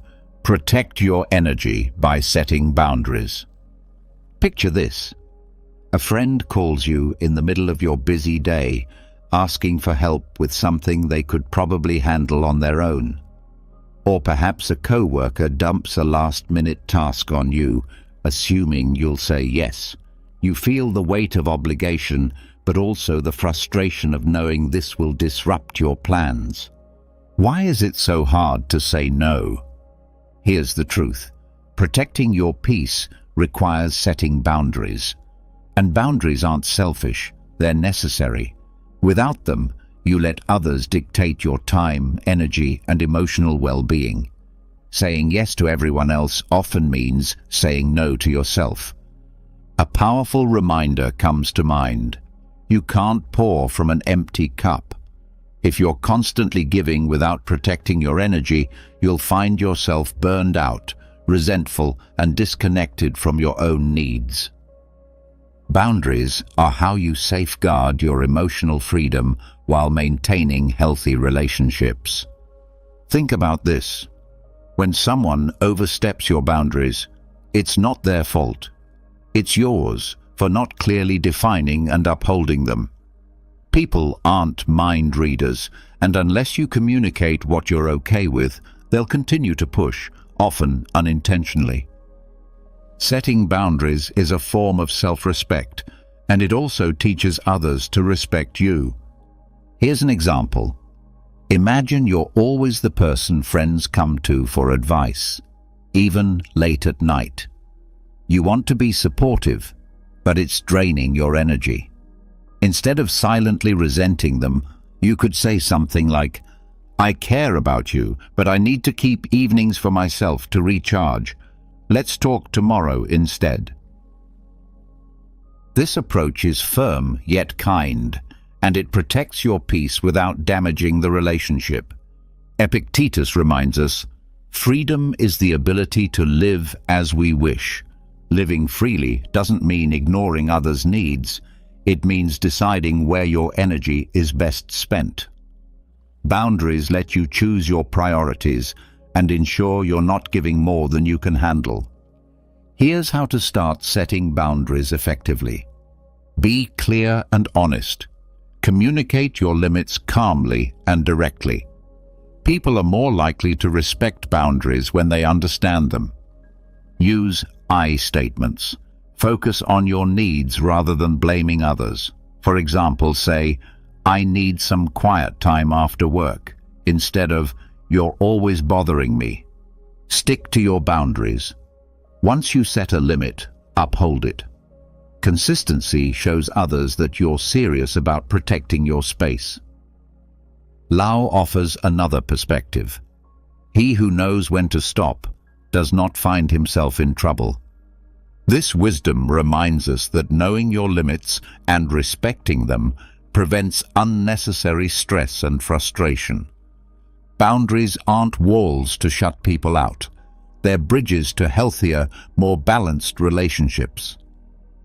The next time you feel overwhelmed or taken for granted, pause and ask yourself, have I communicated my needs clearly? Am I honoring my own boundaries? By setting limits, you free yourself from unnecessary obligations and reclaim your energy for what truly matters. Remember, you're not responsible for managing everyone else's feelings or fixing their problems. Your primary responsibility is to yourself, your peace, your time, and your emotional well-being. So protect your energy, set your boundaries, and watch how much lighter and more in control you feel. Because when you prioritize yourself, you give the best version of yourself to the world. 6. Detach from the opinions of others. Imagine this. You share an idea you're proud of with a group of people, but instead of support, you're met with criticism or indifference. That sting of disappointment is real, and it can spiral into self-doubt. But here's a question to ask yourself. Why does their opinion carry so much weight? The need for approval is deeply ingrained in us. But relying on external validation is like chasing shadows. You'll never truly catch it. Emotional freedom begins when you stop letting the opinions of others define your worth. Think of it this way. Everyone views the world through their own lens, shaped by their experiences, biases, and insecurities. What someone says about you often reveals more about them than it does about you. When you internalize their opinions, you give them power over your emotions and decisions. Why let someone else control your narrative? A simple yet powerful thought to remember. Your worth isn't up for debate. It's not tied to what others think of you, whether it's praise or criticism. It's something intrinsic, unshaken by external noise. Let's consider a practical example.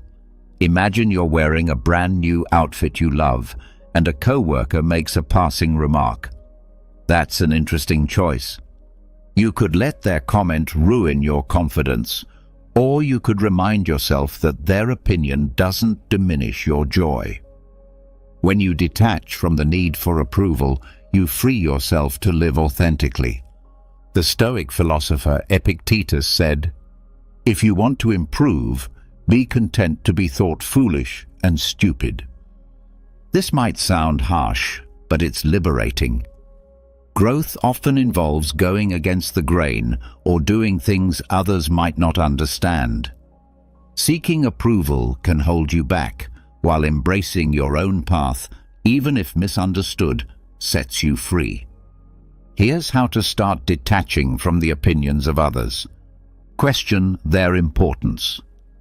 When someone's opinion bothers you, ask yourself, why does this matter to me?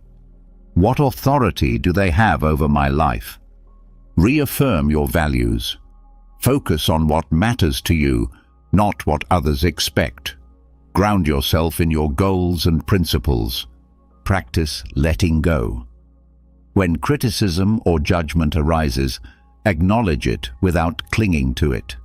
Picture their words as leaves floating down a stream, there, but not lasting. Lao offers another perspective. Care about people's approval, and you will be their prisoner. This doesn't mean ignoring feedback or isolating yourself from others. It means filtering out what doesn't serve you. Constructive criticism can help you grow, but unwarranted judgment, that's theirs to carry, not yours. Think of detaching from opinions like shielding yourself from bad weather. The rain may fall, but it doesn't have to soak you. By focusing on your own inner compass, you remain grounded no matter how others perceive you. The next time someone's words shake your confidence, pause and ask yourself, am I living for them or for me? By choosing to detach, you reclaim your freedom, protect your peace, and build a life that's authentically yours. Remember, your path is yours alone, and it's far too important to be swayed by fleeting opinions. Respond with silence, not anger. Imagine this. You're in a heated argument. Someone says something hurtful or intentionally provocative, and you feel the anger rising. Your heart pounds, your face heats up, and your instinct is to fire back with a cutting remark. But what if instead of reacting, you simply say nothing? Silence is one of the most powerful tools you have when dealing with others' negativity. It's not about conceding or avoiding confrontation. It's about choosing calm over chaos. Responding with silence doesn't mean you're weak. It means you're strong enough to value your peace over the need to retaliate. There's wisdom in this. The less you respond to negativity, the more peaceful your life becomes. Silence speaks volumes. It says, "I won't let your behavior control me." Let's take an example.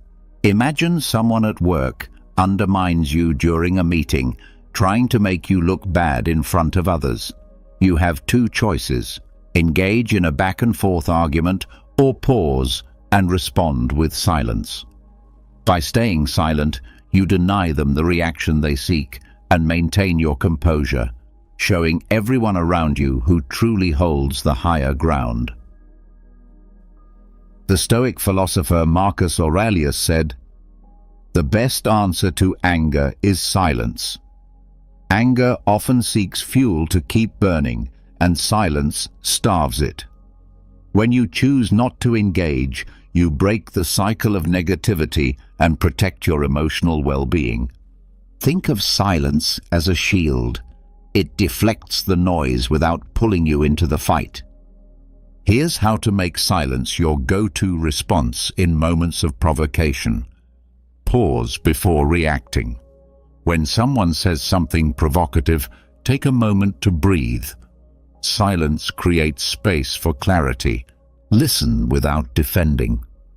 Sometimes people just want to vent or be heard. Let them speak without interrupting or feeling the need to explain yourself. Speak only when necessary. If a response is required, keep it calm, measured, and to the point. A Buddhist teaching reminds us, speak only if it improves upon the silence. This doesn't mean you suppress your feelings. It means you choose when and how to express them. Silence doesn't ignore the problem.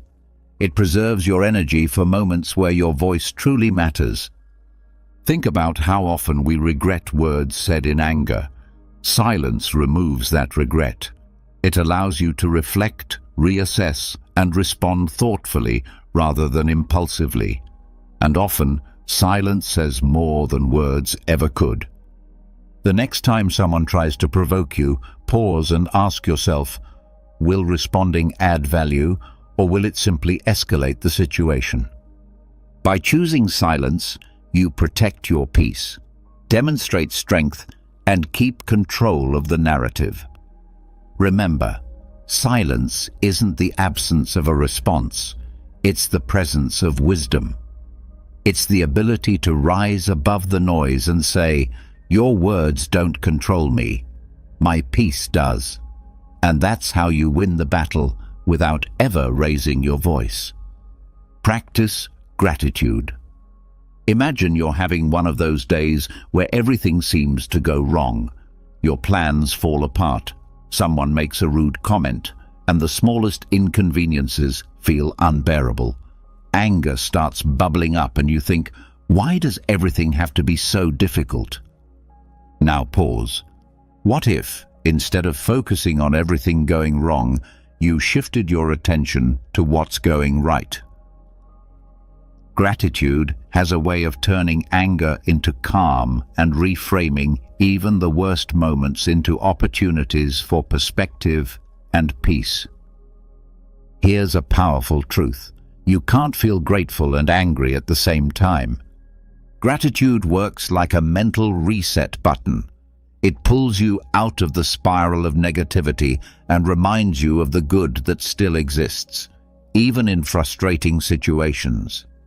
Take a simple example. You're stuck in traffic, running late to an important appointment. Instead of fuming at the cars ahead, try this.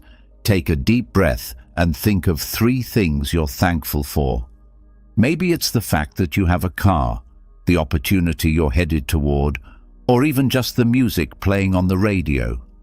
It might sound small, but this shift can transform your emotional state almost instantly. The philosopher Cicero said, "Gratitude is not only the greatest of virtues, but the parent of all others." Gratitude doesn't just dissolve anger, it builds resilience, fosters patience, and helps you focus on what truly matters. It's a tool you can use anytime, anywhere, to protect your peace. Here's how to make gratitude a daily habit. Pause and reflect. When anger starts to rise, take a moment to breathe and ask yourself, what's one thing I can be thankful for right now? Keep a gratitude journal. At the end of each day, write down 3 things that went well, no matter how small they seem. This trains your mind to look for the positive. Use gratitude as a reframe. When faced with a challenge, think about what you can learn or how the situation could be worse. Gratitude often comes from recognizing what you still have. For example, let's say someone criticizes you harshly. Instead of letting anger take over, try reframing it. I'm grateful for the chance to learn from this feedback, even if it wasn't delivered kindly. This doesn't excuse the other person's behavior, but it keeps you in control of your emotions. The Buddha reminds us, let us rise up and be thankful, for if we didn't learn a lot today, at least we learned a little. And if we didn't learn a little, at least we didn't get sick. And if we got sick, at least we didn't die. So let us all be thankful. Gratitude shifts your focus from what's lacking to what's present. It's not about denying frustration or anger. It's about choosing to prioritize what uplifts you over what drags you down. The next time you feel anger creeping in, pause and ask yourself, what can I be thankful for in this moment? You'll find that gratitude doesn't just dissolve the anger, it replaces it with calm, clarity, and a sense of control. And in those moments, you'll realize that peace isn't something you find, it's something you create. Reframe. Criticism as a tool for growth. Imagine this.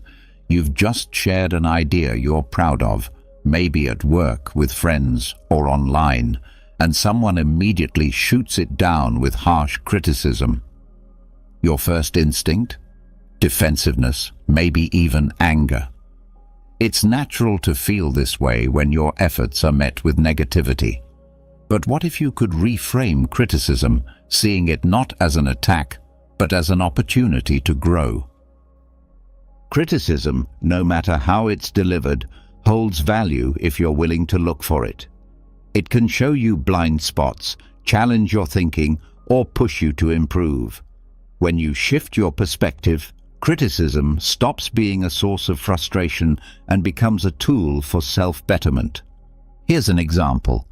Imagine you're preparing a presentation and a colleague points out several flaws in your work. You could dismiss them, thinking, they're just trying to undermine me. Or you could pause and reflect. Is there truth in what they're saying? How can I use this feedback to improve? By choosing the second approach, you turn what might feel like an attack into a stepping stone. A wise thought captures this perfectly. Criticism, like rain, should be gentle enough to nourish growth without destroying roots. This doesn't mean all criticism is valid or worth your attention. Some people criticize out of envy, ignorance, or malice. The key is to filter what you hear, keeping what's constructive and discarding what's not. Here's how to handle criticism with grace. Pause before reacting. When faced with criticism, take a moment to breathe. This helps you avoid reacting emotionally. Evaluate the source. Consider who's giving the feedback. Do they have your best interests in mind? Is their perspective informed?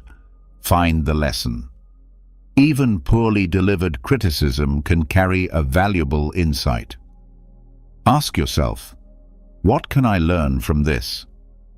Let's take a more personal example.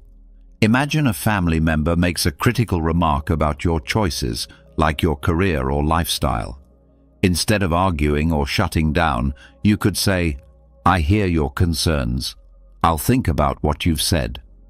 This response shows maturity and gives you the chance to reflect later without escalating the conflict. Epictetus offers a timeless reminder.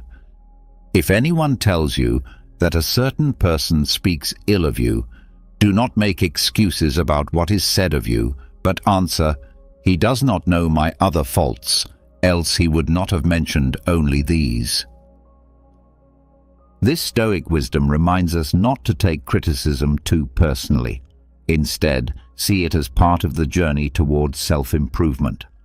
The next time someone critiques you, ask yourself, what can I learn from this feedback? Is this criticism about me, or does it reflect more about them? How can I grow from this moment? Lao Tzu reminds us, knowing others is intelligence. Knowing yourself is true wisdom. Criticism, when approached with the right mindset, is a mirror that helps you understand yourself better. It's not always comfortable, but growth rarely is. By welcoming feedback, even when it stings, you develop resilience, humility, and a stronger sense of self. So the next time criticism comes your way, pause and reframe it.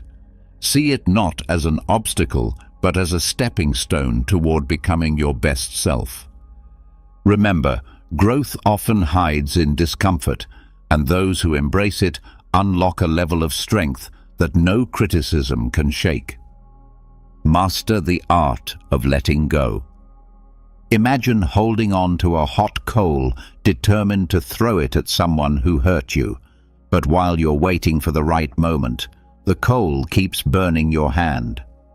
Anger, grudges, and resentment work the same way. They harm you far more than the person who caused your pain. The real strength lies not in holding on, but in letting go. Letting go doesn't mean forgetting or condoning what happened. It means releasing the emotional weight that drags you down, freeing yourself from the control of the past. When you let go, you reclaim your energy, your peace, and your ability to focus on the present. The Buddha puts it beautifully. Holding on to anger is like drinking poison and expecting the other person to die. Think about a time when someone wronged you. Maybe it was a betrayal, an unfair judgment, or an unkind word. How much time did you spend replaying that moment in your mind? How much energy did you waste imagining confrontations or seeking revenge? Letting go is the antidote to this endless cycle. It allows you to move forward instead of staying trapped in the past. Here's an example. Imagine you're at work and a colleague takes credit for your idea. You could spend days stewing over the injustice, letting it affect your mood and productivity. Or you could let it go, recognizing that your worth isn't tied to one moment of recognition. By choosing the latter, you protect your peace and focus on what truly matters, your growth and future opportunities. Lao Tzu offers profound wisdom. When I let go of what I am, I become what I might be. Letting go isn't just about releasing anger or resentment. It's also about letting go of perfectionism, fear of failure, or the need for control. It's about embracing life as it is, with all its unpredictability, and finding freedom in acceptance. Here's how to start practicing the art of letting go. Acknowledge your feelings. Suppressing emotions only makes them stronger.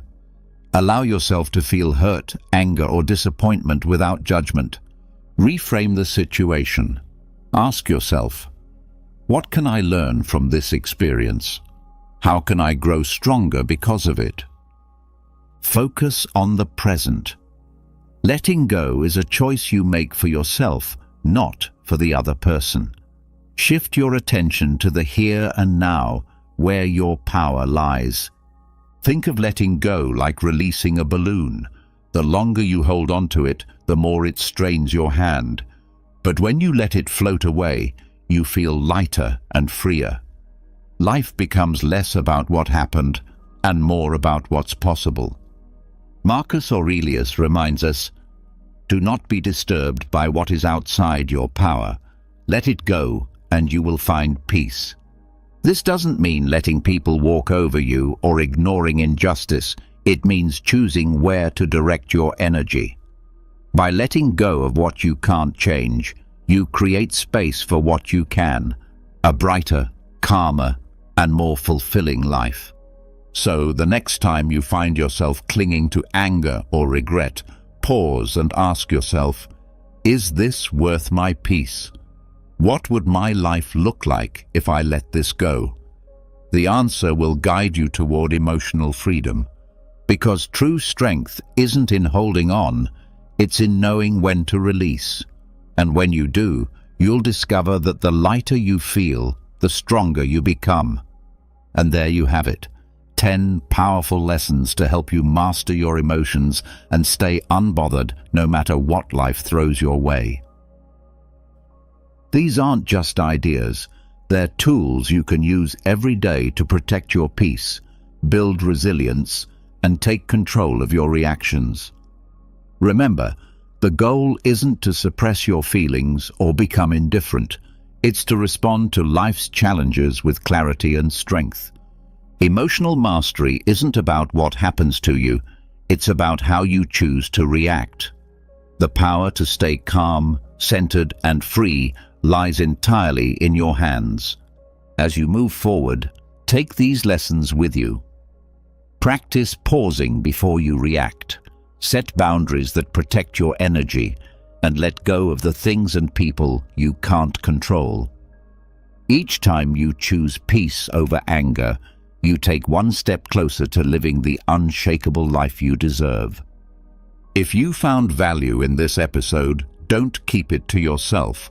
Share it with someone who might need a little extra calm in their life. And if you have your own tips or experiences about staying unbothered, I'd love to hear them.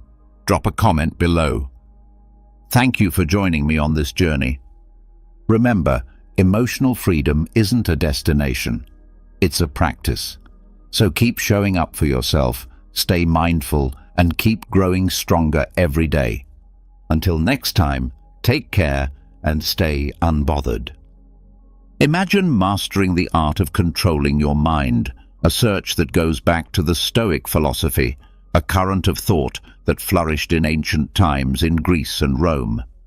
This ancient philosophy maintains that by conquering our thoughts, emotions, and reactions, we can discover a deep spring of serenity and independent virtue, regardless of the external circumstances of life.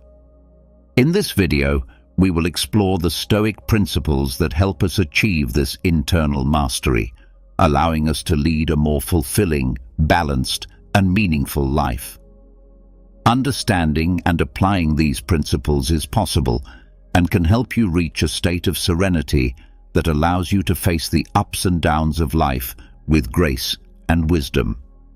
If this is your first time on my channel, I ask you to help by subscribing and liking the video so I can continue creating more content like this in the future. The first Stoic principle is the search for inner peace, independent of the circumstances. The Stoics believe that true happiness and tranquility should not depend on external circumstances. Instead, they seek to find peace interior, regardless of the fluctuations of the outside world. This means that no matter what happens around us, we can maintain composure and the virtue of acceptance. Impermanence. The search for tranquility requires acceptance of impermanence. Stoics understand that everything in life is transitory, and clinging to things or inevitably ephemeral situations will lead to suffering. By embracing impermanence, they find a peace that is not shaken by changes. Equanimity in the face of adversity. One of the highlights of the search for tranquility is the ability to face adversity with equanimity.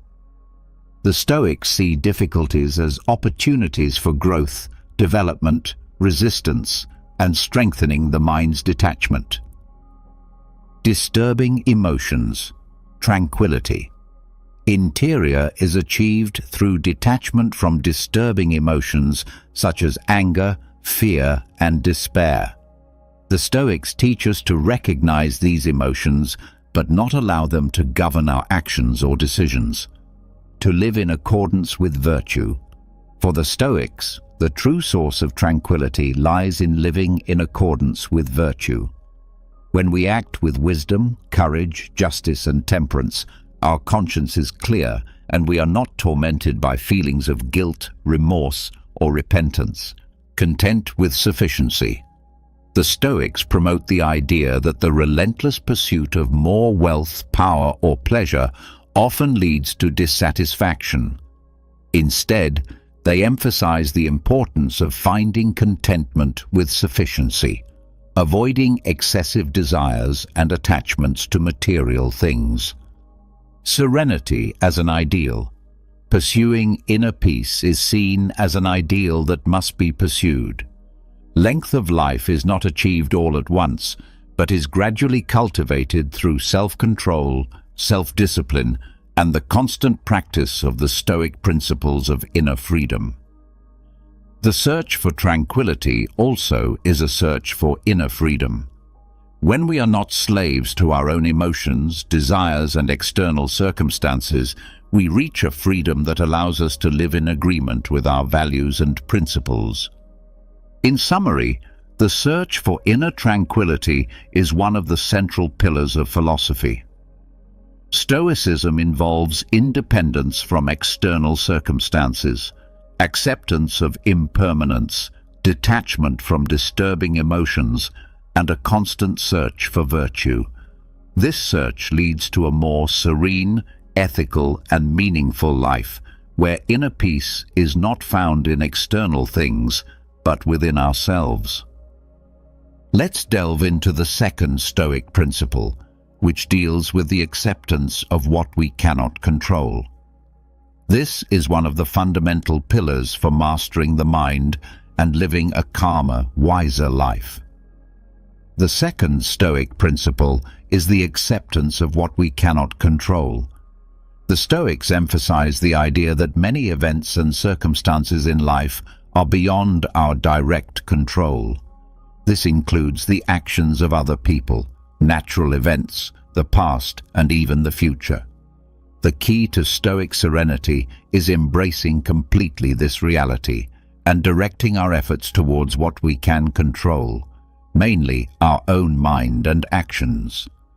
Understanding the Stoic span of control encourages us to create a clear distinction between the scope of control, that is to say, what is within our jurisdiction, and the external scope, that is to say, what is beyond our control. This helps to avoid unnecessary frustrations by recognizing that we cannot change certain things, like the behavior of others or past events. Detachment from unrealistic expectations. We often suffer because of unrealistic expectations. The Stoics advise letting go of excessive expectations and accepting reality as it is. This does not mean that we should be indifferent, but we must maintain our expectations aligned with what is possible and reasonable. Serene confrontation of adversity. By accepting that adversity is part of life, the Stoics develop resilience and courage to face challenges with serenity. Instead of rebelling against difficulties, we can see them as opportunities to grow and learn. Focus on reaction, not action. Although we cannot control external events, we can control how we, as Stoics, react to them. They emphasize that our ability to choose our responses is one of the greatest gifts of life. Therefore, we must concentrate our efforts on cultivating virtuous responses such as patience, compassion, and wisdom. Detachment from the past and the future. Constantly worrying about the past and the future can prevent us from living fully in the present. The Stoics remind us that the past cannot be changed and the future is uncertain. It is therefore wise to focus our attention on the here and now, where we can really make a difference. Acceptance of what we cannot control, combined with the constant search for virtue and self-transformation, is one of the paths towards inner peace and wisdom. Stoicism enables us to face the uncertainties and challenges of life in a more balanced and resilient way, allowing us to live in accordance with the Stoic principles of a virtuous life. The third Stoic principle is the practice of virtue as good supreme. The Stoics identified 4 cardinal virtues that serve as pillars for living virtuously.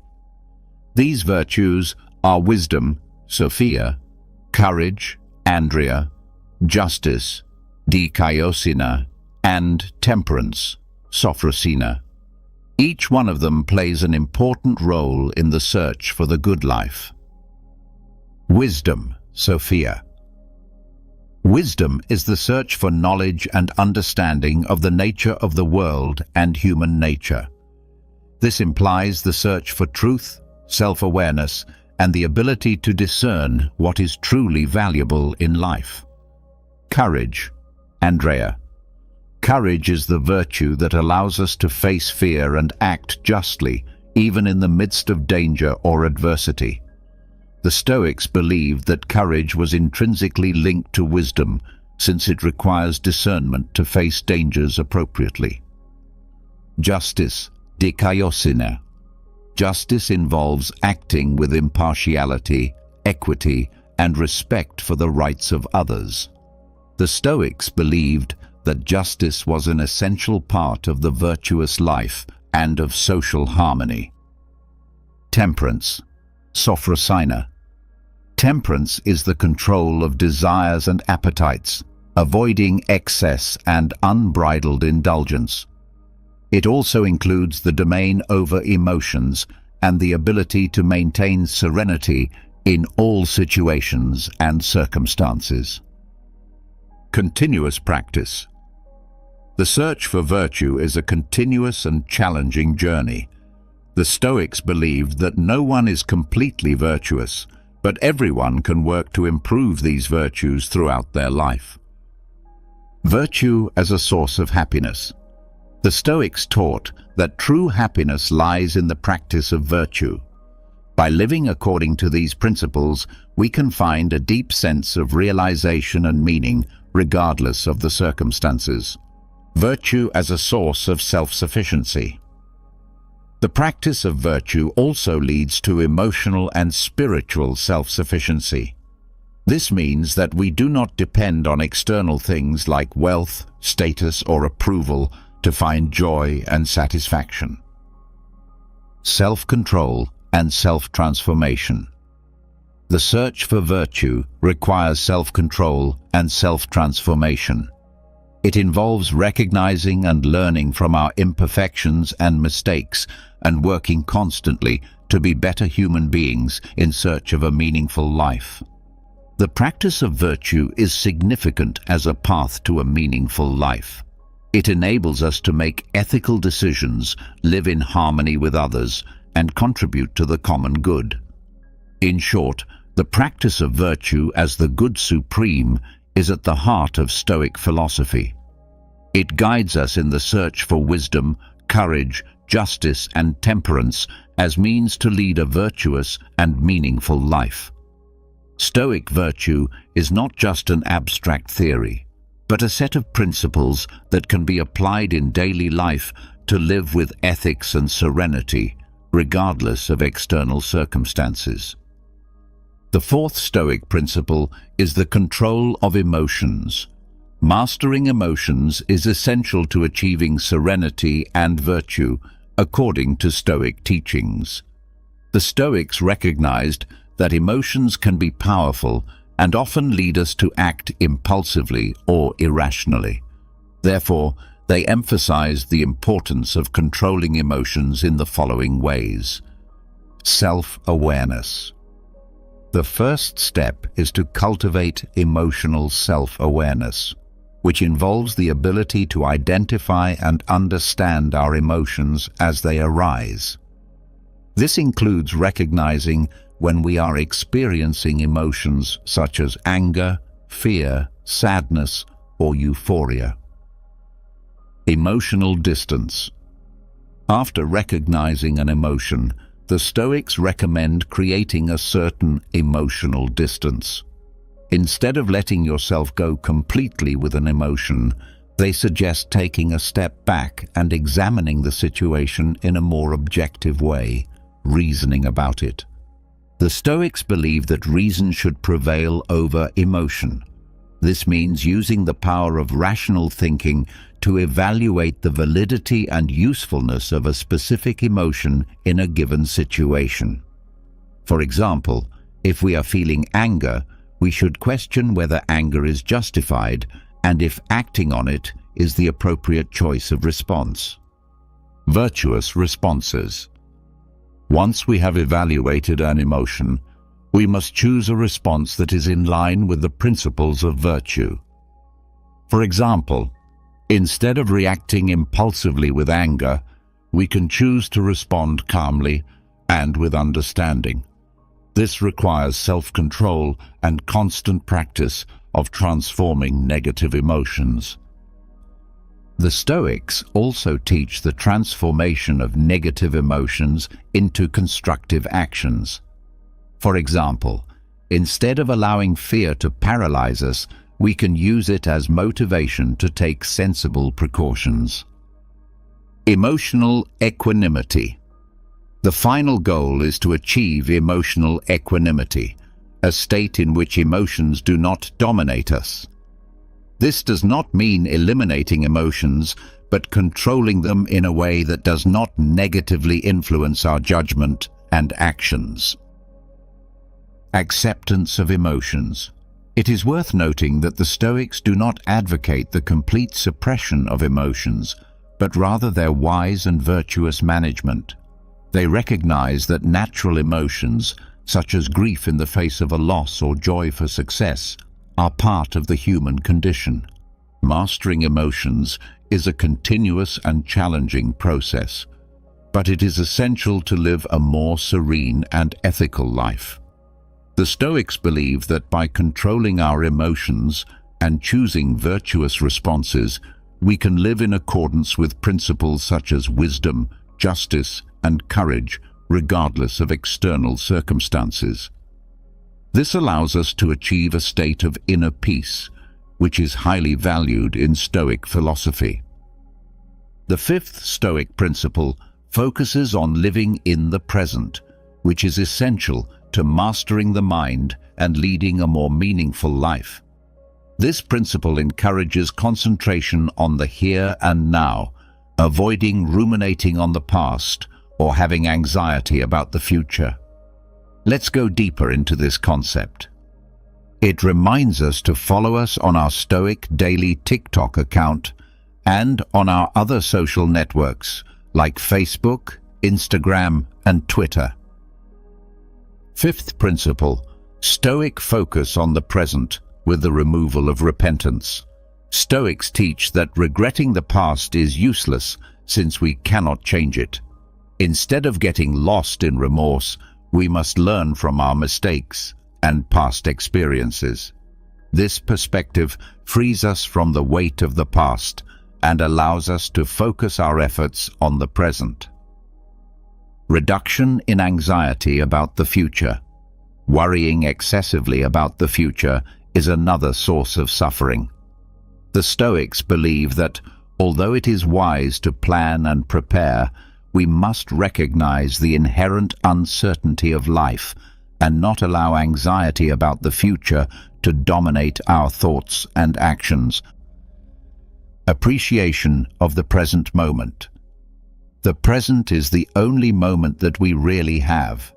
The Stoics encourage us to appreciate completely the present, find joy in the little things, and recognize the beauty of the world around us. This not only gives us satisfaction, but also helps us cultivate an attitude of gratitude. Focus on current tasks. Concentrating on the present also translates to being completely committed to the tasks we are doing. This means avoiding distractions and doing several things at once. Doing so allows us to carry out our activities more effectively and with greater appreciation. Here and now as a source of control. Stoic philosophy emphasizes that the only moment on which we have real control is the present. When directing our attention to the present, we can channel our efforts to make wise decisions and act ethically in the here and now without worrying excessively about what we cannot control in the future. Meditation and mindfulness practices. Practices such as meditation and mindfulness are useful tools to develop a focus on the present. They help train our minds to be more present and conscious, reducing mental agitation and promoting tranquility. Reduction of suffering. By living more in the present, we can experience less suffering caused by worries about the past or the future. This not only improves our quality of life, but also allows us to make more informed and ethical decisions. In summary, the Stoic principle focusing on the present teaches us to value the current moment, accept the impermanence of life, and find control and satisfaction in the now. This does not mean ignoring the past or neglecting planning for the future, but rather living fully and with meaning in the present, the only real moment over which we have control. This contributes to a calm mind and a more significant life. Now, let's go into the sixth Stoic principle. This principle challenges our relationship with the world exterior and sensory experiences, encouraging us to find a state of equanimity with respect to these experiences. Sixth Stoic principle: practice of indifference towards others. Pleasures and pains. The Stoics argue that the frantic search for pleasures and the fear of pain are significant sources of human suffering. To achieve serenity and virtue, it is essential to adopt an attitude of healthy indifference towards these experiences. Prudence in pleasure. Stoics do not advocate total renunciation of pleasures, but rather moderation and prudence. They remind us that the relentless pursuit of pleasure often leads to harmful excesses, while searching for moderation helps us avoid suffering that results from excessive indulgence. Detachment from pain. Similarly, the Stoics encourage us to develop courage and resilience to face pains and adversities in a calm and brave manner. Instead of fearing them, we can see them as opportunities to grow and strengthen our minds. Principle of indifference. Stoic philosophy embraces the principle of indifference towards many things external, which means that things like wealth, social status, or material success are indifferent to our virtue and happiness. This does not mean that we should not enjoy the good things of life, but we should not deposit our happiness exclusively in them, since they are outside our control. Emotional detachment. The Stoics seek to develop a healthy detachment in emotional response to external circumstances. This means that we should not let ourselves be dominated by our emotions in response to gains or losses. Instead, we must cultivate an inner peace that remains constant regardless of external changes. Focus on virtue. According to the Stoics, the true source of contentment and happiness lies in the pursuit and practice of virtue. By prioritizing wisdom, courage, justice, and temperance in our lives, we find a kind of pleasure more lasting and significant than the one offered by the ephemeral pleasures of the senses. Self-control practice. The indifference to pleasures and pain requires a high level of self-control. This implies not being slaves to our desires and not being dominated by fear of pain. When developing this self-discipline, we can make more rational and ethical decisions. In summary, the practice of indifference towards pleasures and pains is an essential part of Stoic philosophy that teaches us to find a healthy balance with sensory experiences and external events. This allows us to avoid excesses that often lead to suffering and find a deeper source of contentment in the search for virtue and self-transformation, helping us live a longer, more balanced and serene life. Now, let's explore the seventh and final Stoic principle: self-knowledge. Self-knowledge is the cornerstone of Stoic philosophy and many other philosophical and spiritual traditions. For the Stoics, understanding oneself is the essential starting point for mastering the mind and therefore life. Seventh Stoic principle: self-knowledge. Constant examination of oneself. Even the Stoics encourage us to engage in honest assessment and continuous self-reflection. This implies observing our own thoughts, emotions, and actions objectively and impartially, like looking in a mental mirror, and recognizing our virtues, defects, and tendencies. Identification of desires and aversions. A fundamental part of this self-assessment is recognizing our desires and aversions. We are often dominated by irrational desires or unfounded aversions that cause suffering. By identifying them, we can begin to question their validity and work to control them. Reflection about our values. The Stoics tell us to reflect on our values and principles, what is really important for us, and what we are looking for in life. This type of reflection helps to align our actions with our values, promoting more significant self-acceptance and constructive self-criticism. Self-knowledge also involves the ability to accept ourselves as we are with all our imperfections. However, this does not mean complacency, but rather recognizing the areas where we can improve and grow. Avoid self-deception. The Stoics warn us against self-deception, which is the tendency to justify our actions and rationalize harmful behaviors. Through self-knowledge, we can detect when we fall into this type of trap. Mental continuous improvement. Self-knowledge is not an end in itself, but a means to achieve self-transformation and continuous improvement. By understanding yourself better, you can work on building a more stoic mindset, cultivating virtues such as courage, temperance, wisdom, and justice. In short, self-knowledge is the solid foundation on which Stoic philosophy builds. It helps us discern what is in our control and what is not, recognize our desires and aversions, and shape our minds according to virtuous principles. It is the journey of self-discovery that empowers us to not be prisoners of our own emotions and thoughts, making us more resilient and wise in the face of life's challenges. As we explore the principles of Stoic philosophy, we find a map to master our mind and consequently our lives.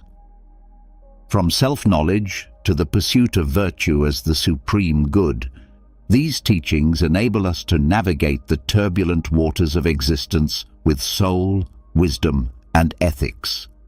Stoic philosophy teaches us that true wealth lies in peace, inner self-transformation, and the constant search for virtue in a world that often presents us with challenges and uncertainties. Stoic philosophy offers a guiding light toward a more balanced and meaningful life. It is a philosophy that reminds us that despite external circumstances, we have the power to shape our minds and our actions. If you liked our video, like the video, subscribe and comment so that YouTube knows that this type of content helps people like you. and we can continue creating more similar content in the future. Imagine being able to stay calm and collected in the middle of a traffic jam, facing a difficult conversation with your boss, or even dealing with a personal crisis. This is the power of Stoicism, an ancient philosophy that has helped people for centuries to live happier and more fulfilling lives. Stoicism teaches us that the only thing we can truly control is our own thoughts and actions. Everything else, from the weather to the economy to the behavior of others, is outside of our control. By accepting this reality, we can free ourselves from the anxiety and frustration that comes from trying to control things that are outside of our reach. Stoicism also teaches us to focus on what we can control, which is our own character and our actions. By striving to live a virtuous life, we can create a sense of inner peace and contentment that is not dependent on external circumstances. In this video, we'll explore 10 profound lessons from Stoicism that can help you achieve inner peace and mastery over your emotions. Join us on this journey of self-discovery as we explore the ancient wisdom of Stoicism and learn how to apply it to our modern lives. Lesson number 1. Embrace what you can control. Epictetus, the Stoic sage, offers us a fundamental lesson that serves as the cornerstone of Stoic philosophy, the dichotomy of control.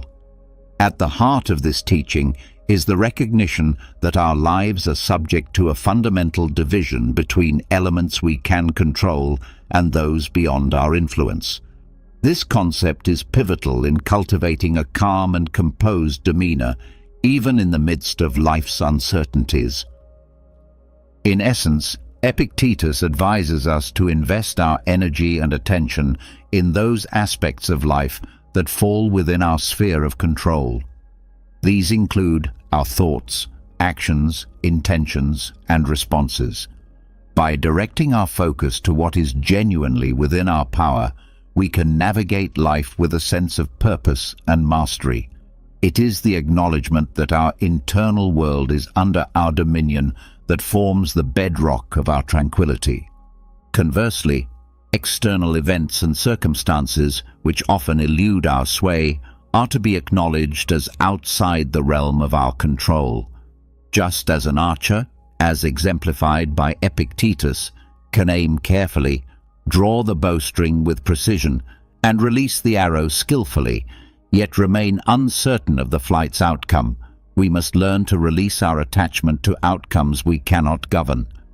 This release is not an act of resignation, but an embrace of equanimity in the face of life's inherent unpredictability.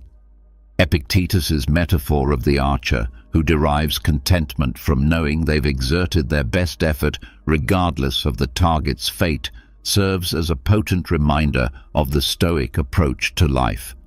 It encourages us to concentrate on our intentions and the dedicated efforts we put forth, accepting that the results are subject to a multitude of external factors. In essence, Stoicism reminds us to seize the reins of our inner world, embracing the dichotomy of control as a powerful tool to maintain a calm and composed disposition in a world where much remains beyond our influence. By concentrating our energies on what we can shape, we free ourselves from the burden of attempting to govern the uncontrollable, allowing us to discover serenity in the knowledge that we've done our utmost with the tools at our disposal. Lesson number 2. The power of acceptance. In the grand tapestry of Stoic philosophy, few figures stand as tall as the Roman emperor and philosopher Marcus Aurelius. His profound insights, often chiseled in the timeless monument of Meditations, resonate through the ages and illuminate one of the most powerful lessons in Stoicism, the lesson of acceptance. Marcus Aurelius guides us through a profound exploration of the human condition, acknowledging the inevitability of both triumph and tribulation. Life, as he observes, is a symphony of ups and downs, a constant ebb and flow. Within this ever-shifting landscape, there exist circumstances beyond our influence, elements we cannot control. Marcus Aurelius, in his role as a Stoic sage, extols the virtue of accepting these immutable truths. To accept, in the Stoic sense, is to embrace the reality of life's unpredictability and impermanence. It is to release the chains of attachment to specific outcomes and to walk in harmony with the unceasing rhythm of the universe. In Marcus Aurelius's words, resistance to the natural course of events leads only to turmoil and distress, like a ship struggling against the relentless current. The Stoic perspective on acceptance is akin to setting sail on the sea of existence without a fixed destination, yet with an unwavering faith in the voyage itself. It is an invitation to relinquish the desire for unyielding control and instead flow with the ever-changing stream of life. To dance with the music of the cosmos, whether its notes are serene or tempestuous, is the embodiment of Stoic temperance. In the realm of Stoicism, this lesson forms the bedrock of inner peace and tranquility. It urges us to open our arms to life's capriciousness, to savor the sweetness of success, and to weather the storms of adversity with grace. The power of acceptance, as illuminated by Marcus Aurelius, is a beacon that guides us through the labyrinth of existence, allowing us to greet each moment, each circumstance, with an equanimous heart. It is the serenity of embracing life in all its unpredictability, finding profound serenity in the midst of its ever-shifting landscape. Lesson number 3. Practice mindfulness. Practice mindfulness. Seneca, the venerable Stoic philosopher whose wisdom has transcended the ages, illuminates a crucial lesson for those seeking calm and composure in the midst of life's tempests. The practice of mindfulness. In the Stoic lexicon, mindfulness is a compass guiding us to the shores of the present moment, offering sanctuary from the ceaseless turbulence of past regrets and future uncertainties. In its essence, mindfulness is the art of inhabiting the now, of immersing oneself in the present moment with profound awareness. It is the antidote to the affliction of rumination, the ceaseless churning of the mind over past sorrows and future anxieties. Seneca's Stoic teachings beckon us to pay homage to the beauty and profundity of the present, recognizing that it is the only time that holds genuine existence. The practice of mindfulness, as outlined by Seneca, is not confined to the extraordinary moments of life, but extends its embrace to the ordinary and mundane.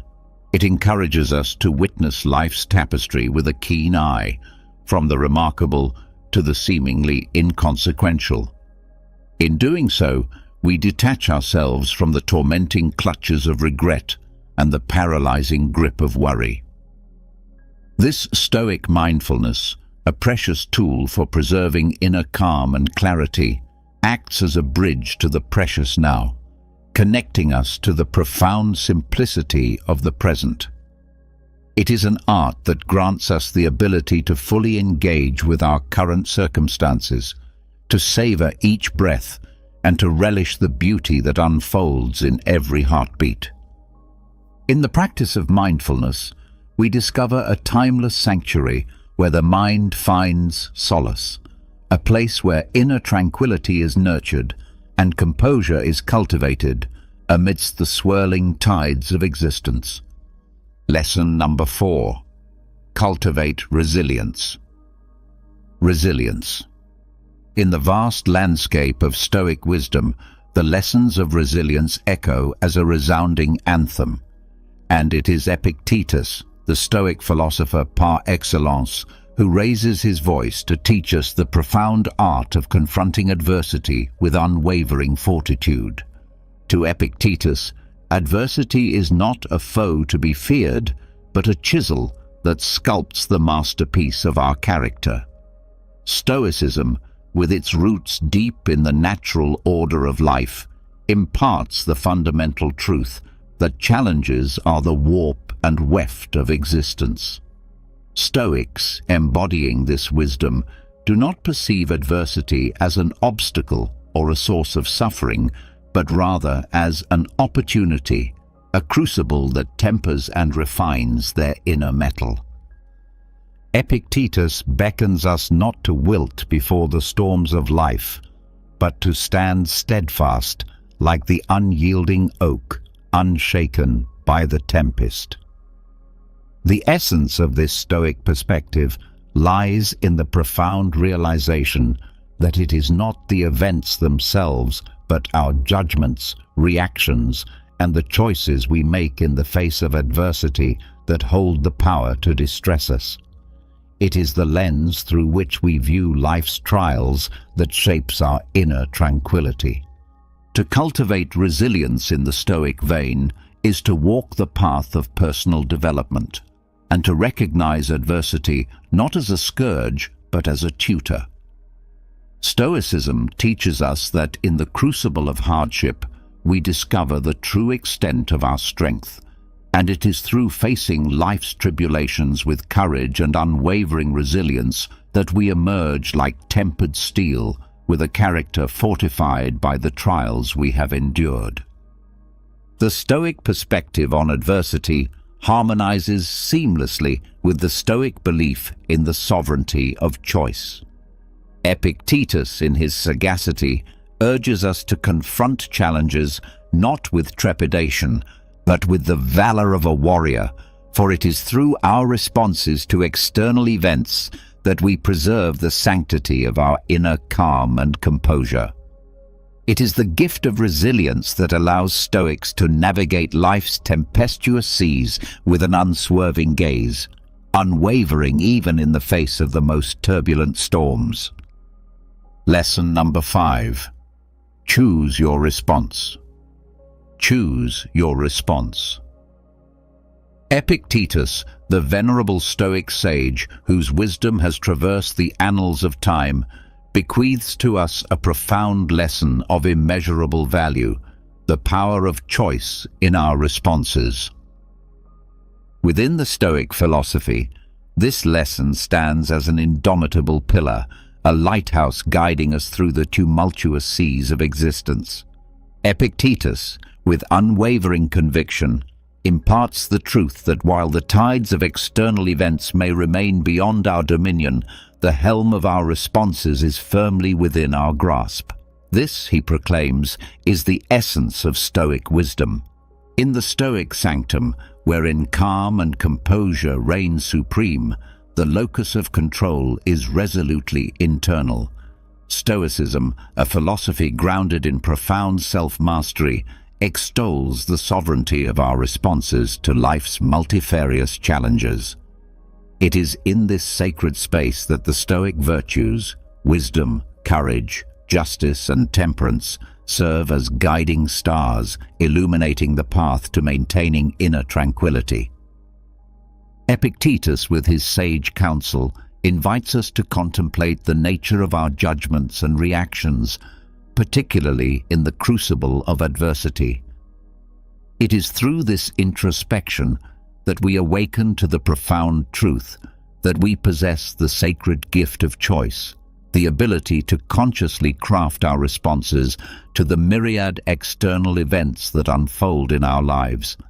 The Stoic approach to responding sagely to life's vicissitudes is akin to a masterstroke on the canvas of existence.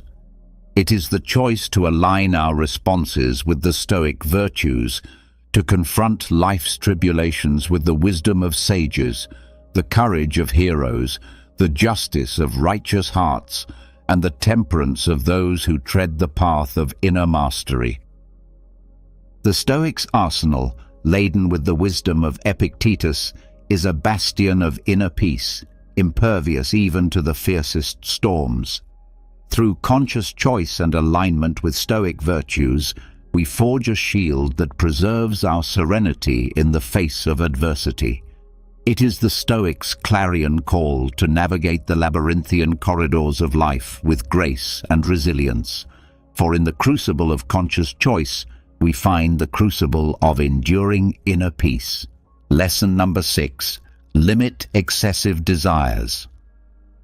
In the illustrious tapestry of Stoic wisdom, woven with threads of reason and virtue, Seneca's counsel on the Stoic principle of moderation stands as a masterpiece in itself.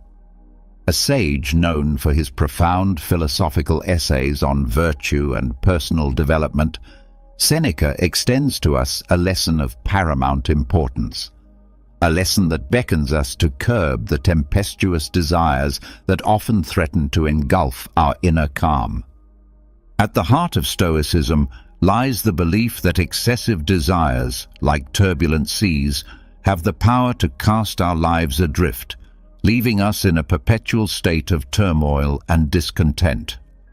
The Stoic sages, in their unwavering pursuit of inner tranquility, recognized the perils of unbridled longing for wealth, status, and material possessions far beyond what is necessary for a life of virtue and wisdom.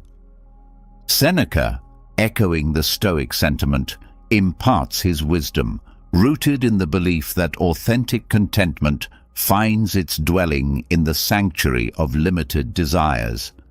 It is a lesson that encourages us to navigate the labyrinthine corridors of existence with the rudder of moderation, guiding us toward the tranquil harbor of inner peace. The Stoic path, as illuminated by Seneca's wisdom, beckons us to simplify our desires, seeking only that which is requisite for a life marked by goodness and virtue. In this simplification, we unearth the precious gems of contentment and tranquility, independent of the capricious winds of external fortune.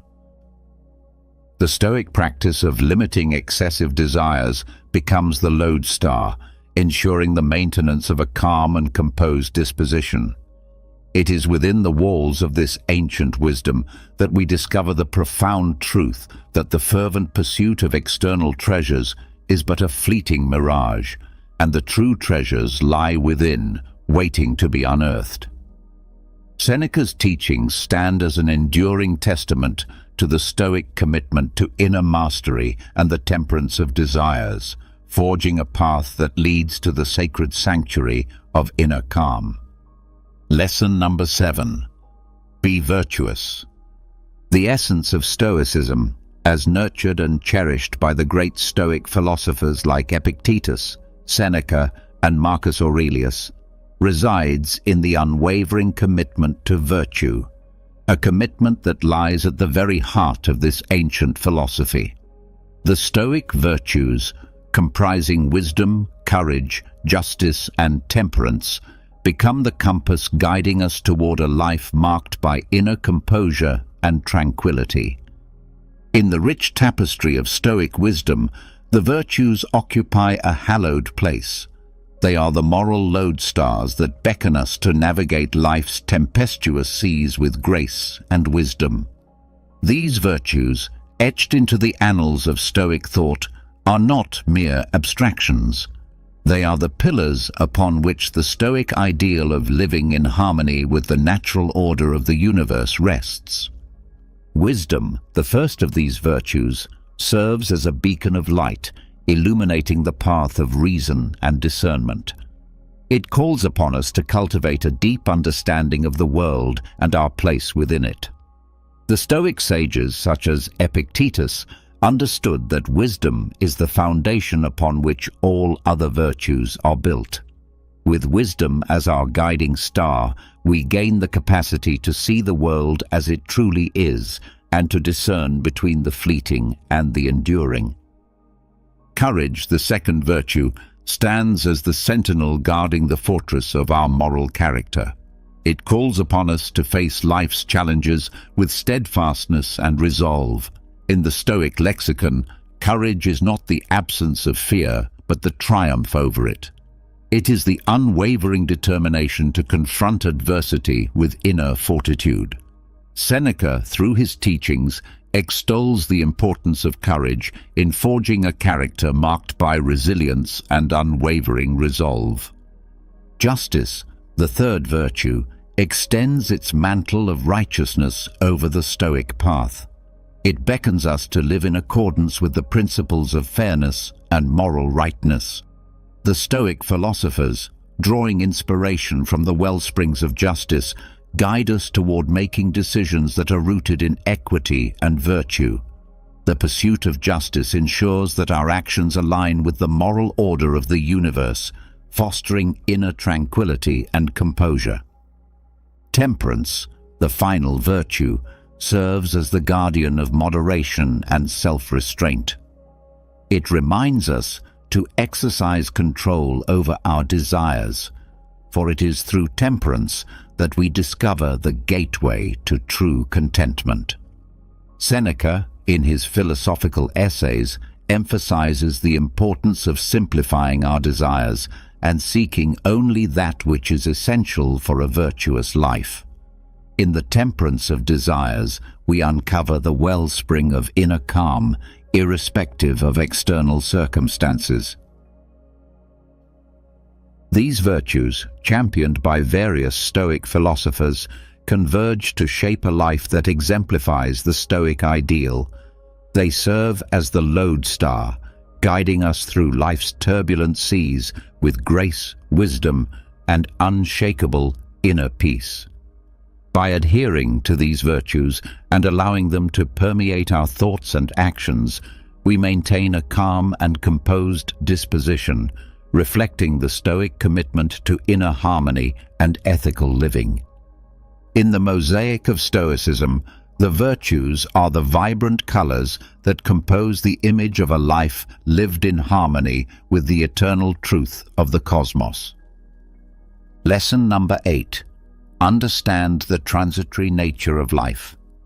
The transitory nature of life, in the profound and timeless verses of his Meditations, Marcus Aurelius, the Roman emperor and Stoic philosopher, delves into the essence of life, a life imbued with transience. His teachings are a testament to the wisdom that accepting the ever-changing nature of existence is a cornerstone for maintaining a calm and composed demeanor. Through the lens of Stoicism, Marcus Aurelius imparts a lesson that is perhaps one of the most pivotal for achieving inner serenity. He invites us to embark on a philosophical journey that involves acknowledging the ephemeral and transient aspects of life. The Stoic recognition of this reality, often referred to as the transitory nature of life, is not a harbinger of despair. Rather, it serves as a cornerstone of strength that can lend profundity to our existence. The core of this lesson is the understanding that nothing in the realm of human experience, be it the moments of joy or the trials of adversity, is immutable. The universe, in its eternal ebb and flow, weaves a tapestry of constant change. The Stoic sage does not resist this cosmic dance, but chooses to waltz in harmony with it, with grace and wisdom. Marcus Aurelius urges us to unburden ourselves from the weight of attachments to those fleeting moments that shimmer like stars across the night sky, and to the material possessions that hold our attention for but a brief interlude. He teaches us to appreciate these moments and possessions as they come into our lives, but also to let them go when the time for departure arrives. In doing so, we unearth an inner sanctuary of calm and composure, impervious to the external tempests. Accepting the impermanence of all things, as championed by Marcus Aurelius, acts as a salve for the soul. It allows us to put into perspective the vicissitudes of life. It liberates us from the bondage of anxiety that stems from clutching onto what was or what might have been. Through this Stoic teaching, we become the architects of our inner fortitude, crafting a character marked by resilience in the face of life's inevitable changes. In understanding the transitory nature of life, we pave the way for a profound sense of inner tranquility. We recognize that our capacity for calm and composure transcends the rise and fall of external circumstances. It is an enduring presence, much like the stars that continue to shimmer in the night sky, irrespective of the fleeting clouds that pass before them. Marcus Aurelius, through his Stoic wisdom, invites us to bask in the light of this understanding, offering us the opportunity to savor life's moments while retaining an unwavering sense of inner peace. Lesson number 9. The value of gratitude. In the profound tapestry of Stoic philosophy, woven with threads of wisdom and resilience, there exists a gem that sparkles with profound insight: the value of gratitude. This lesson, championed by Seneca, one of Stoicism's eminent philosophers, illuminates the path to inner calm and contentment, irrespective of life's challenges. It guides us to celebrate not only life's triumphs, but also its tribulations, for it is through the lens of gratitude that we find serenity even in the face of adversity. Seneca, in his essays dedicated to the concept of gratitude, masterfully extolled its virtues. He beckoned us to redirect our gaze from what we may lack to what we have, to find solace in the present moment, and to embrace the treasures that often go unnoticed.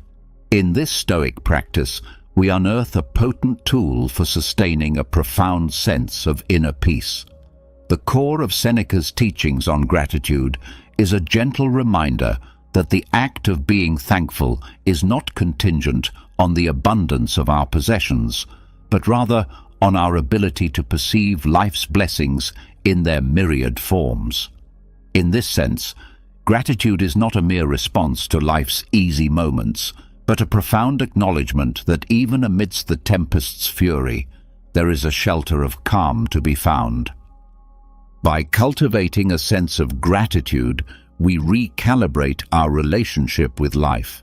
We learn to see the splendor in the ordinary, the lesson within adversity, and the preciousness of every fleeting moment. Seneca encourages us to be content with the present, recognizing that the treasures of life are not commodities to be acquired, but experiences to be cherished. The value of gratitude, as illuminated by Seneca, acts as a guardian of our inner peace. It teaches us to ceaselessly reflect on the blessings that have graced our journey. In doing so, we discover that gratitude is an elixir that transmutes the base elements of despair and longing into the gold of contentment and serenity. In moments of challenge, a heart steeped in gratitude does not falter. It finds strength even in the midst of adversity, for it recognizes that the trials of life too are teachers. As Seneca would remind us, the Stoic spirit does not waver in the face of hardship. Instead, it flourishes, drawing nourishment from gratitude's deep well. In the Stoic tradition, the value of gratitude is an unwavering companion that ushers us towards a profound sense of tranquility. It elevates us above life's tempestuous waves, revealing the serenity that lies in embracing the blessings, no matter how small or seemingly insignificant. With Seneca's wisdom, we come to realize that practicing gratitude is not a mere response to life's joys, but a steadfast embrace of the beauty found in life's most trying moments. With every breath, every heartbeat, and every fleeting moment, we are presented with opportunities to unearth the treasures of gratitude. Seneca's Stoic legacy beckons us to cherish the present, not in spite of life's challenges, but because of them, and to savor the beauty that surrounds us. It is in this luminous practice that we discover a profound sense of tranquility and calm, even amidst the tempests of existence. Lesson number 10. Keep learning and growing. In the profound tapestry of Stoicism, where wisdom is woven with threads of resilience and temperance, we find a radiant lesson that beckons us to embark on a lifelong journey of self-improvement. Epictetus, one of Stoicism's luminaries, stands as a steadfast guide in this pursuit, revealing that the path to inner calm and composure is paved with the stones of personal growth. The Stoic commitment to self-improvement is a recurring theme in the philosophy, finding resonance across different Stoic philosophers. Epictetus, in particular, carries the torch of this lesson with unwavering conviction. He invites us to tread a path of perpetual growth, emphasizing that this commitment is a treasure trove of wisdom that equips us to navigate life's challenges with grace and sagacity. At the heart of this Stoic doctrine lies a profound realization that life is an unceasing voyage. We are not static beings, but vessels of potential, forever capable of evolution. The commitment to lifelong learning and growth is an unyielding call to action, a reminder that no matter where we stand, there are yet horizons to explore and virtues to cultivate. The Stoic pursuit of self-improvement aligns harmoniously with the quest for wisdom and tranquility. It is an acknowledgement that inner calm and composure are not static attributes, but dynamic processes enriched by the ceaseless quest for understanding. Epictetus encourages us to strive for wisdom as we would for a precious gem, knowing that it is the compass that guides us through the labyrinth of existence. The Stoic journey of self-improvement finds its pulse in the ebb and flow of life's experiences. We are not called to perfection, but to progress, not to stagnation, but to steady growth. This Stoic lesson echoes through the corridors of wisdom, whispering that there is no final destination, but an endless odyssey of becoming a better version of ourselves. In embracing this lesson, we learn to navigate life's challenges with resilience and fortitude. The Stoic spirit finds strength not in the absence of adversity, but in the quest for growth, which adversity often catalyzes. We discover that setbacks are not roadblocks, but stepping stones, and every trial is a teacher. The commitment to lifelong learning and growth is a lighthouse in the tempest, a source of calm in the face of life's challenges. It is a testament to the Stoic principle that, regardless of external circumstances, we are the masters of our inner world. The more we learn, the more we grow, and the more we grow, the better we become at weathering the storms of existence. In the echoes of Epictetus's teachings, we find an invitation to celebrate the journey of self-improvement, to revel in the process of learning, and to honor the endeavor of growth. It is a lesson that assures us that with every step taken on this path, we come closer to the heart of Stoicism, a life marked by inner calm, composure, and the pursuit of wisdom. In a world filled with distractions and uncertainties, Stoicism offers a timeless and practical guide to maintaining calm and composure. By embracing these 10 lessons from Stoicism, inspired by the wisdom of different Stoic philosophers and embodying the virtue of temperance, you can navigate life's challenges with grace, wisdom, and inner peace. The Stoic temperance becomes your anchor, guiding you through the storms of existence and helping you keep calm in the face of adversity. As you embrace these Stoic lessons, you discover a profound sense of tranquility and equanimity that enables you to thrive regardless of life's challenges. Stoicism's enduring wisdom reminds us that inner peace and composure are not dependent on external circumstances, but are cultivated within through the practice of these valuable lessons. Top of form, bottom of form.